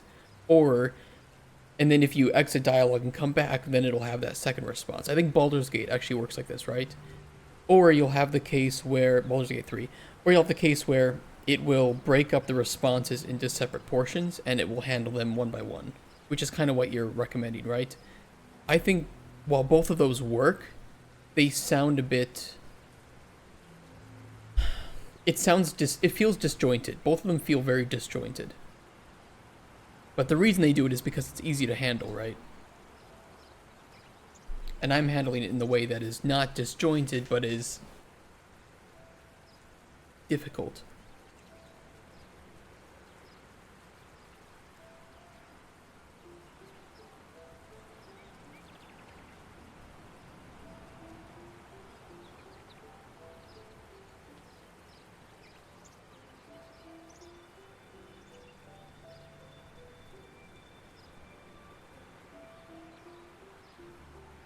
What we could do, break them up into sections, neutral, positive, negative, right? For the first, we'll have like a preamble. I don't know if that's the right word for it, but like a, hey, when I was using your poison, like let's just use neutral. Hey, when I was using your poison, something weird happened. We don't use, then for the first response in that section, we don't use a tie-in. So instead of having then, as I started slicing, they went invisible, it would be as I started slicing, they went invisible. Because that's the actual response without the tie-in. And then for any additional responses in that tier, in that neutral section, we can use tie-ins. And then we can have an exit to that neutral section if we want, right? That way it should be easier to combine responses in a way that makes sense. Have a preamble or, I guess, an intro and exit to that section that are unique.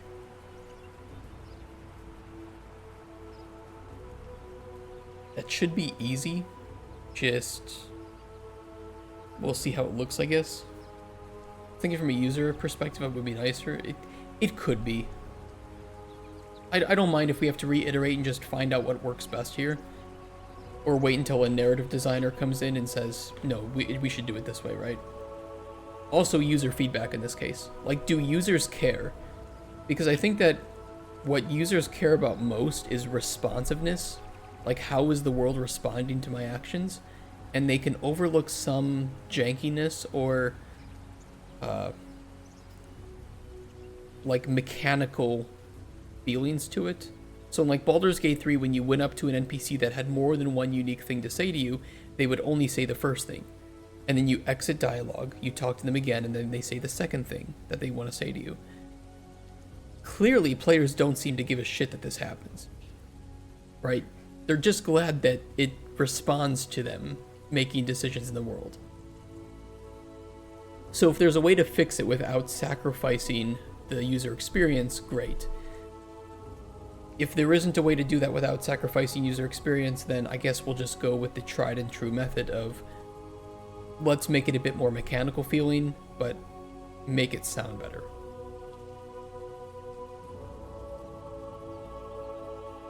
If that makes sense. Look, it's snowing. It's so pretty.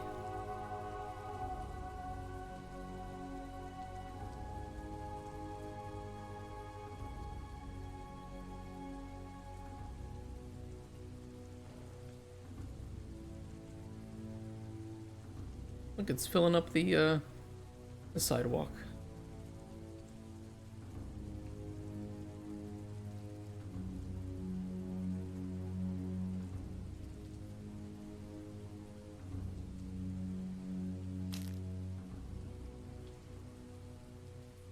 I like the transition, it's nice.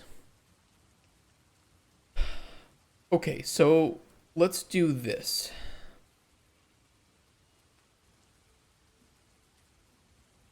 For response tie-ins, that is a separate structure. Let me find it.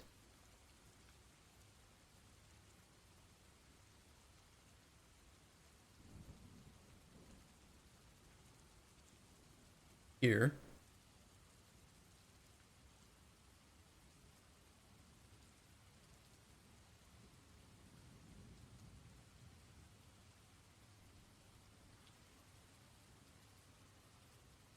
Star Wars Outlaws really flopped, didn't it? I am forced to play that, actually.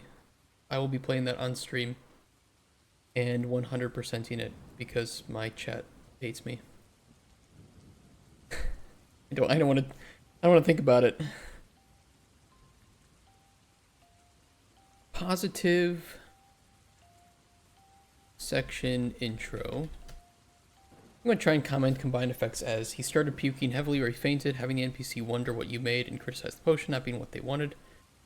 Result, giving the negative rep based on the perk amount, the potion deviated from what he wanted. Deducts like X points and affects the influence.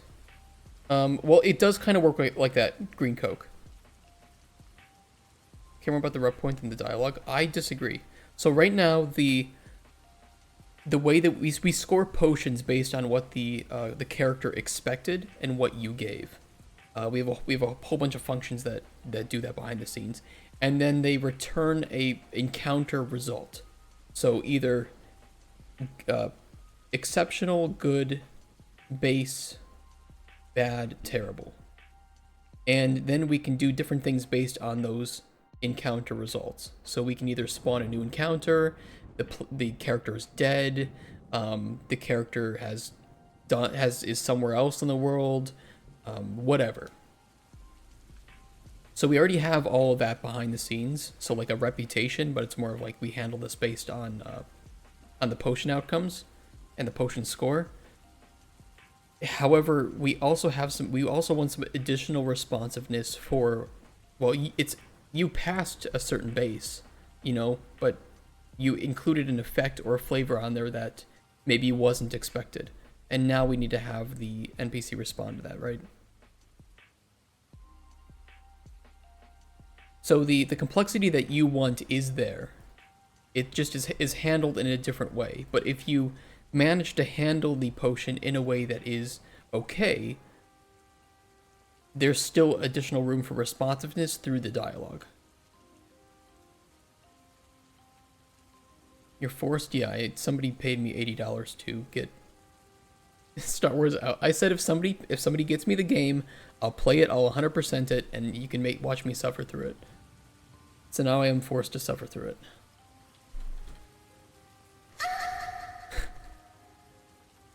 Outro. Intro.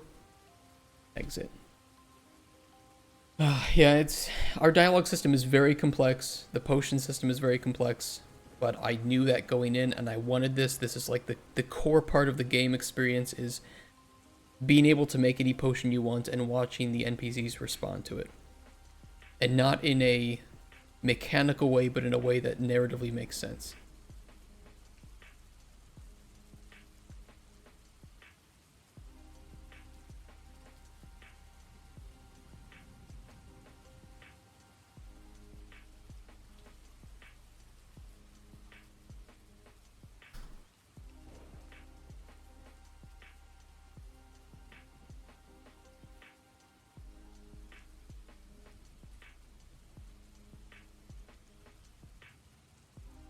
Okay, positive responses.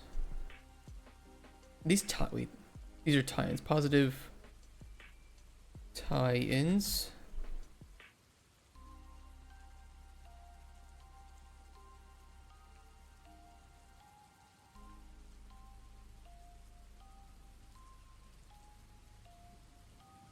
An important thing to note, though, is that these 5 thresholds for potion score are based on the NPC's perspective.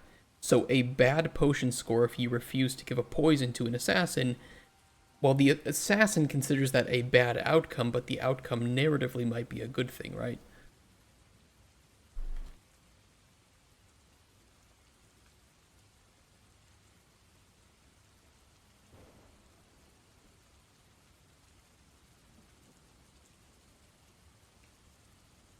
Okay, tie-ins.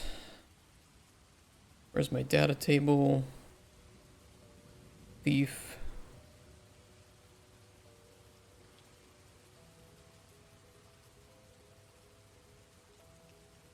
Okay. Intro, exit, perfect.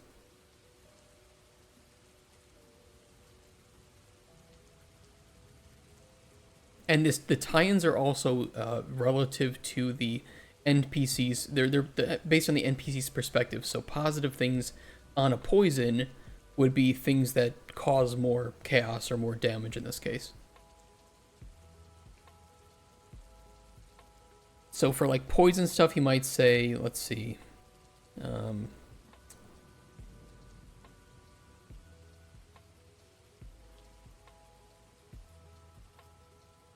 some wonderful things happen on that poison I did. And then we would have a tie, or we'd have a response, like, let's say, I don't know, let's find one.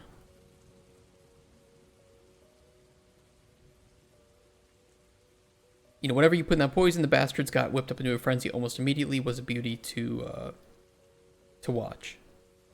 And then let's say there's another one in there. Then we would have a tie-in for...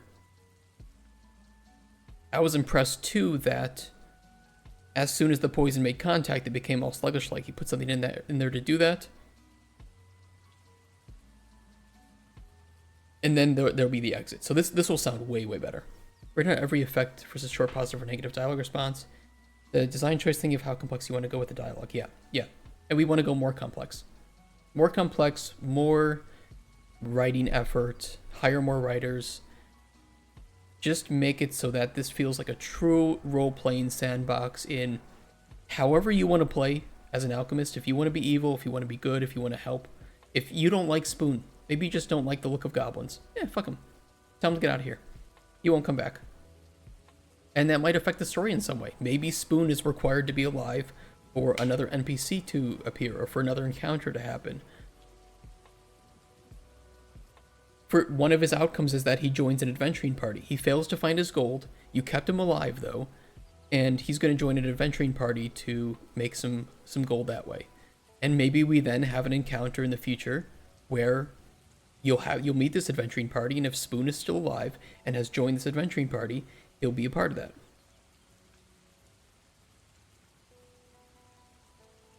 In which case, then you can talk to Spoon. You can say, "Hey, dude, how's it going?" You know.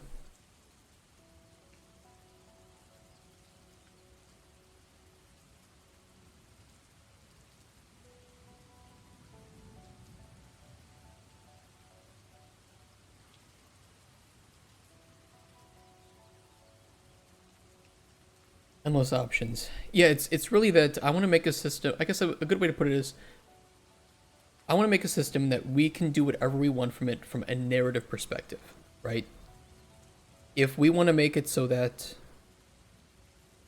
X happens if you give an assassin who wants a poison to kill somebody, you give him a health potion. What do we want to do with that instead? You know, maybe he detects it before he leaves. He comes back and says, "I know what you put in there. It's not going to fucking work on me, and now I'm going to attack you," or something. Maybe he doesn't detect it. Maybe he heals the person he was supposed to poison, and, you know, a new encounter spawns there, or you stabilize a kingdom, right? You give him a potion of cure disease or cure poison on a you know, who knows? Who knows? It's like we have this system. It works like that. It's up to the writers to utilize it to its fullest extent. And I think that we can find some pretty cool things to do with that.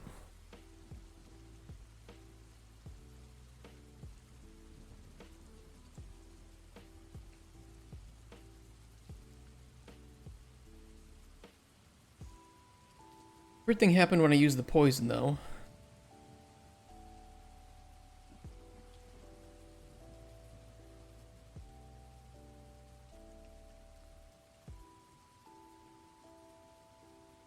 You know, NPCs we have, you know, narrative events that can detect if an effect is in the potion, if a ingredient was used in the potion. We can read any saved choices or knowledge that the player has. So it's going to require a lot of testing and a lot of really thorough organization for the writing. But my goal with the prototype and the vertical slice is to write 3 deeply written, properly written NPCs, get them voice acted in some way, even if the voice acting is kind of shit, especially for prototype. It doesn't matter if it's good or not. Vertical slice, though, we will do it properly, just to see what players think. Like, hey, did you like the responsiveness that the game seemed to have? Did you notice it? And then talk with other players and say, you know, just maybe like get them into like a Discord chat or something and say, just talk about what happened with certain characters. You know, just talk amongst yourselves and we'll watch and we'll just see whether or not you liked that happened or that you didn't know that could happen. You know, that I think the community element is a part of it, where if you don't know that an NPC could have gone down a very different path, then, you know, you're not going to notice that the game is responsive in that way. But if you see another player playing it, or a friend or whatever, say that, holy shit, you know, I was doing this NPC thing and I fucked up a potion and this thing happened, now you start to realize, oh my god, there's so many branching pathways to each NPC.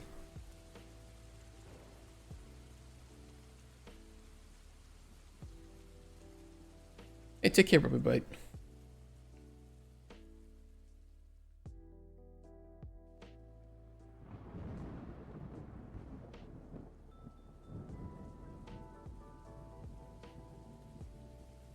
Poison didn't seem completely effective.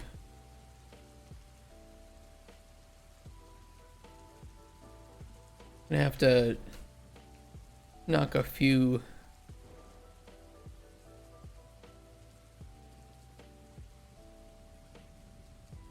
what would Spoon say here? Like,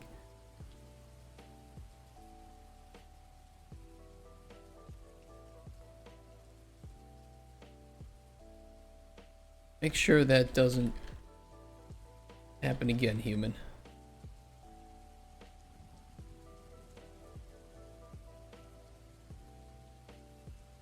Like, for instance, with Spoon, actually, we have 51 separate saved, like, choices that you can make.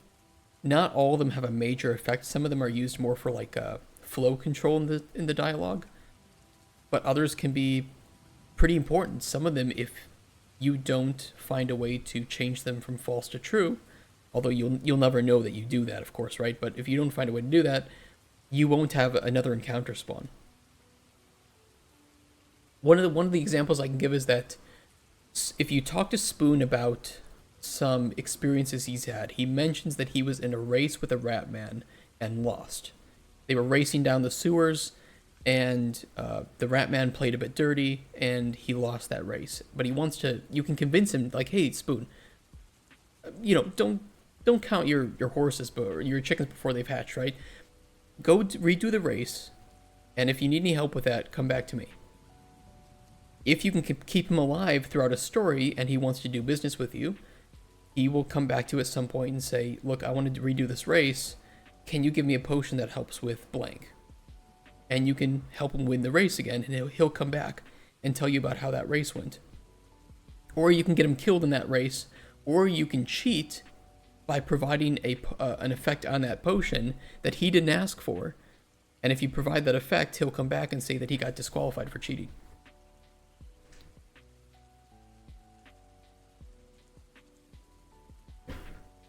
And I think that that's something that, for instance, my fiance, when she tested, she did not get that encounter unlocked. And so, so that was interesting to see. I need more playtesters for this for sure.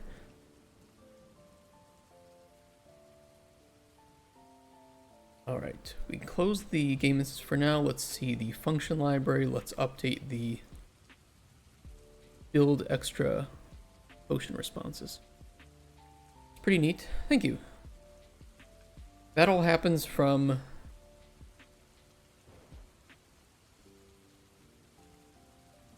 the lore loop. I think that's when you ask him if he's done anything crazy.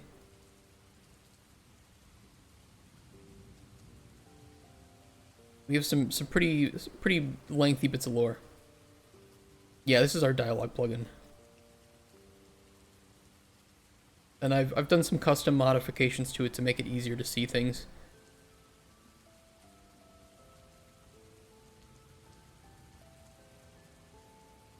It gets pretty wild at some points. And I'm not very fast at it. It's fun, but I'm not fast at writing dialogue at all. Ever seen this? This is narrative 3. With some modifications on top of it.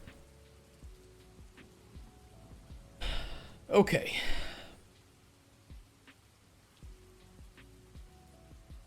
This is where we loop for the response. We have the response type.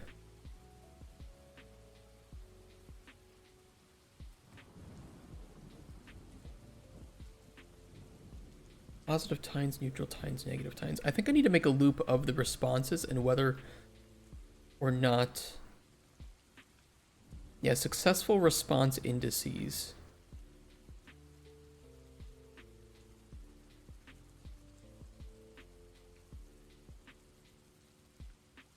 I'm going to sort them into arrays. So we'll do neutral...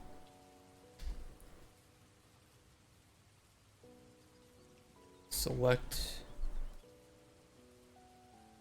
duplicate, this will be positive.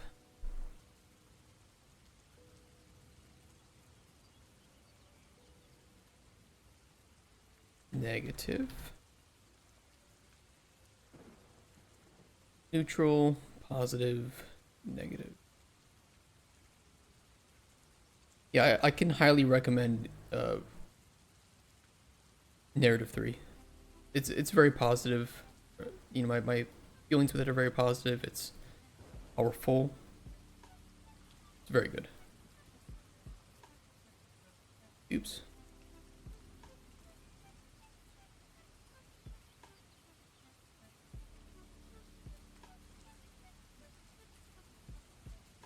What did I do?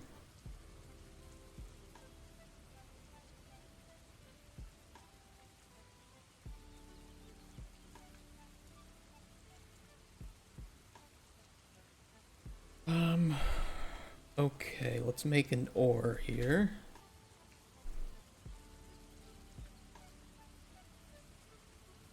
We'll just do a triple validation check on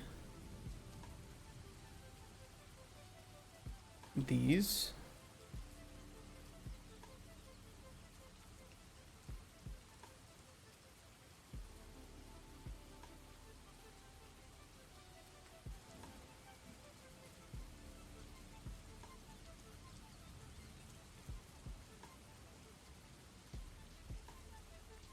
Is this still okay? Yeah, this is fine.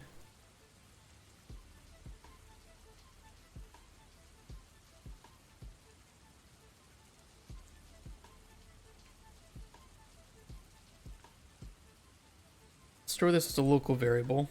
Allergies are going crazy today. I was feeling some allergy stuff yesterday. My nose was really stuffy. A bit this morning too. Probably should have taken some allergy medicine.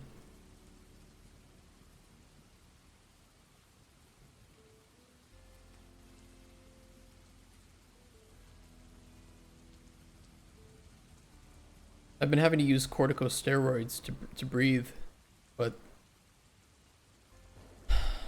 they're a little overkill. And you're not supposed to take them for too long.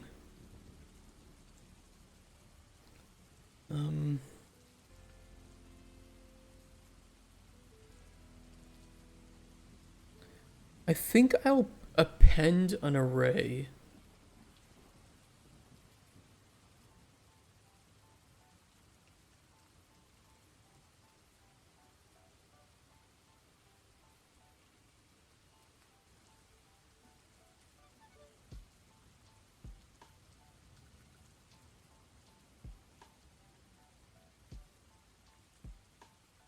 Yeah. Well, we'll start with this. We can always change it if it sounds a bit shitty.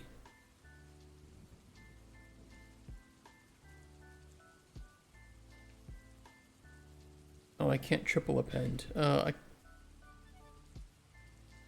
you make...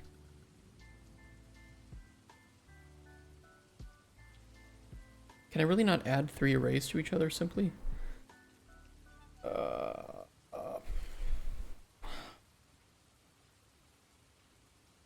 Okay, fuck it. Fuck it, it's just an array of integers. Who cares?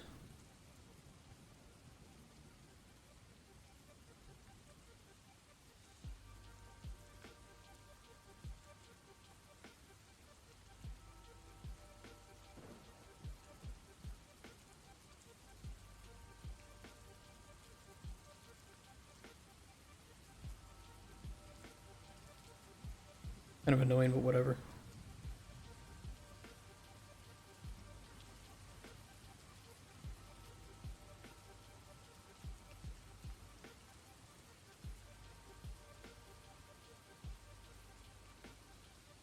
This is the target array, right? Yeah, target and source.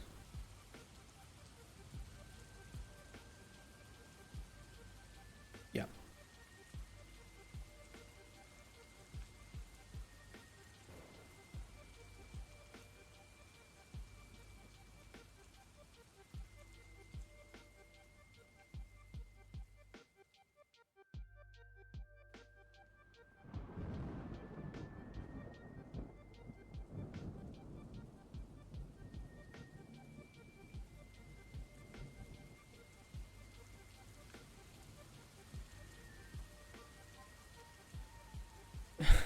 Damn it.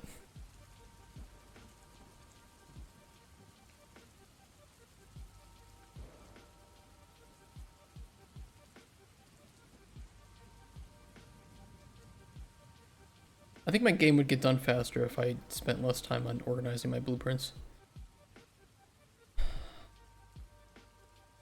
But that also sounds like a bad idea.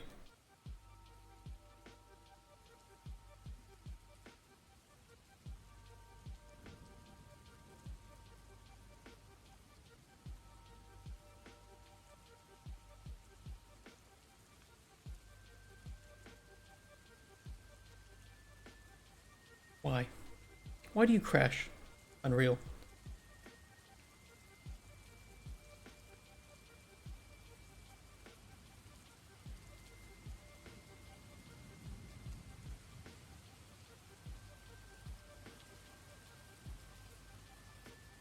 I would also save time. You know, this game would get done faster if Unreal crashed less. Pretty sure my crash logs folder is full of like 100 logs at this point.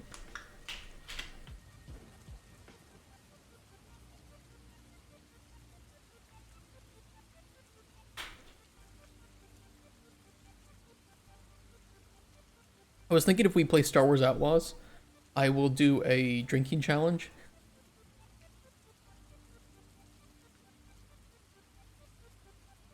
Maybe that's dumb.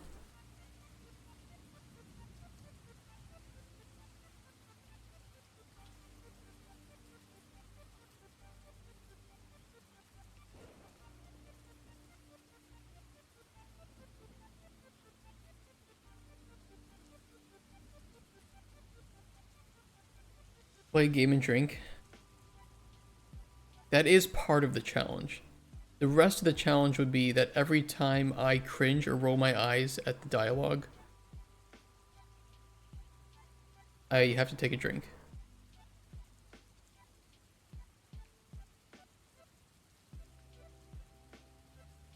Stop with the excuses. I'm not looking for a reason to drink.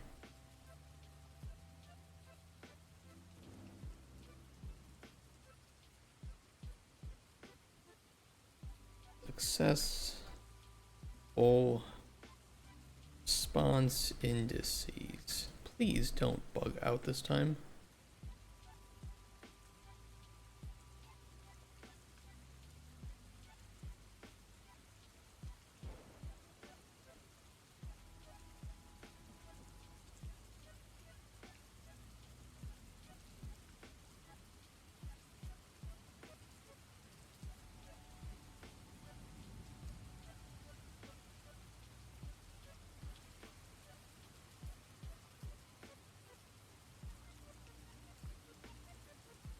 All right, connect these up again. We just go drink a beer with the funnel. What are you like a? Are you know like a frat or something?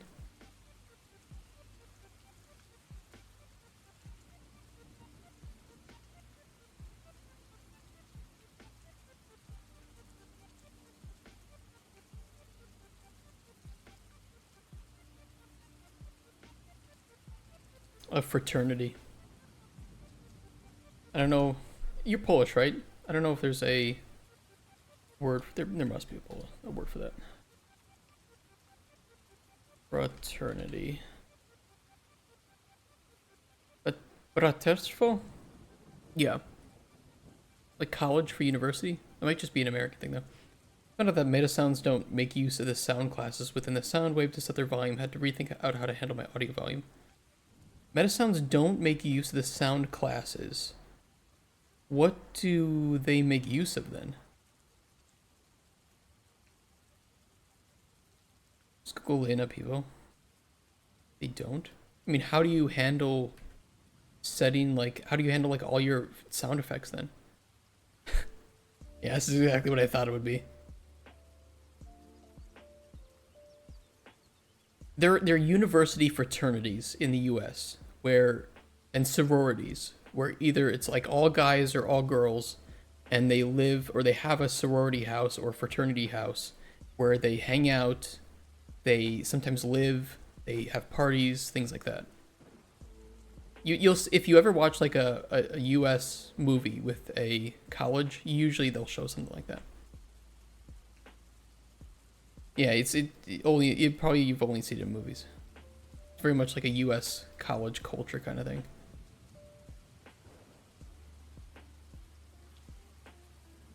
Okay, so we can append the array. Why would I want to do that though?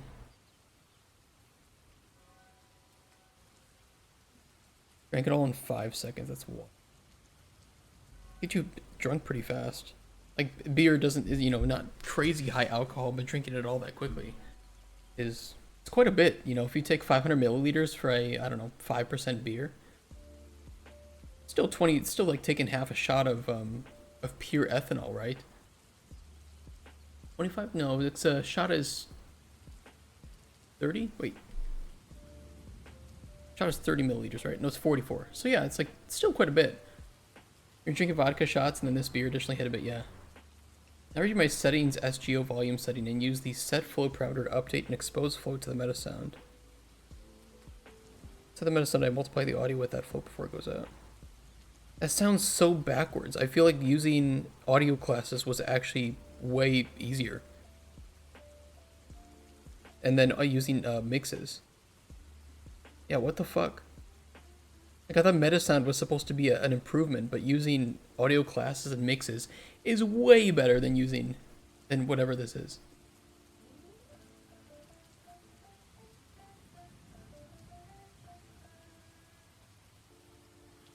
I think actually I do want to do 3 separate loops. Not add them all together.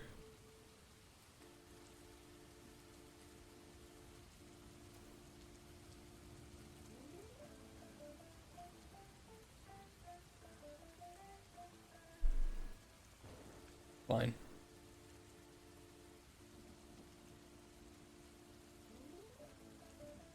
Oh no, looping through integer arrays that will never be more than like 3 or 4 indices long. My frame rate. My game ticks. Whatever shall I do?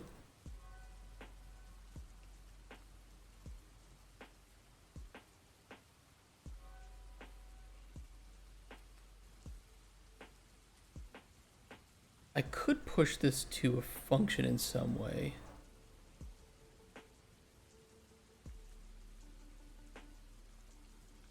Also, in fact, just using sound waves because they auto-read their sound class, but I need meta sound for the fade in and out of background music and pitch shifts for clicks. You can do pitch shifts with sound mixes. I do that for when we go underwater. I'll show you.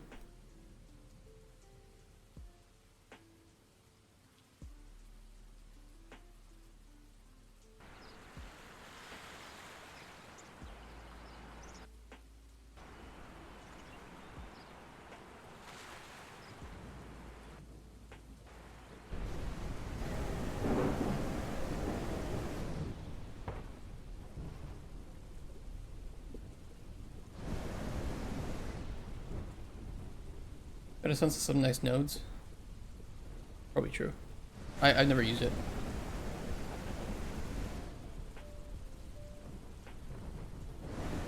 Because we make it so that you can hear the sounds from above the water if you're closer to the top of the water, but as you go deeper, we start to fade out. So you can't hear like the weather sounds.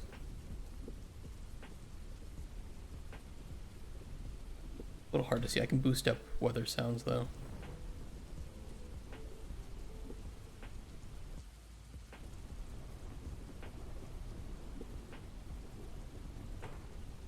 Yeah, I heard it there.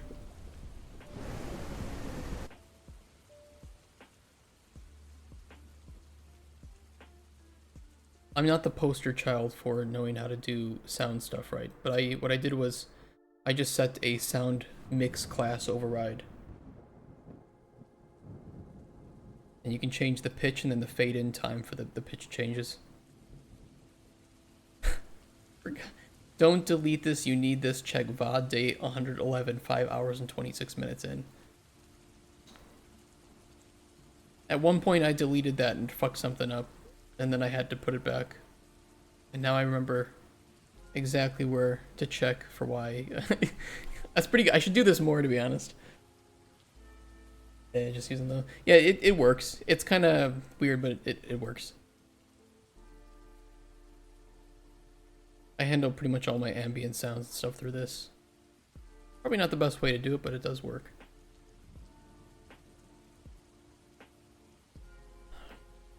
Okay, if it is the first index, we need to grab the response tie-ins. Break. This is for neutral.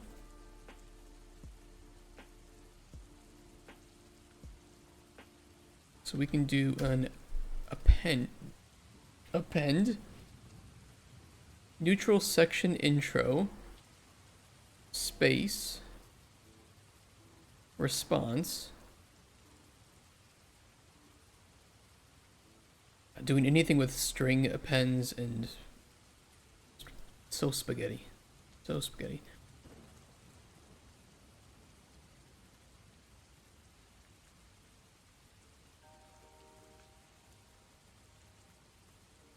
Don't touch it when it works. That's pretty much that. I've never done any sound design stuff in Unreal before, so this was my first learning experience. And I know I didn't do it properly, but for prototype it works just fine. Like it has the effect that we need it to have for the prototype. Everything else, don't give a shit. I think when entering caves, I have I just have a blueprint here. Oh, that's the nav modifier. I think I changed it to work some better way, but I think I just check if the player is in a cave. I set a boolean or something, and modify that until we trigger that they've exited the cave check volume. So once the player exits it, we then check here, is the player inside any caves at this point? No? Okay, set the ambient volume back to what it needs to be. There's probably some better way to handle that. I don't know what it is, but this works. And same with the desert too. I use that to fade between, I crossfade between sound cues.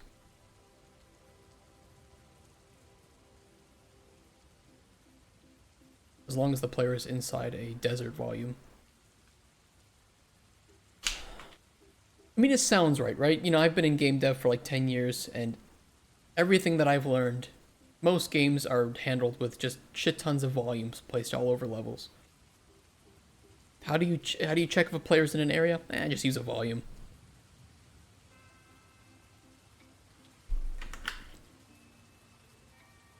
Need some scripted action to occur? Just use a volume. Using those trigger boxes for everything, that's pretty much what it is. My game is just filled with them. There's more purple in my screen than there is anything else, especially around here. Although a lot of this is for nav modifier. Just to make sure that NPCs and shit can't go up on rocks. Should see Skyrim. I would love to see a screenshot of Skyrim with its trigger boxes. If you have one you can show me, I'd love to see that. That sounds really interesting.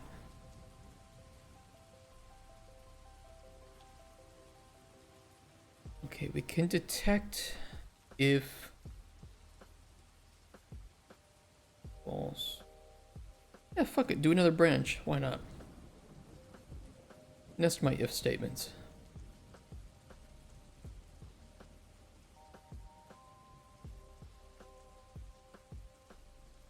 Last index.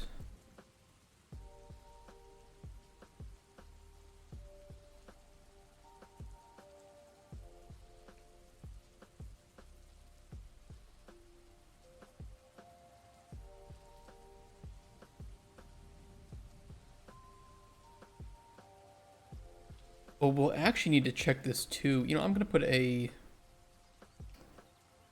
Save myself some trouble. Local variable. Current index. You know, Green Coke, how when you have an input like this, you can pull off a node anywhere.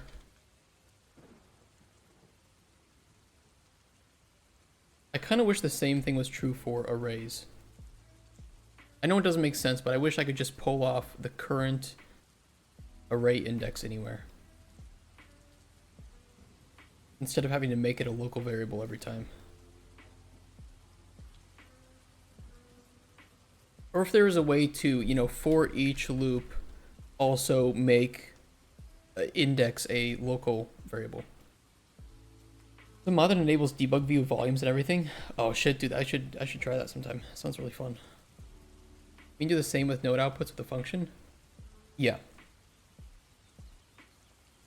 If I know that I'm going to use the array index multiple times throughout the loop, I would love to do that.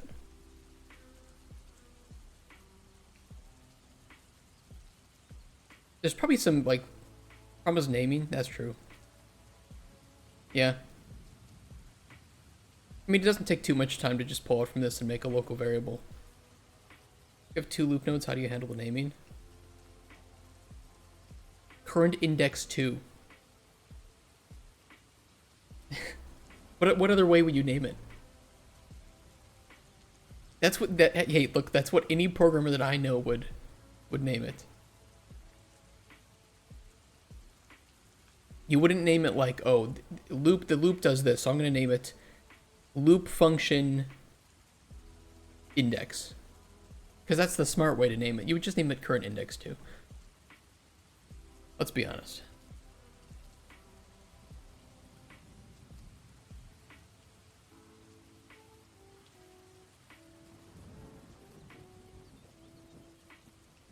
First one I always I, second always J, the programming way. Is that the way that you do it when you program traditionally?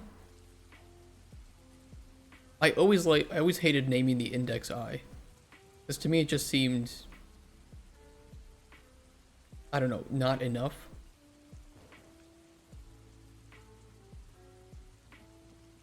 Only pros name their local variables L_A. Actually, what happens if you name L underscore? I'm curious if there's some naming convention for... No. It does hide the underscores, though. But it doesn't do for, like, booleans, where it hides the underscore, or the lowercase b. Pros name their variables whatever, because they're gonna forget what they do, so it doesn't matter. That's true. Yeah, it doesn't matter what you name your variables, you're gonna forget.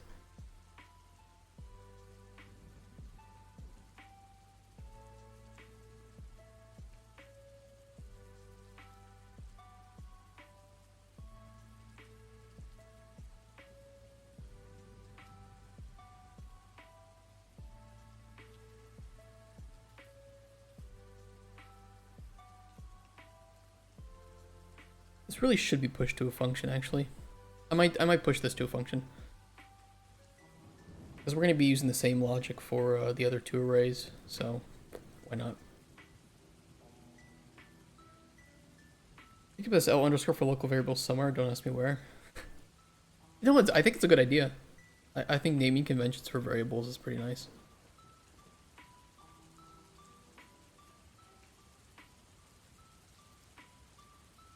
What did I want to do if it was true? Oh, we need to add the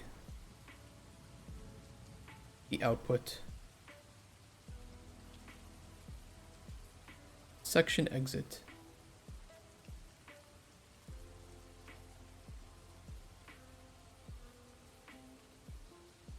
Yeah.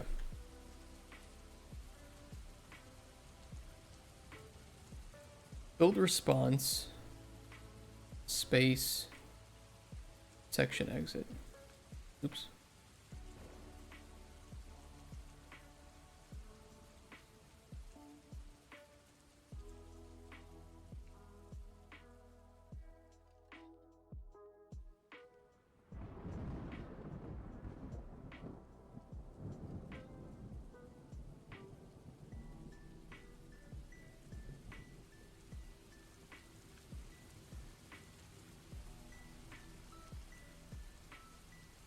Okay, a little bit of spaghetti. I could get rid of that.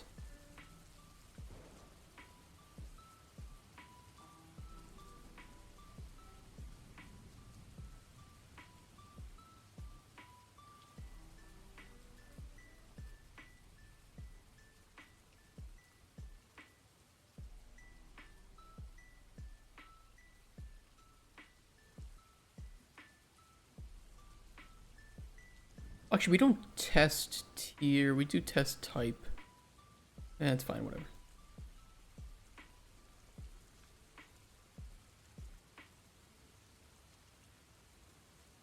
I could collapse these nodes.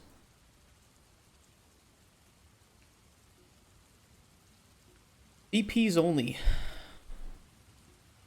Based.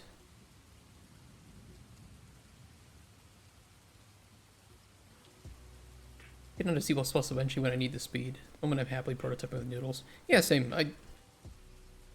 You know, there are a couple of things that I wish I had in blueprints that, you know, like sometimes a friend needs to expose, especially when you're, you know, doing professional game dev, right? There's gonna be a lot of bespoke things that need to be done and then exposed to blueprints. But for small games or for prototypes, yeah, fuck it.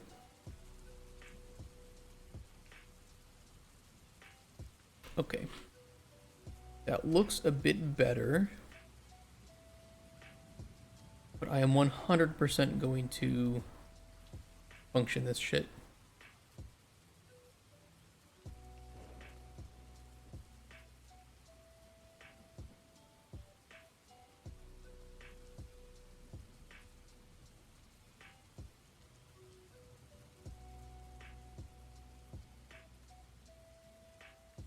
If I collapse to function, though,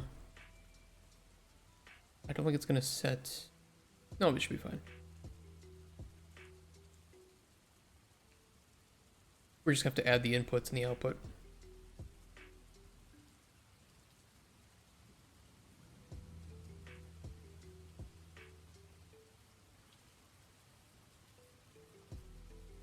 Build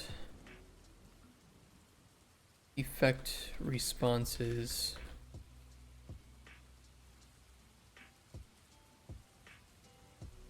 Fine. Call it that. What I do wish is that when you collapse it to function, it made a local variable for the variables that are in here. Because now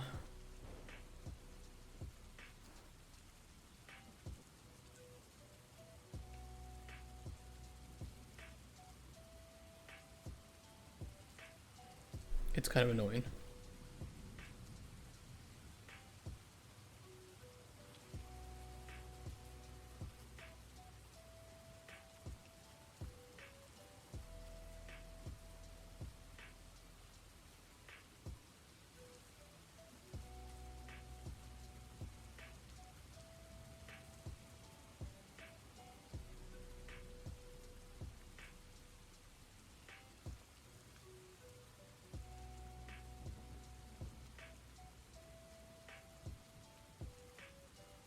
Oh, I named that wrong. Hold on, let me name it improperly real quick and then rename it properly. Oops. That's also incorrect.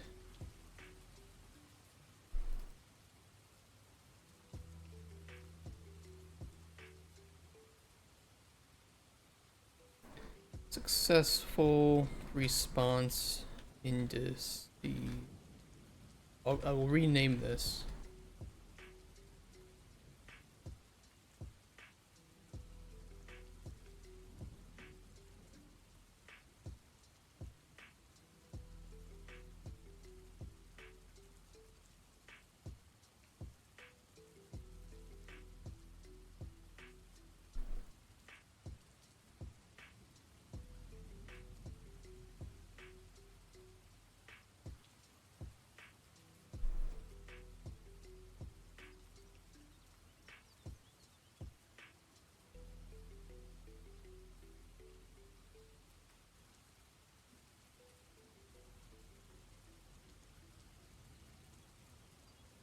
Positive tie-ins. I wonder if there's a way to just like right click. Oh, you can, look at that. You can right click on a, I didn't know this. You can right click on it and create a local variable for it.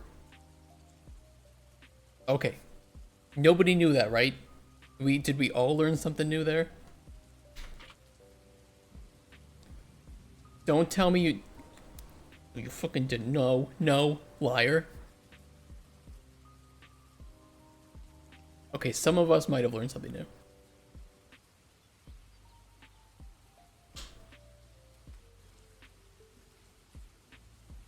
You stinky liars.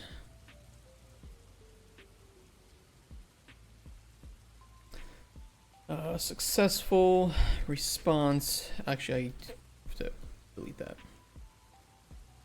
If I click everything, comes I'm too lazy to do it manually. I mean, that is smart because I barely ever right click things and I don't realize how many very, very useful bits of utility there are.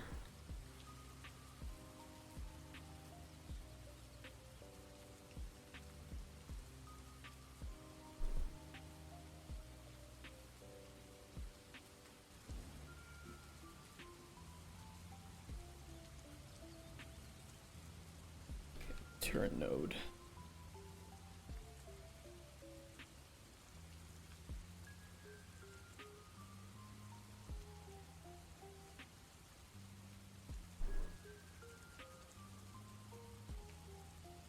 The hidden problem with copying over code and promoting grayed out variables to locals, they don't get picked up and they're basically internally still gray. Fix, remove, and replace it. Wait, so like right clicking and promoting will still fuck it up?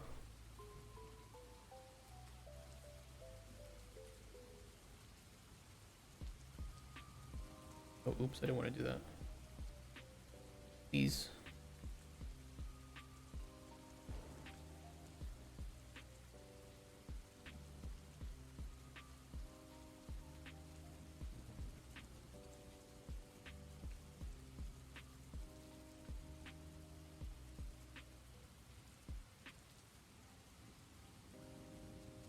This problem multiple times now with right click and promoting grays. Oh shit, okay.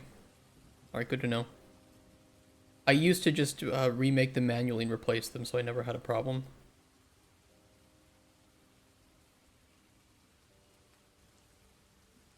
Turn a whole custom event into a function, that into a macro, and function back into an event. Yeah, there is that, and that is nice.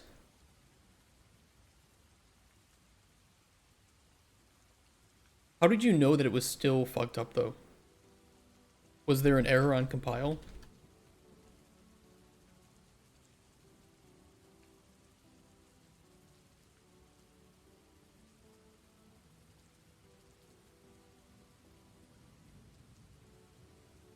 Okay, I think that's good, but we need to...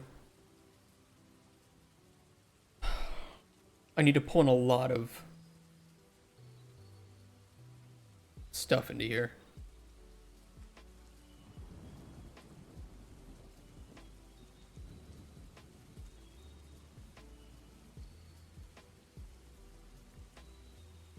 Response tie-ins would be one of them. I wish I could add that to the input node. I don't know when printing out the value and seeing that it was always 0. That's pretty subtle. That's pretty diabolical. Because nothing looks broken.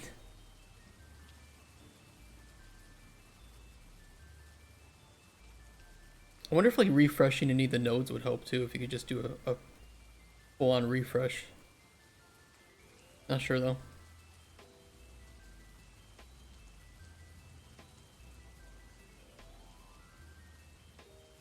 Quickly plug that in and unplug.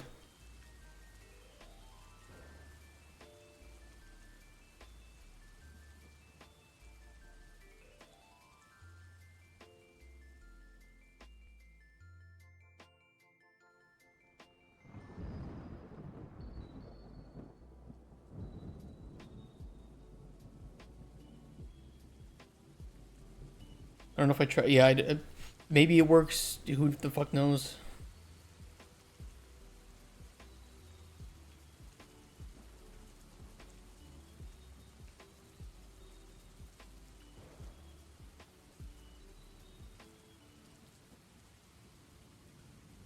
I don't know about you guys, but I always feel like Unreal is the engine where there's usually a way to fix the problem you're having.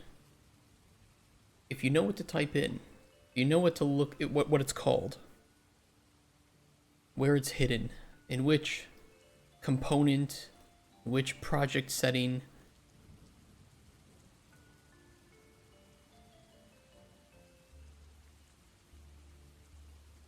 Your response tie-ins, current response.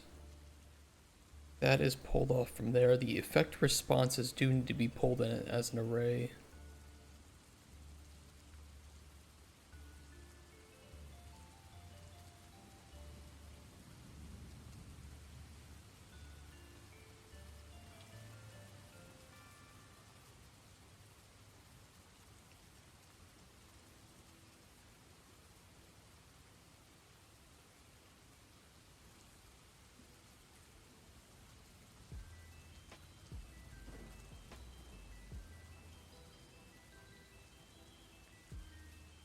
Try playing with the time functions. Not really. Head of Tamagotchi and Holy, everything's already there for you. You can get current time. Yeah, you can. I've seen a few of them, and it's just all there. Another thing that a lot of people didn't know is that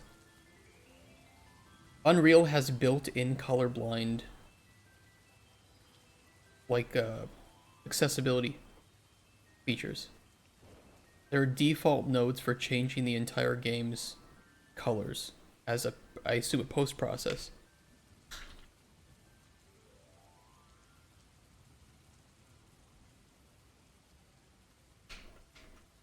Unreal's wild. I love it. Yeah, I love Unreal.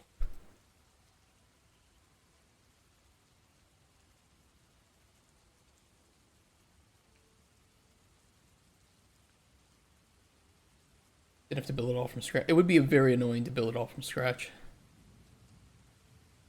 It's true.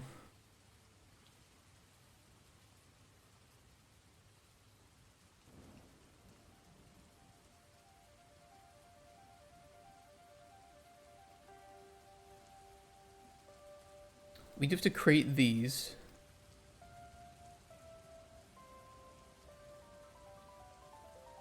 We can do that at the start.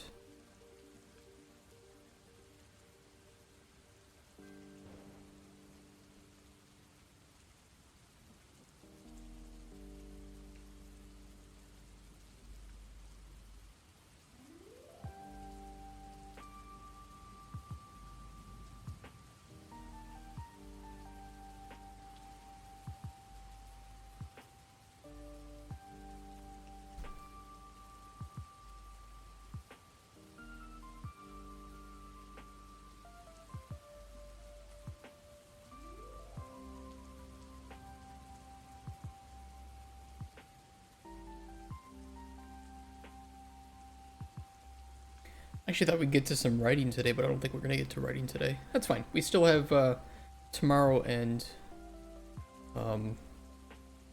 Thursday for sure. Friday is when I'd like to send everything over, but I want to make sure the build works, so I might make like a build tonight in my spare time, just to make sure that nothing's wrong. Compile some shaders early, because we have a lot of new stuff added, and I can let those sit in the shader cache. Always right click on them and choose create variable. Naughty naughty. When did you, what version of Unreal did you get those errors, Green Coke? 'Cause maybe that was fixed in some recent version or something. 5.3, okay, so pretty damn recent.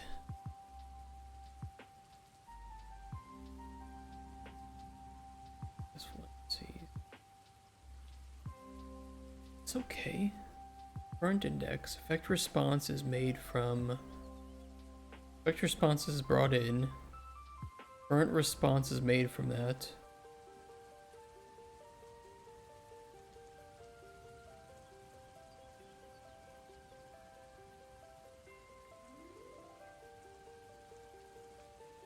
Response is given.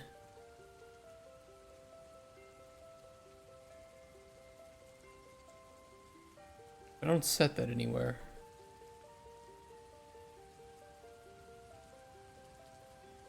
4.7 had no issues, went to 5.3 after that.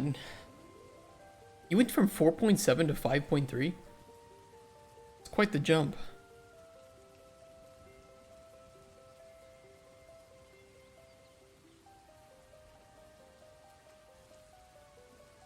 The hell?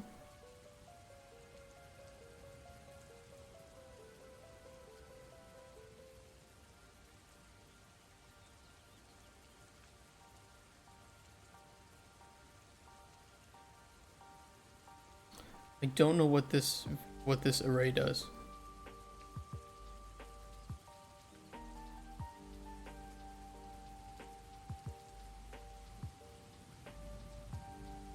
What was the purpose of putting this array here?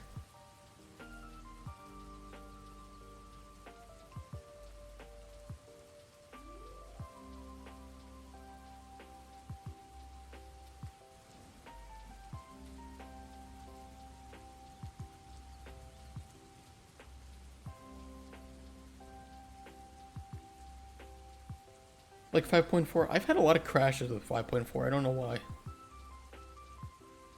Wait until it became more stable. There. I don't know if it's 5.4's fault though. You know, once you bring in other plugins, they have conflicts, some shit happens. I should check crash logs, but I don't. Other than when I do some fucky coding. Oh yeah. Same.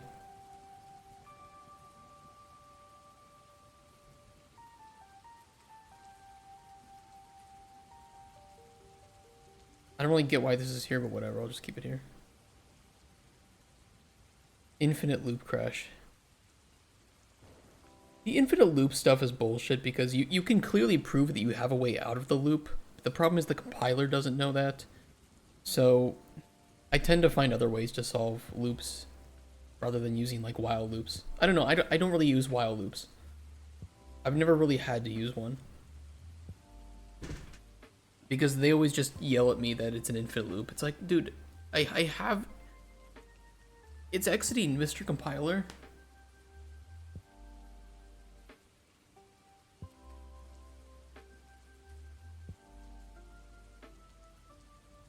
Accidentally recalling a function without a delay or... Oh, okay. Just keeps recalling itself. Yeah, there's that, isn't there? And because of the amount of nested loops. If you have a while loop where within the loop, if you ever set the condition to true or false, or let's just say false, right? If you have in the loop body somewhere where you set the boolean to be false, it will still be an asshole and say infinite loop detected.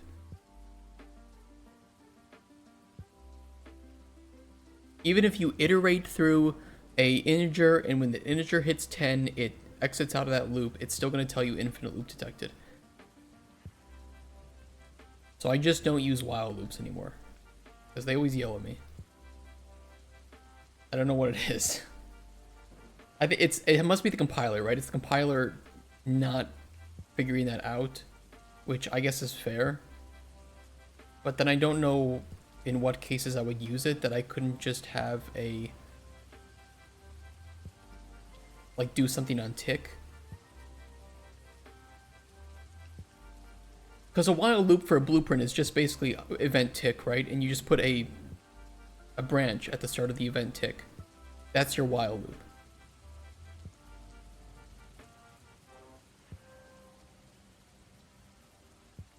And a single frame delay at the end of it should solve it? I don't know. I haven't ever found a need to use a while loop. But maybe there are some good use cases.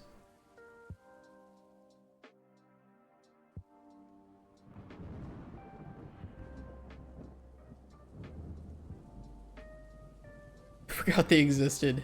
They kind of got replaced just by event tick, as far as I can tell. Just hook up what you want to event tick.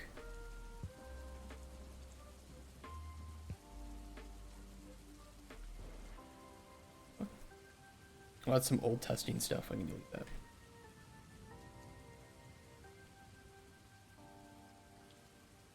Use them a lot in C# though. Yeah, I mean, I think in like traditional game development, they make a lot more sense, but with the way that blueprints are handled, and because every blueprint by default ticks, you essentially have a built-in while loop that you can utilize.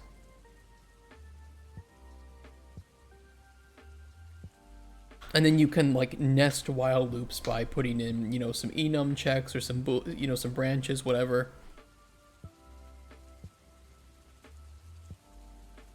I think I used them once and replaced that code with a more optimal way later on. Cuthbert, what is a use case for a while loop in blueprints? You ever listen to Salvatore Ganacci? No, I haven't.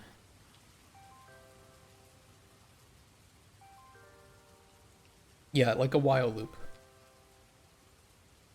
Because every time I try to use them, they always tell me infinite loop detected because they're assholes, and I just don't see a way. I don't see a need to use this that doesn't already exist in another way in blueprints that won't fuck the compiler. That the compiler won't be an asshole about.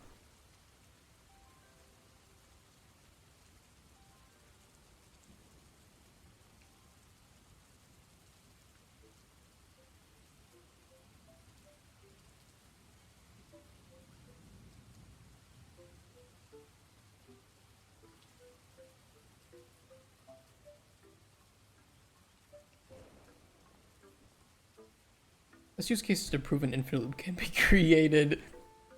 It's just to make sure that the compiler is still working. Yep, I can make infinite loops. We're good.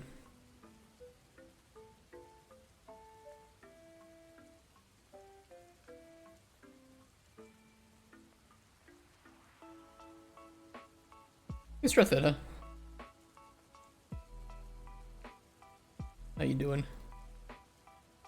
You also like making infinite loops?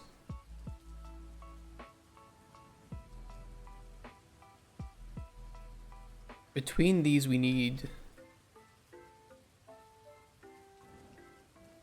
Yeah.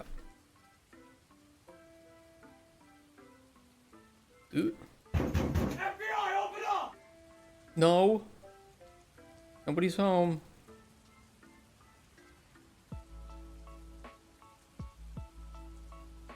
While loops are older than for loops, and you nearly always prefer the for loop due to this problem, yeah. But sometimes you don't know how many times you need to iterate before, so you use while, but and then body decide when it is satisfied.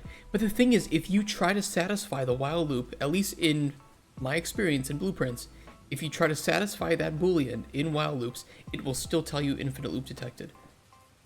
And if I don't know how long a loop should be, I can use a like a for loop or a for each loop if there's an array, and just base it off of the last index of something, right? Because my argument was that actor ticking, like event tick, is essentially a built-in while loop for functions or for actors that you can then use in any way you want, that don't cause bullshit with the compiler.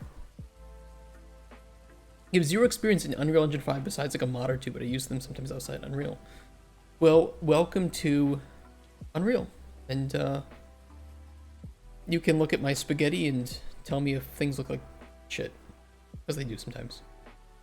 Because even on frame paused, I think you can tell an actor not to tick on pause though, right? Yeah, you can. No, but by default, tick does not happen when paused. Oh, when not paused. Okay, so you can tell it then to tick while paused.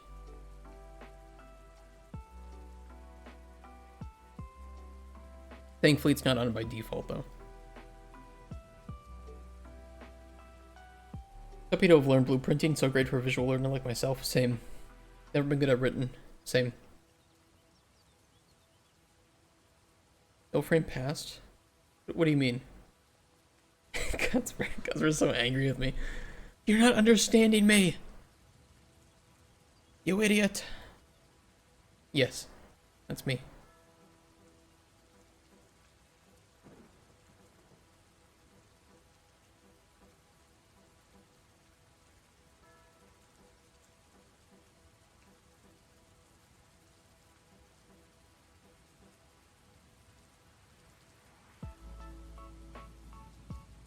Same here, my knowledge of coding spiked within 2 years. Don't think writing code could have done the same.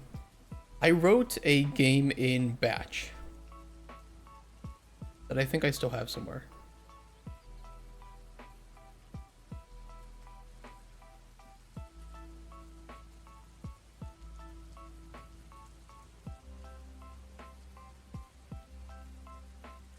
Oh!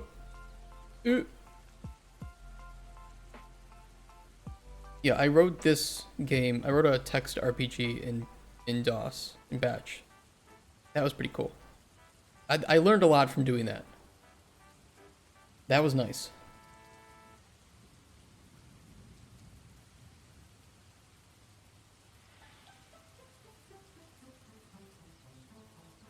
But then I tried to, like, jump from that to C++, and it was not very good. It was slow. You have a game that is running on a monitor every time it repaints monitor pixels. A frame of visual have just passed. You get tick event that is giving you information how much time passed between last and current frame. Yeah, but that's on tick, right? Each tick is when one frame is generated, right? On each frame, tick is running. But that's when everything else is being run too, is on a game tick. So event tick is essentially just a while loop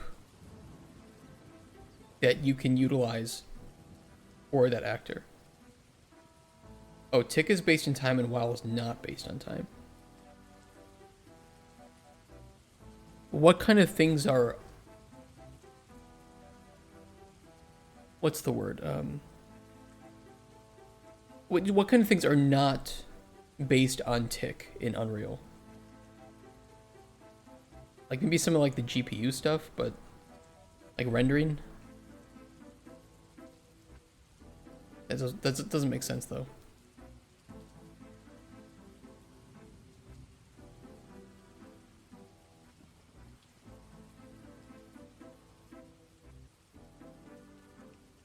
can make while and while and while.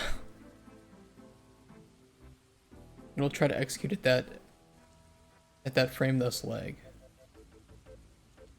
But you can also do that in event tick, right? Because tick is not asynchronous, unless you want it to be. Hey, Lazarla, how you doing?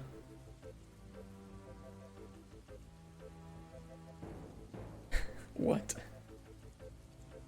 That is every programmer's response to whatever comes out of my mouth when I start talking about programming. What?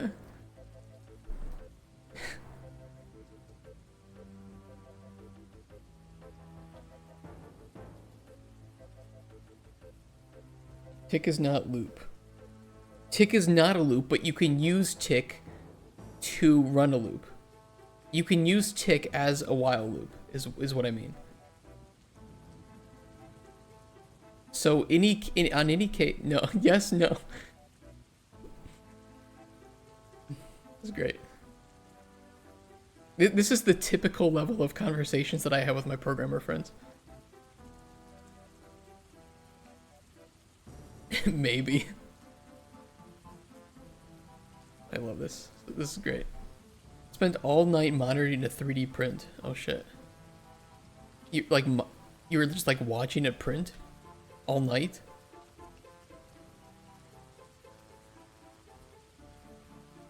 It's not a loop. You can use it to run loop. It is not while. But I can use event tick in a way that would mimic the results of a while loop. In which case, in any point in an actor where I would want to run a while loop, I could use event tick. Because let's say that I have a branch, at the start of event tick, I have a branch with a boolean, and it's going to check something every time it ticks. And then I can check if something is true or false and set that boolean, and that branch won't run anymore, right? It will still check, but it won't run the shit within that.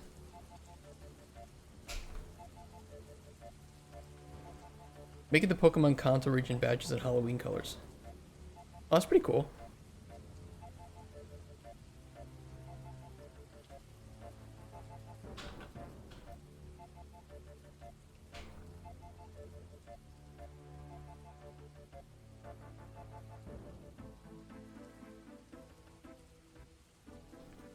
Frame dependent while loop, abusing the tick event.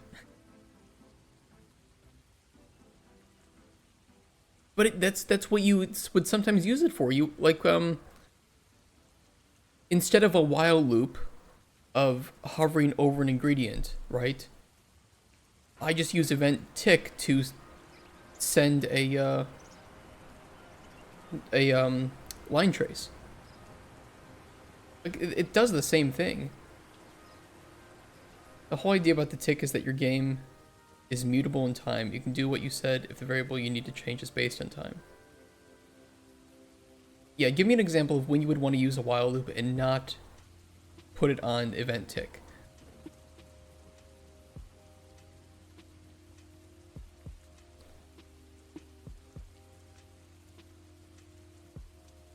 No.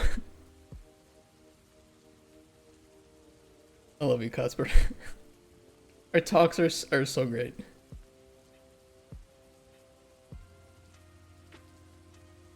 Just tried setting one up. I can't get it to not infinite loop. Right?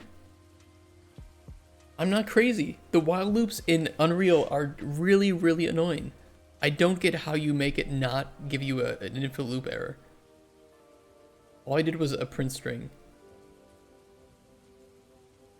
But did you set it so like you do, you know, let's just say event begin play, I'll just do a like while loop here, right? And print string.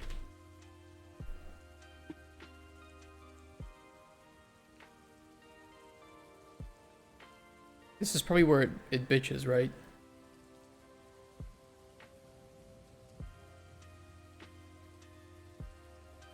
You added delta seconds to increase a float. If float greater than 10, set condition false, didn't work. Added a delay, didn't work. Yeah, it's really weird.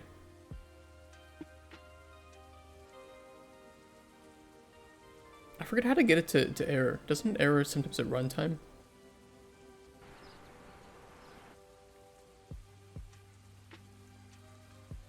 Why is that not working?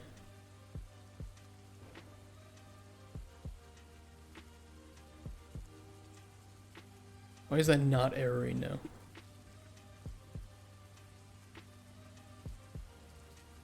Can you give me a screenshot, Travis, of what you did? I want to pull it up on screen.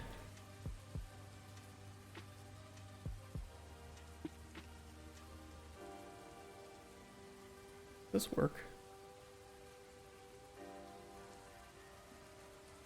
If you have like if you upload it on here, you can just send me the link, or if you have me added on Discord, you can just send it to there. Maester Silvio.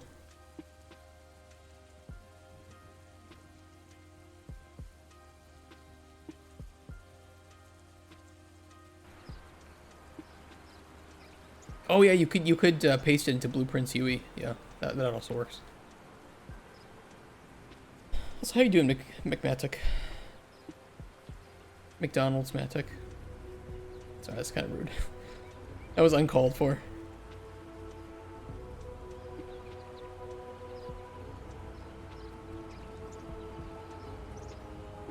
You're doing all right? Better than bad. All good? That's much better than bad.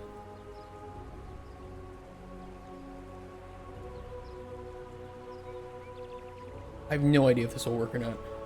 In fact, I'm going to breakpoint it.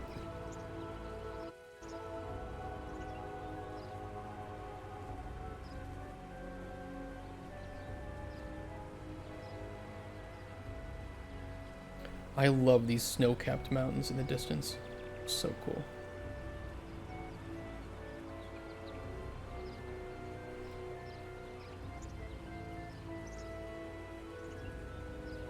Okay, we only have one.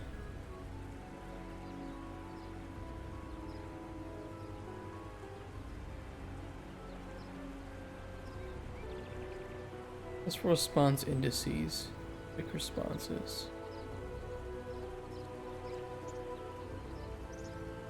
You love my assets? Like in a good way or a bad way? They're all from the store. I can't claim anything good about them. Good way? That's good then.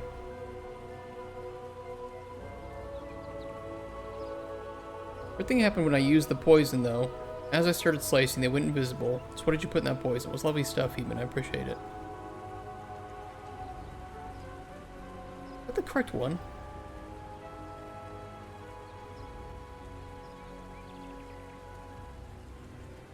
Oh wait, we need to tell it which. Yeah, hold on. I need to switch something up here. Oh yeah. Okay. Okay. Small bug. Small bug.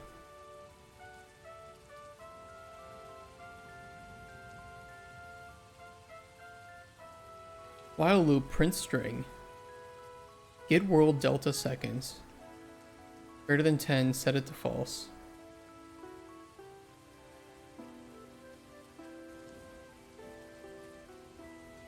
What happens if you put, what happens if you take out the delta seconds and if you just put the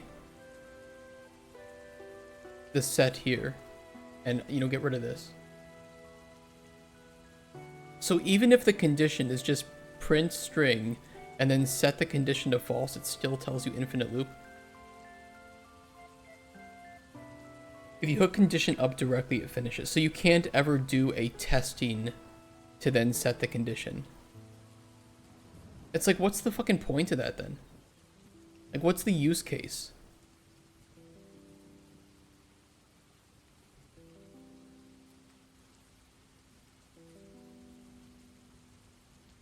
Yeah, it's really weird. Every case where I'm like, okay, I could use a while loop here, and then I set it up infinite loop. What if you...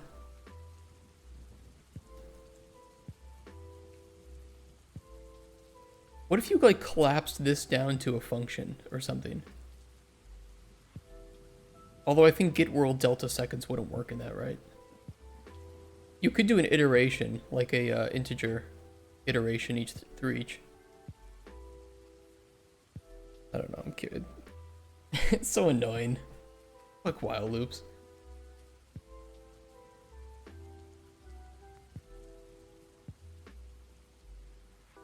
Blueprints are evil. What's up, man? Are you like a traditional coder? Hey, here's my Visual Studio, or here's my Atom. Or actually, it's not Visual Studio. I know that a lot of coders use Visual. It's not Visual Code, right? It's Visual. Whatever the one is that's like just pure for coding. I don't know. Yes, you are. Okay, I can understand that then.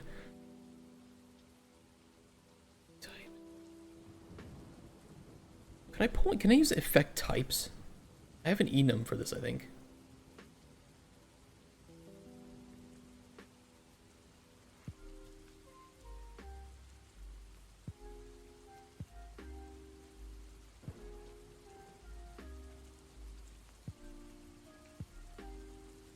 No, that's not it. What is it? I have somewhere like neutral, positive, negative. I don't remember where. Commission potion types. There we go. What it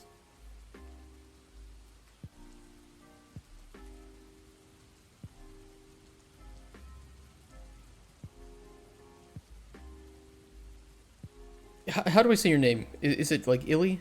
Illy? Yilly?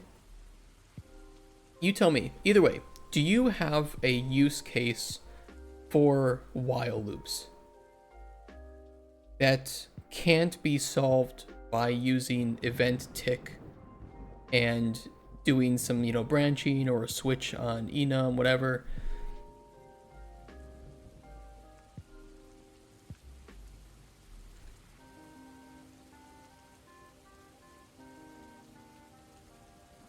Potion type. No, it is potion type. Yeah, we'll pass that.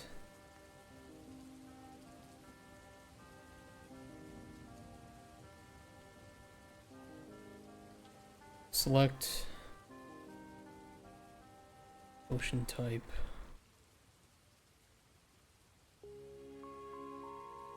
Us blueprinters, whenever we try to use while loops in blueprints, we always get infinite loop detected compiler issues. Always.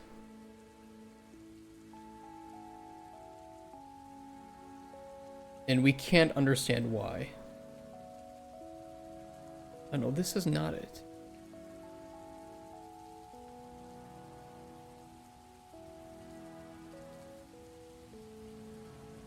Response types. That's what I need. Help us become better programmers.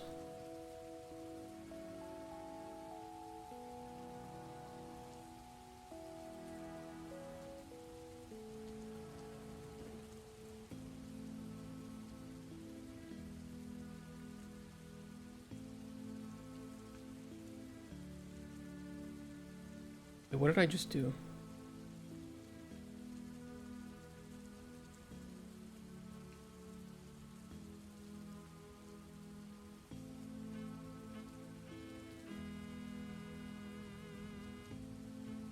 Oh, I tried to change it there. I need to change it on that.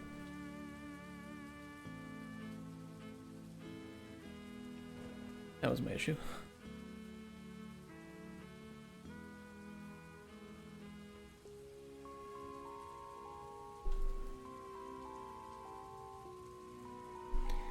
Select potion type. I'll rename that to response type here in a sec.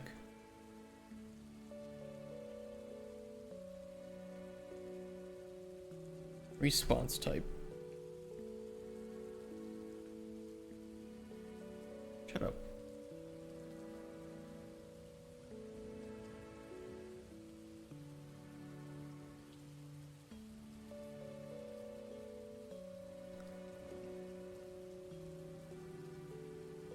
Don't worry, Green Coke. We'll Maybe they'll tell us. Maybe they're trying to find it. I assume that there is a use for it. I just don't know what it is. At least in blueprints, I don't know. I can't think of one.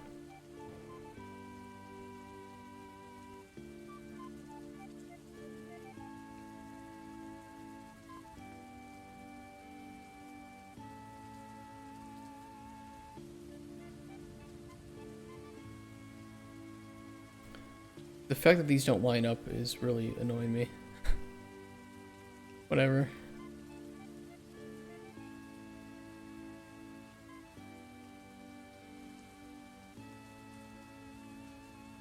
And wait, one more thing I gotta do. I have to pass that through.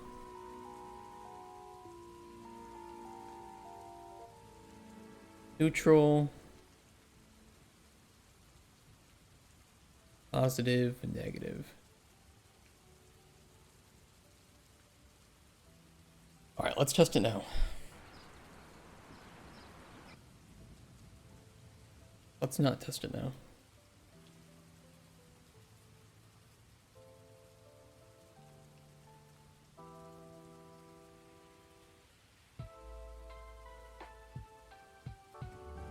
Now let's test it.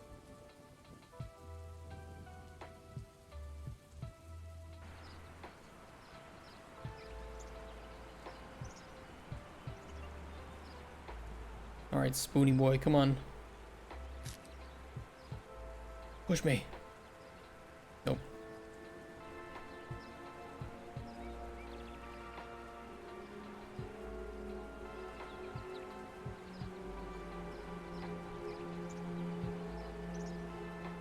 Really, Spoon? Good luck.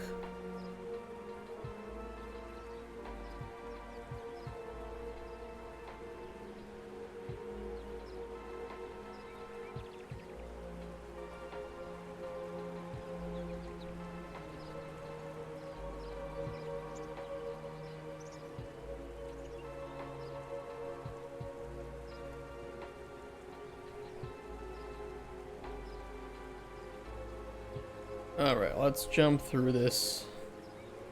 There should only be one, right? Yeah.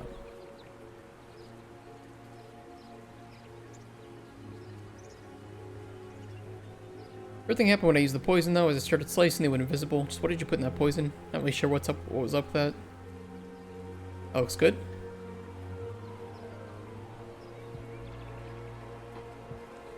We have 2 positive responses. Tried a few ways and I can't get it to work. Seems broken. You are exactly feeling the things that I felt with while loops.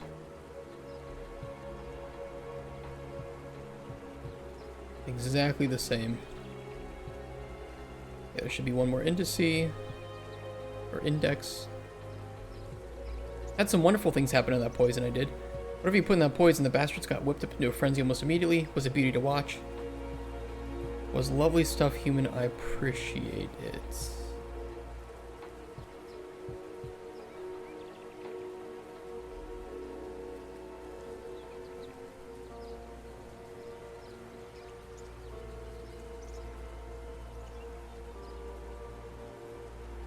This is set up incorrectly.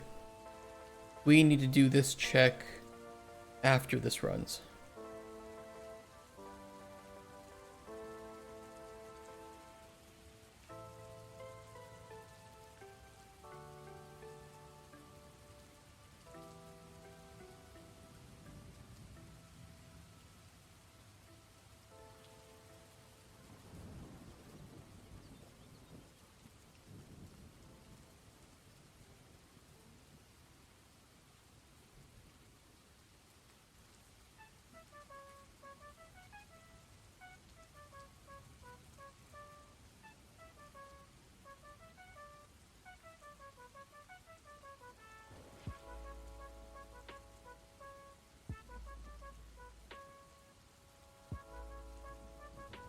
Okay.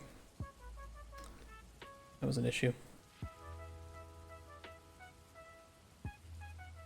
We weren't building the second response in this case, or technically the last response.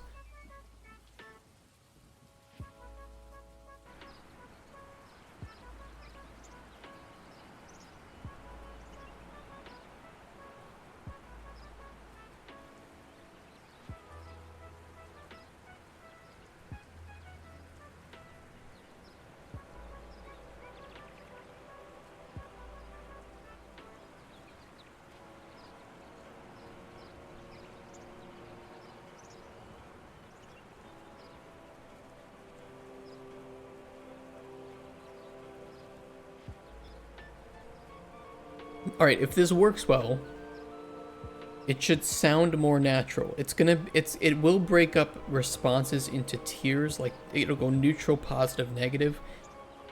We could change that around, but I'm okay with that level of kind of, what's the word, just like rigidity to the system, as long as the responses seem to flow well, more well to get better together. I can speak properly.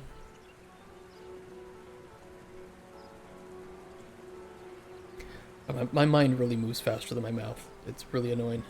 I really fucking hate it. Okay, build response so far. Weird things happen when I use the potion though. As I started slicing, they went invisible. Just what did you put in that poison? Not really sure what was up with that. That's good. We have no tie-in being used here because it is the first one.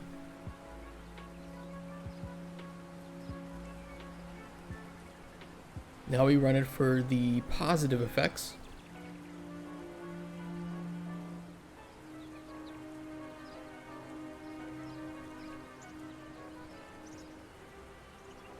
Had some wonderful things happen in that poison I did. Whatever you put in that poison, the bastards got whipped up into a frenzy almost immediately. It was a beauty to watch. Another thing great happened with the potion too. As soon as the poison made contact, they became all sluggish-like. You put something in there to do that? It was lovely stuff, human. I appreciate it. And it will append those two together. It looks like he may commit suicide. Suicide is badass. No. Thank you for the follow, personal error. Welcome to the stream. Okay, there are how many indices? Only one.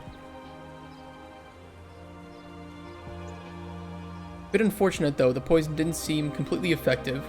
Something must have been up since it felt like they had more health than any human ought to have. Make sure that doesn't happen again, human.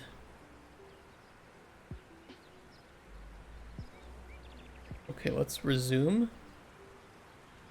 We have a little bit of a gap here. I know why that's happening. Working on a system to generate different personalities for AI. This will mostly translate to their movements and actions. Just wondered how you would approach this design challenge. Give me 1 second. Hello, personal error. Hi. Happy Tuesday. Hope you're doing well. System to generate different personalities for AI. This will mostly translate to their movements and actions. I would set up a system with a data table for AI types and give them each weights and then have movements and action sets. And then I would assume that you would want to generate this randomly. I don't know. You can do the weight math to decide which one gets chosen based on probability in this case. And then assign the... Based on curves, it would be based on weight. So it would work like this. 5 to 16. That's a bit too much for this test. And you would do equals... divided by some number through, oops,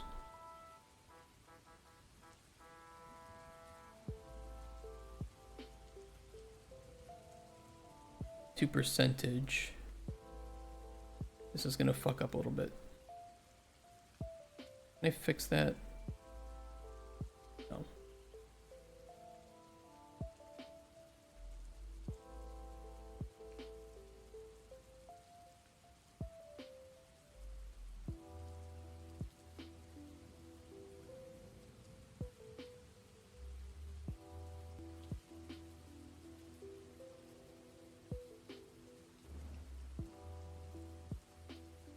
So it works like this, and you would have the data table. So let's say, I'll just put personality things here, right? Like happy, sad, angry, whatever, right? Timid, aggressive, and whatever the fuck, right? So these will all, of course, add up to equal 100%.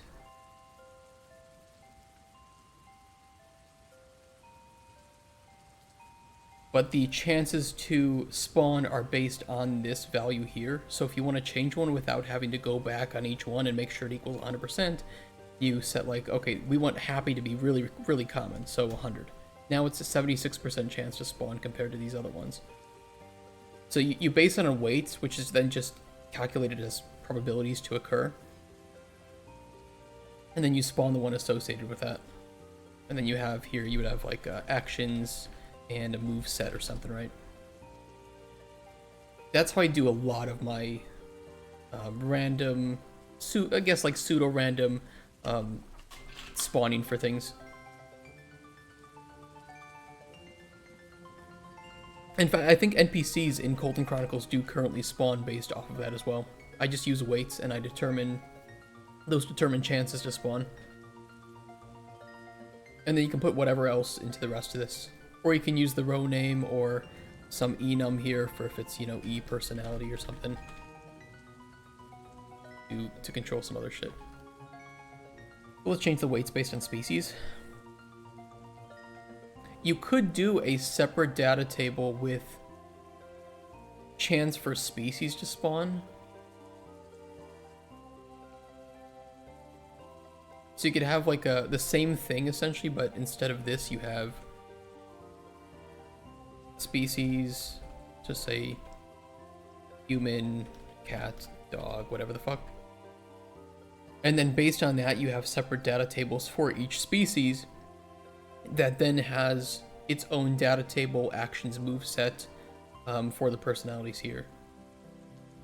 Like one data table to control others. I think the normal distribution curve would be slightly different between species. Yeah. Like for instance, you know, if you have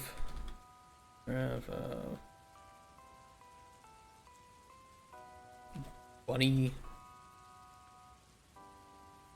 Give me an animal, platypus.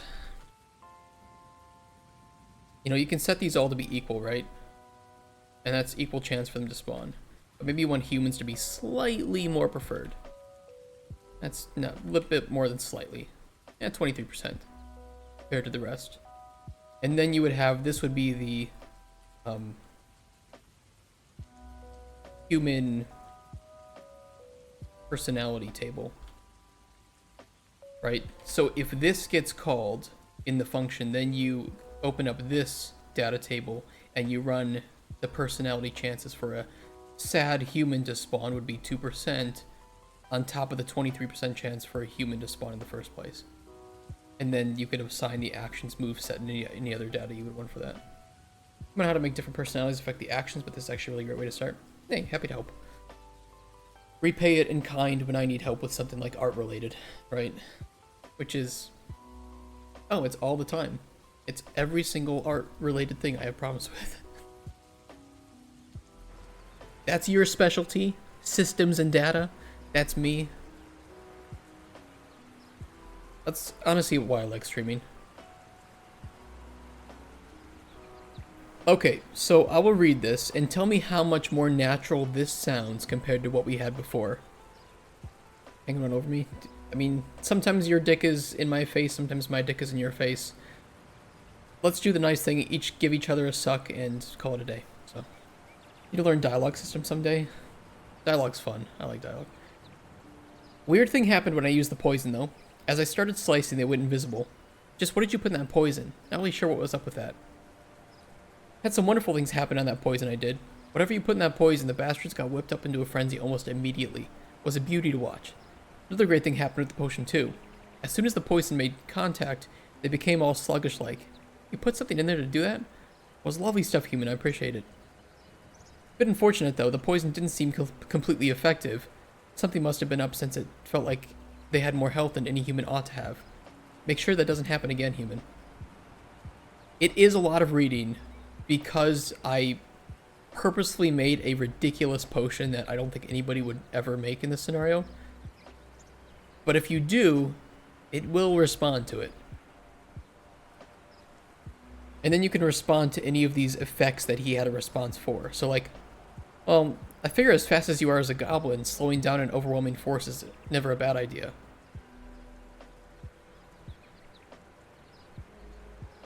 They were moving in slow motion, human. It was a sight to see. Thanks to that, the raid went well. Wherever the bastard hid my gold. So many options that's literally made me give up on playing Backbone. Looked exactly like this. What is Backbone? What is that? Backbone? Grip tape Backbone?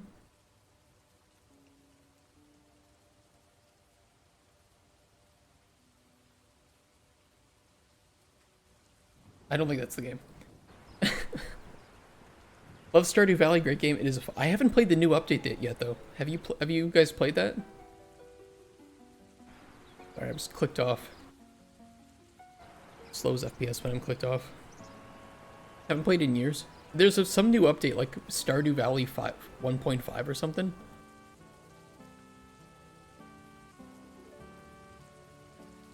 Or 1.6, it must have been.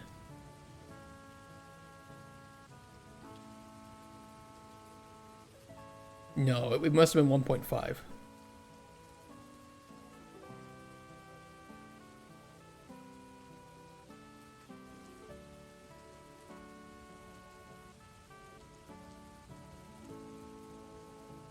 Yeah, new people to meet, new goals, many new items, new type of quest, new farm layout, new game options like remixed bundles, new character events, new community upgrade, home renovations, fish tanks, sit in chairs, move your bed, secrets, new music, tons of shit. I might try that sometime.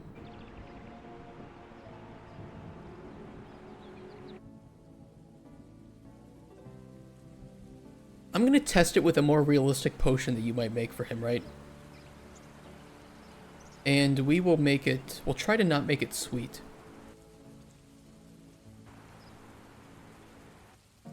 What's this game? Hills Noir. Post-noir narrative adventure, become Raccoon Private Eye. Oh, they changed the name. Interesting.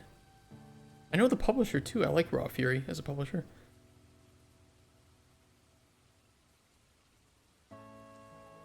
So it like had a whole bunch of dialogue options or something? I love potion.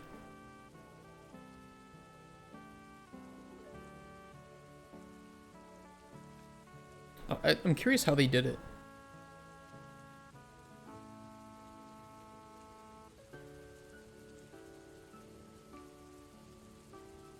Express your identity through dialogue choices.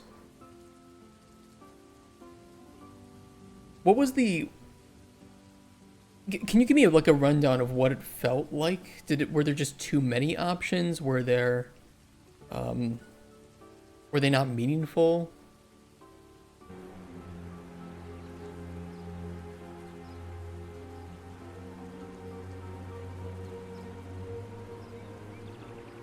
I mean, you talk to Spoon, he says he needs a poison, right, to kill some bandits.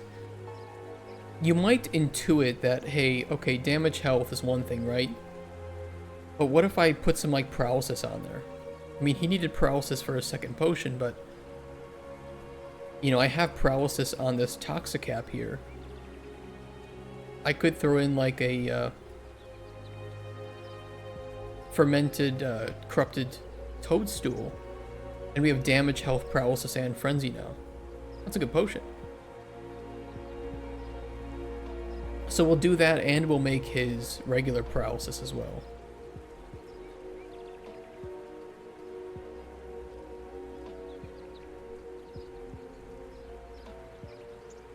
That's a more, like, realistic, subdued possibility here, actually.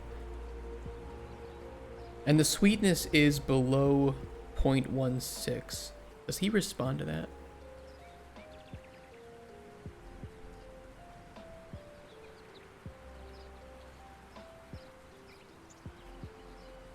Hold on, just checking. Oh, he will respond if it's below. Or if it's above that sweetness. Maybe I can try to give it sweetness. Let me remake that potion. Just to see if it works.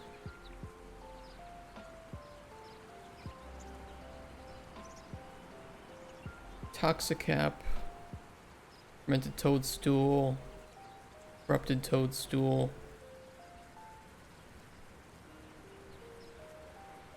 Well, that's not the right one.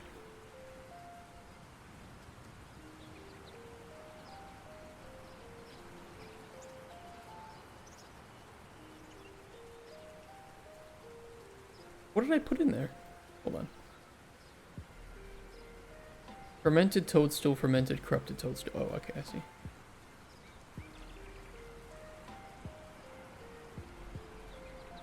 I didn't grab a fermented one.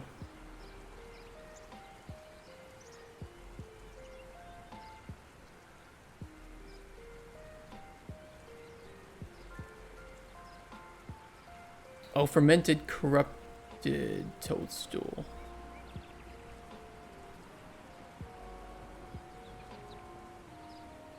Yeah, that works. That's good. And if I can make it sweeter... I can try throwing in some honey.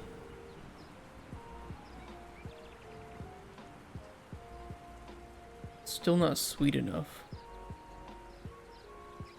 Hard to counterbalance 3 fermented mushrooms in sweetness. I used normal Toxicap to make this one, so let me grab a normal one. Maybe that'll balance it out.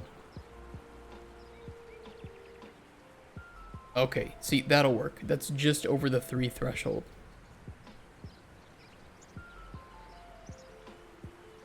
Give me 1 second, I'll read that.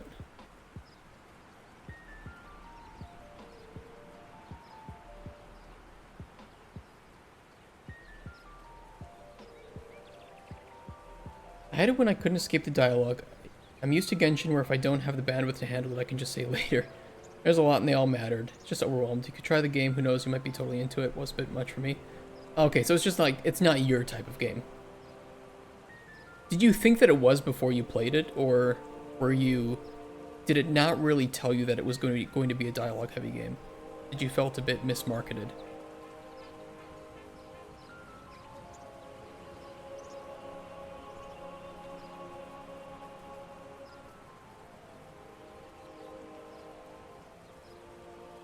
Okay, so we only have positive responses here. Had some wonderful things happen on that poison I did. Whatever you put in that poison, the bastards got whipped up into a frenzy almost immediately. It was a beauty to watch. Another great thing happened with the potion too. Thought some weird magic had taken hold of them because they started to keel over in pain, but then fell over unmoving like stones. It was lovely stuff, human. I appreciate it. And then very sweet but proud. Okay, so now he has the response for the flavor, which won't matter in this case, but we know that it's working. I was hoping a frenzy effect would get them all fighting each other while you slipped in and interrogated the leader. Definitely worked. They were running wild and slaughtering each other. Works beautifully.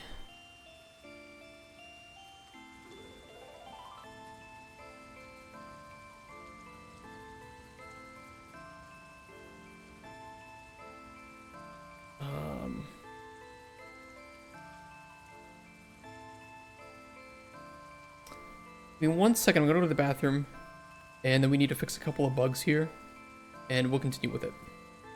We're really close. We are really close. This sounds way better than it did before. BRB.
Okay, I'm back. You know, while loops are broken, I spent a good half hour trying everything I can think of. I'd love to see the solution. I'm not surprised while loops are broken. Didn't expect the dialogue to go that heavy. It felt heavier than a visual novel, probably because light novels know how to pace the dialogue. Interesting. Can walk around once, but once you talk to someone, you get bombarded.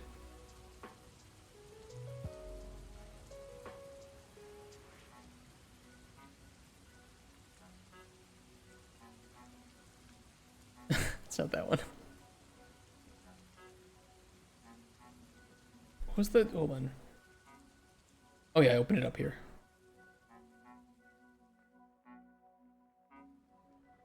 I mean, the second tag is... I mean, I imagine it didn't say that initially, but the second tag for this is conversation, so you're not the only one that I think feels that way.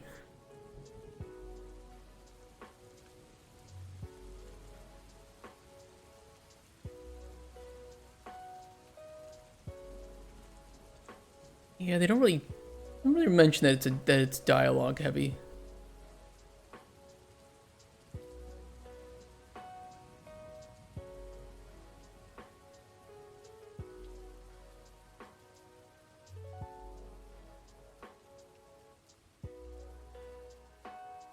And the story doesn't really do too much, apparently. Hmm.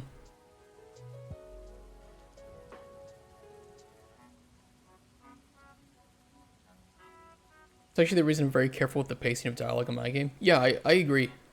Like, I want to have, I have the same problem where it's like, people are asking, and what's the pacing with the NPCs showing up? And I'm just like, well, there's a lot of dialogue, so it's going to be quite a bit of time.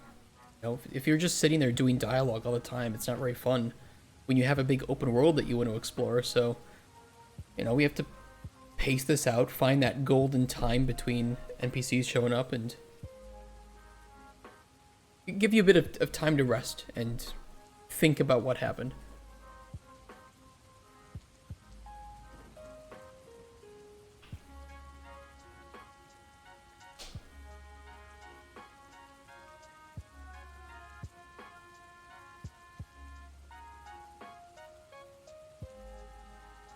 Oh, I see what the issue is. There's to play games that I can play in mind state I am. Yeah, I agree. Never finished Disco Elysium as I was falling asleep reading that 10 out of 10 dialogue. Yeah, there's also times where it's like, I really want to play this game, but just now is not the time. I don't want to have to think right now. Response. For sure, if this is the first one, we just need to set the build response equal. Because that's the first one we check. The ones after that, I'm going to do a...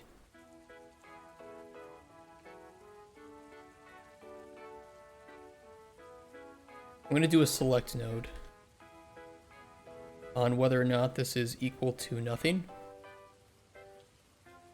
That's not string equals.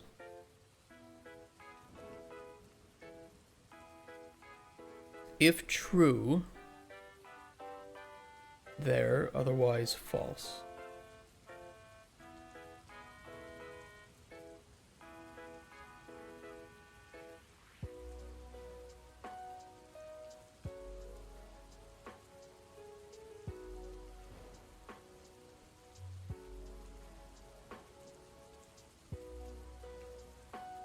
I can just get rid of spaghetti this way.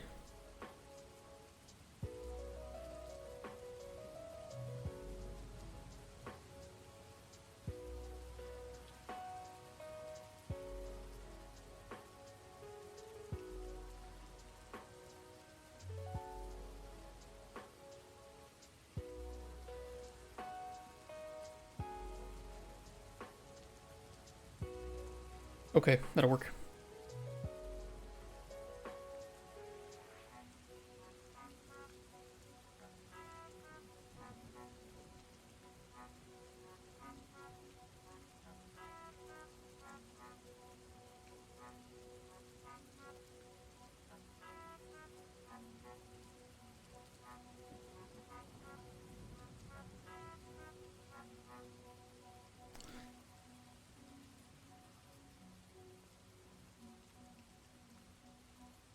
Possibilities happen when there's too much text. Either they stop reading and skip everything, which is really sad when you work so hard on the writing, or they drop the game entirely.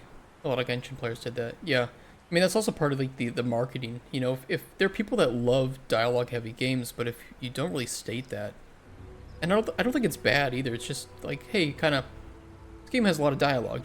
Just know that that's going to be a core part of this, either through trailers or through text. You'll get better reviews too, because the people that didn't expect it to be one way, but it is that way, might leave bad reviews because they didn't like the game, right? Because it was something that wasn't what they thought it was. So like the more accurate you are with what you're marketing, what your game is, the higher the chances that your review score will be more accurate to the game itself and not the market expectations.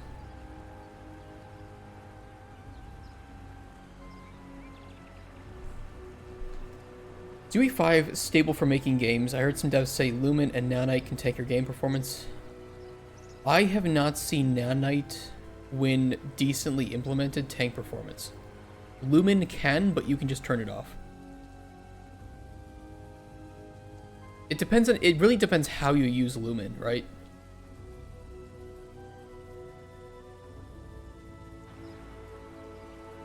But even in cases, I'll show you. Even in cases like in my game where Nanite overdraws pretty heavily, like my grass. Although I think I disable. No, I turned it on for grass. You know, when you're walking, basically the brighter it is, the more overdraw you have. This is still better performance than if I don't have Nanite on the grass. So in most cases, Nanite is not going to tank your performance, it's going to help it.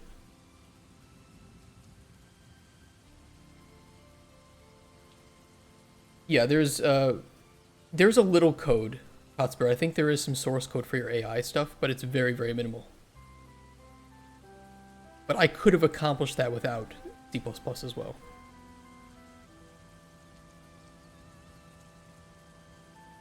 And yeah, almost all of our game here is done without code. Not sure you didn't he? Maybe not. Grass is so low poly that it does better without Nanite. Yeah, that's also a case too. This tree is like 250,000 triangles or something. It's Nanite, and it's probably my most optimized thing in my scene. But, you know, like these background mountains are so low poly that, and they have really good LODs. Enabling Nanite doesn't really hurt performance, or it doesn't really help performance, but it definitely doesn't hurt performance.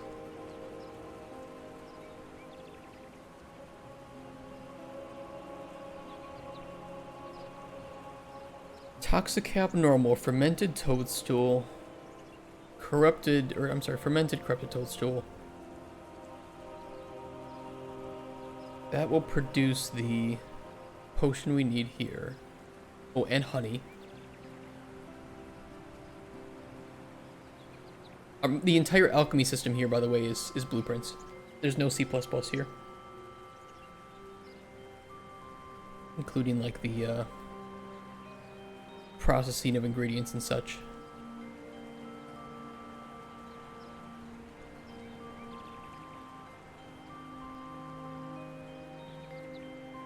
But I ask you, watch the video where a dude said Nanite bad? Somebody sent me that in our Discord and told me to watch it. Right? Was it one of you?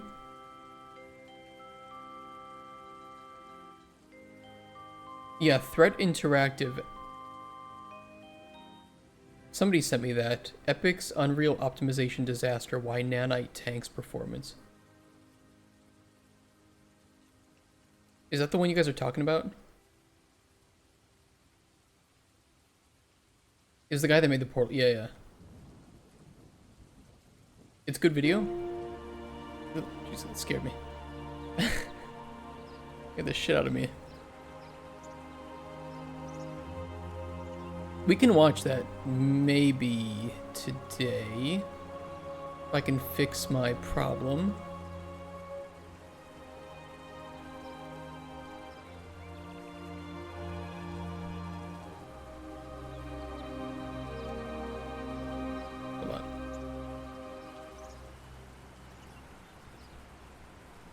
Oh no, that's fine. You do believe it's true what they said, but it doesn't change a lot of indie devs. Does it really just come down to a case of, yeah, if poorly implemented and you have shit tons of overdraw, sure, Nanite can take performance?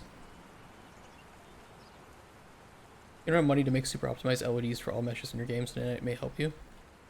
Yeah. But by the time that Nanite tanks performance, it feels, I would imagine that you're making a game that is so complex, and you probably have people who are hired who know how to optimize these things. Is kind of the feeling that I'm getting with it. Most big studios have their own custom Unreal. That's true. Yeah. 100% true. One thing to watch out for with Nanite's virtual shadows, it'll be very bad if engine needs to rasterize the shadows. I have virtual shadows on mine. The grass apparently needs it.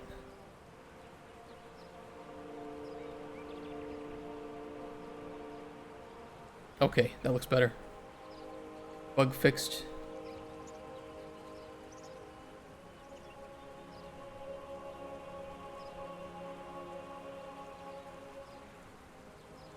I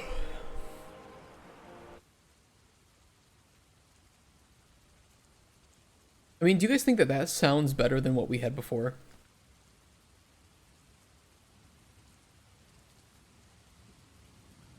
Because it seems to be pretty decent. In this way, I can just write basically a section, intro, and outro for neutral, positive, and negative. That kind of fit. That has to fit with the character's like personality and the potion they requested. That's pretty easy. And then just some tie-ins that work. And these could be copied and pasted between.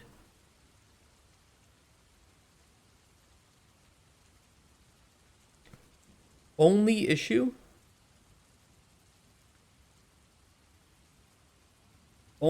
is that these are universal, and I should probably set these to be based on the potion needs.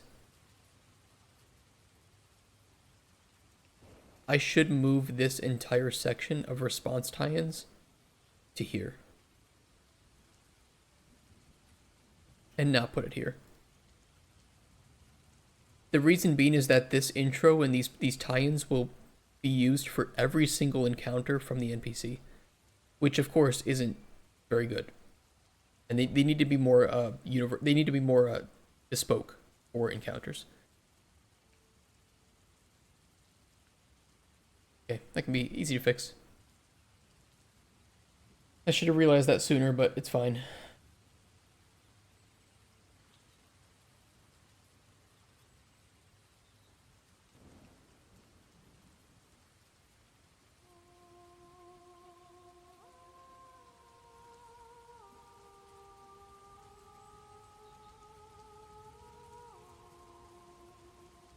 We'll do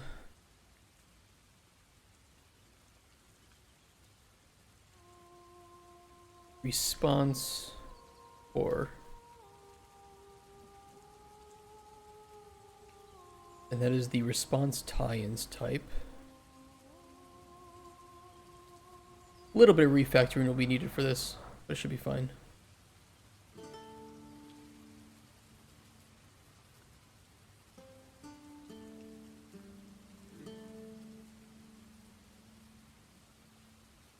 Copy.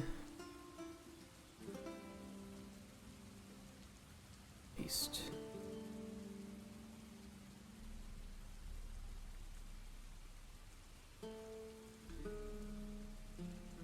You know, in a lot of cases, I think that some of the tie-ins will be the same for a NPC no matter what encounter.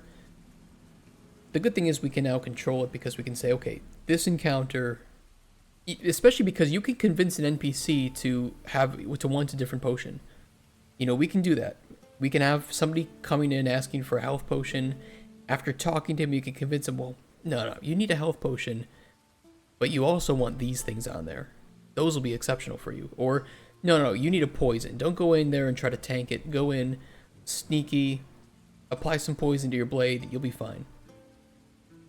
And because the responses are tied to the potion needs, the encounter, I'm sorry, the commission ID, rather than the encounter, we can change those responses.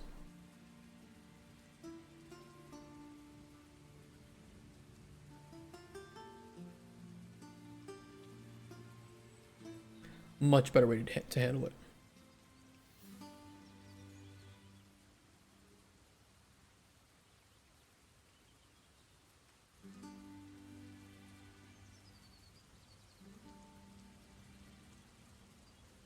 We would just need to refactor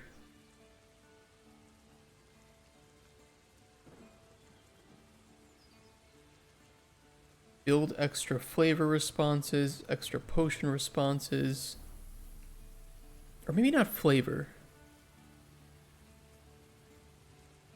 Flavor might be okay. Yeah, flavor's okay. It's just the effect responses.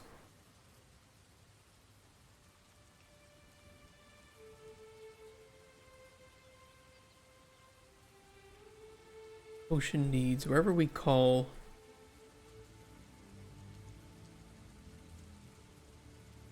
NPC data.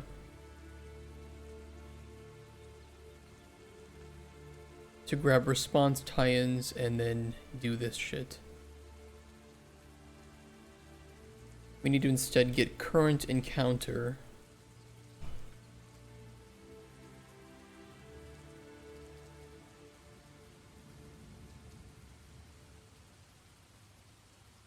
No, not current encounter.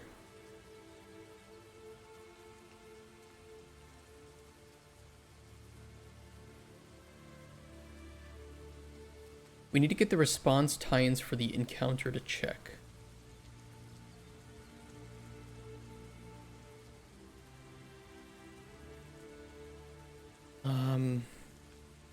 Do we have a function for that?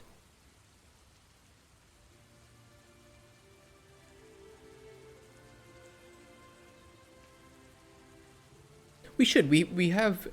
Oh god, what's it called? It's this. It's encounter potion needs.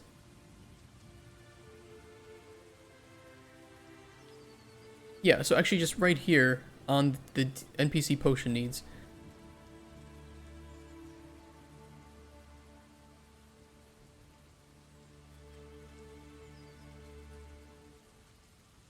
We'll just move it up here.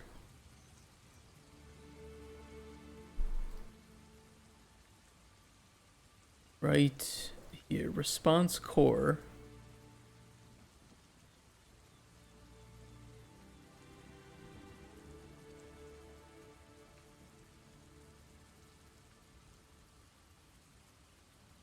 Beautiful.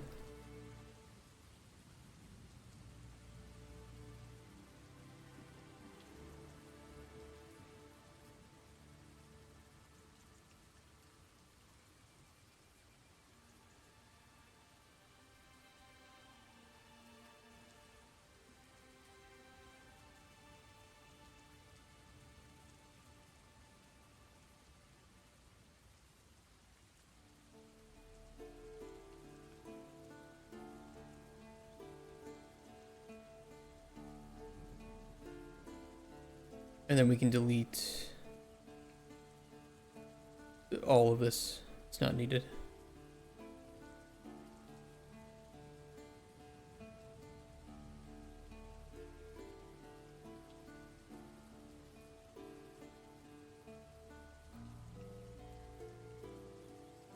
Okay, that handles that one.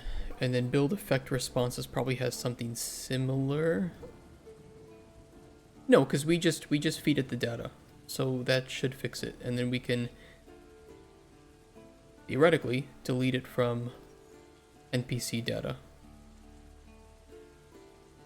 I don't think I use it anywhere else.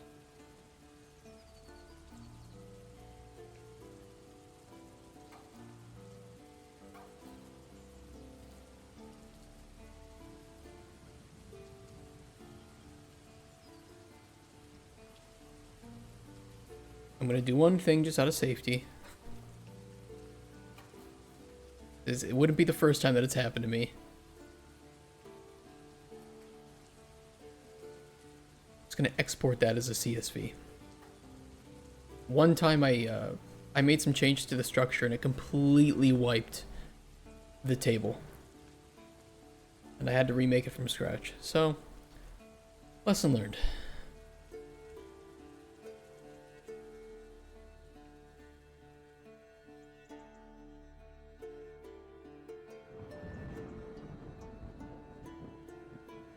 Oh, no compile issues.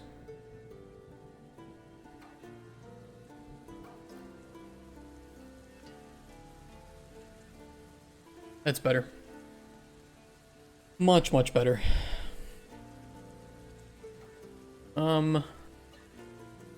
I have to get to a store at 4. It rhymed because it just did. I wasn't trying to rhyme it. We're gonna watch the Dragon Age Veilguard gameplay now, so I can react to that and then get out of here and go to the store before it closes. And tomorrow we'll continue with... Calm down a minute, right? And tomorrow we'll get to actually filling out all of the NPC responses, right? We'll write it all for Spoon. He's going to have full responses for flavor and effects on all the times he asks for potions. We're going to blend it well, make it feel good, and that will be Spoon done for the new build, for the publisher. So let me watch that Dragon Age Veilguard gameplay, and I will end the recording for YouTube for here. So take care, YouTube. Bye-bye. Thanks for watching. I just crashed the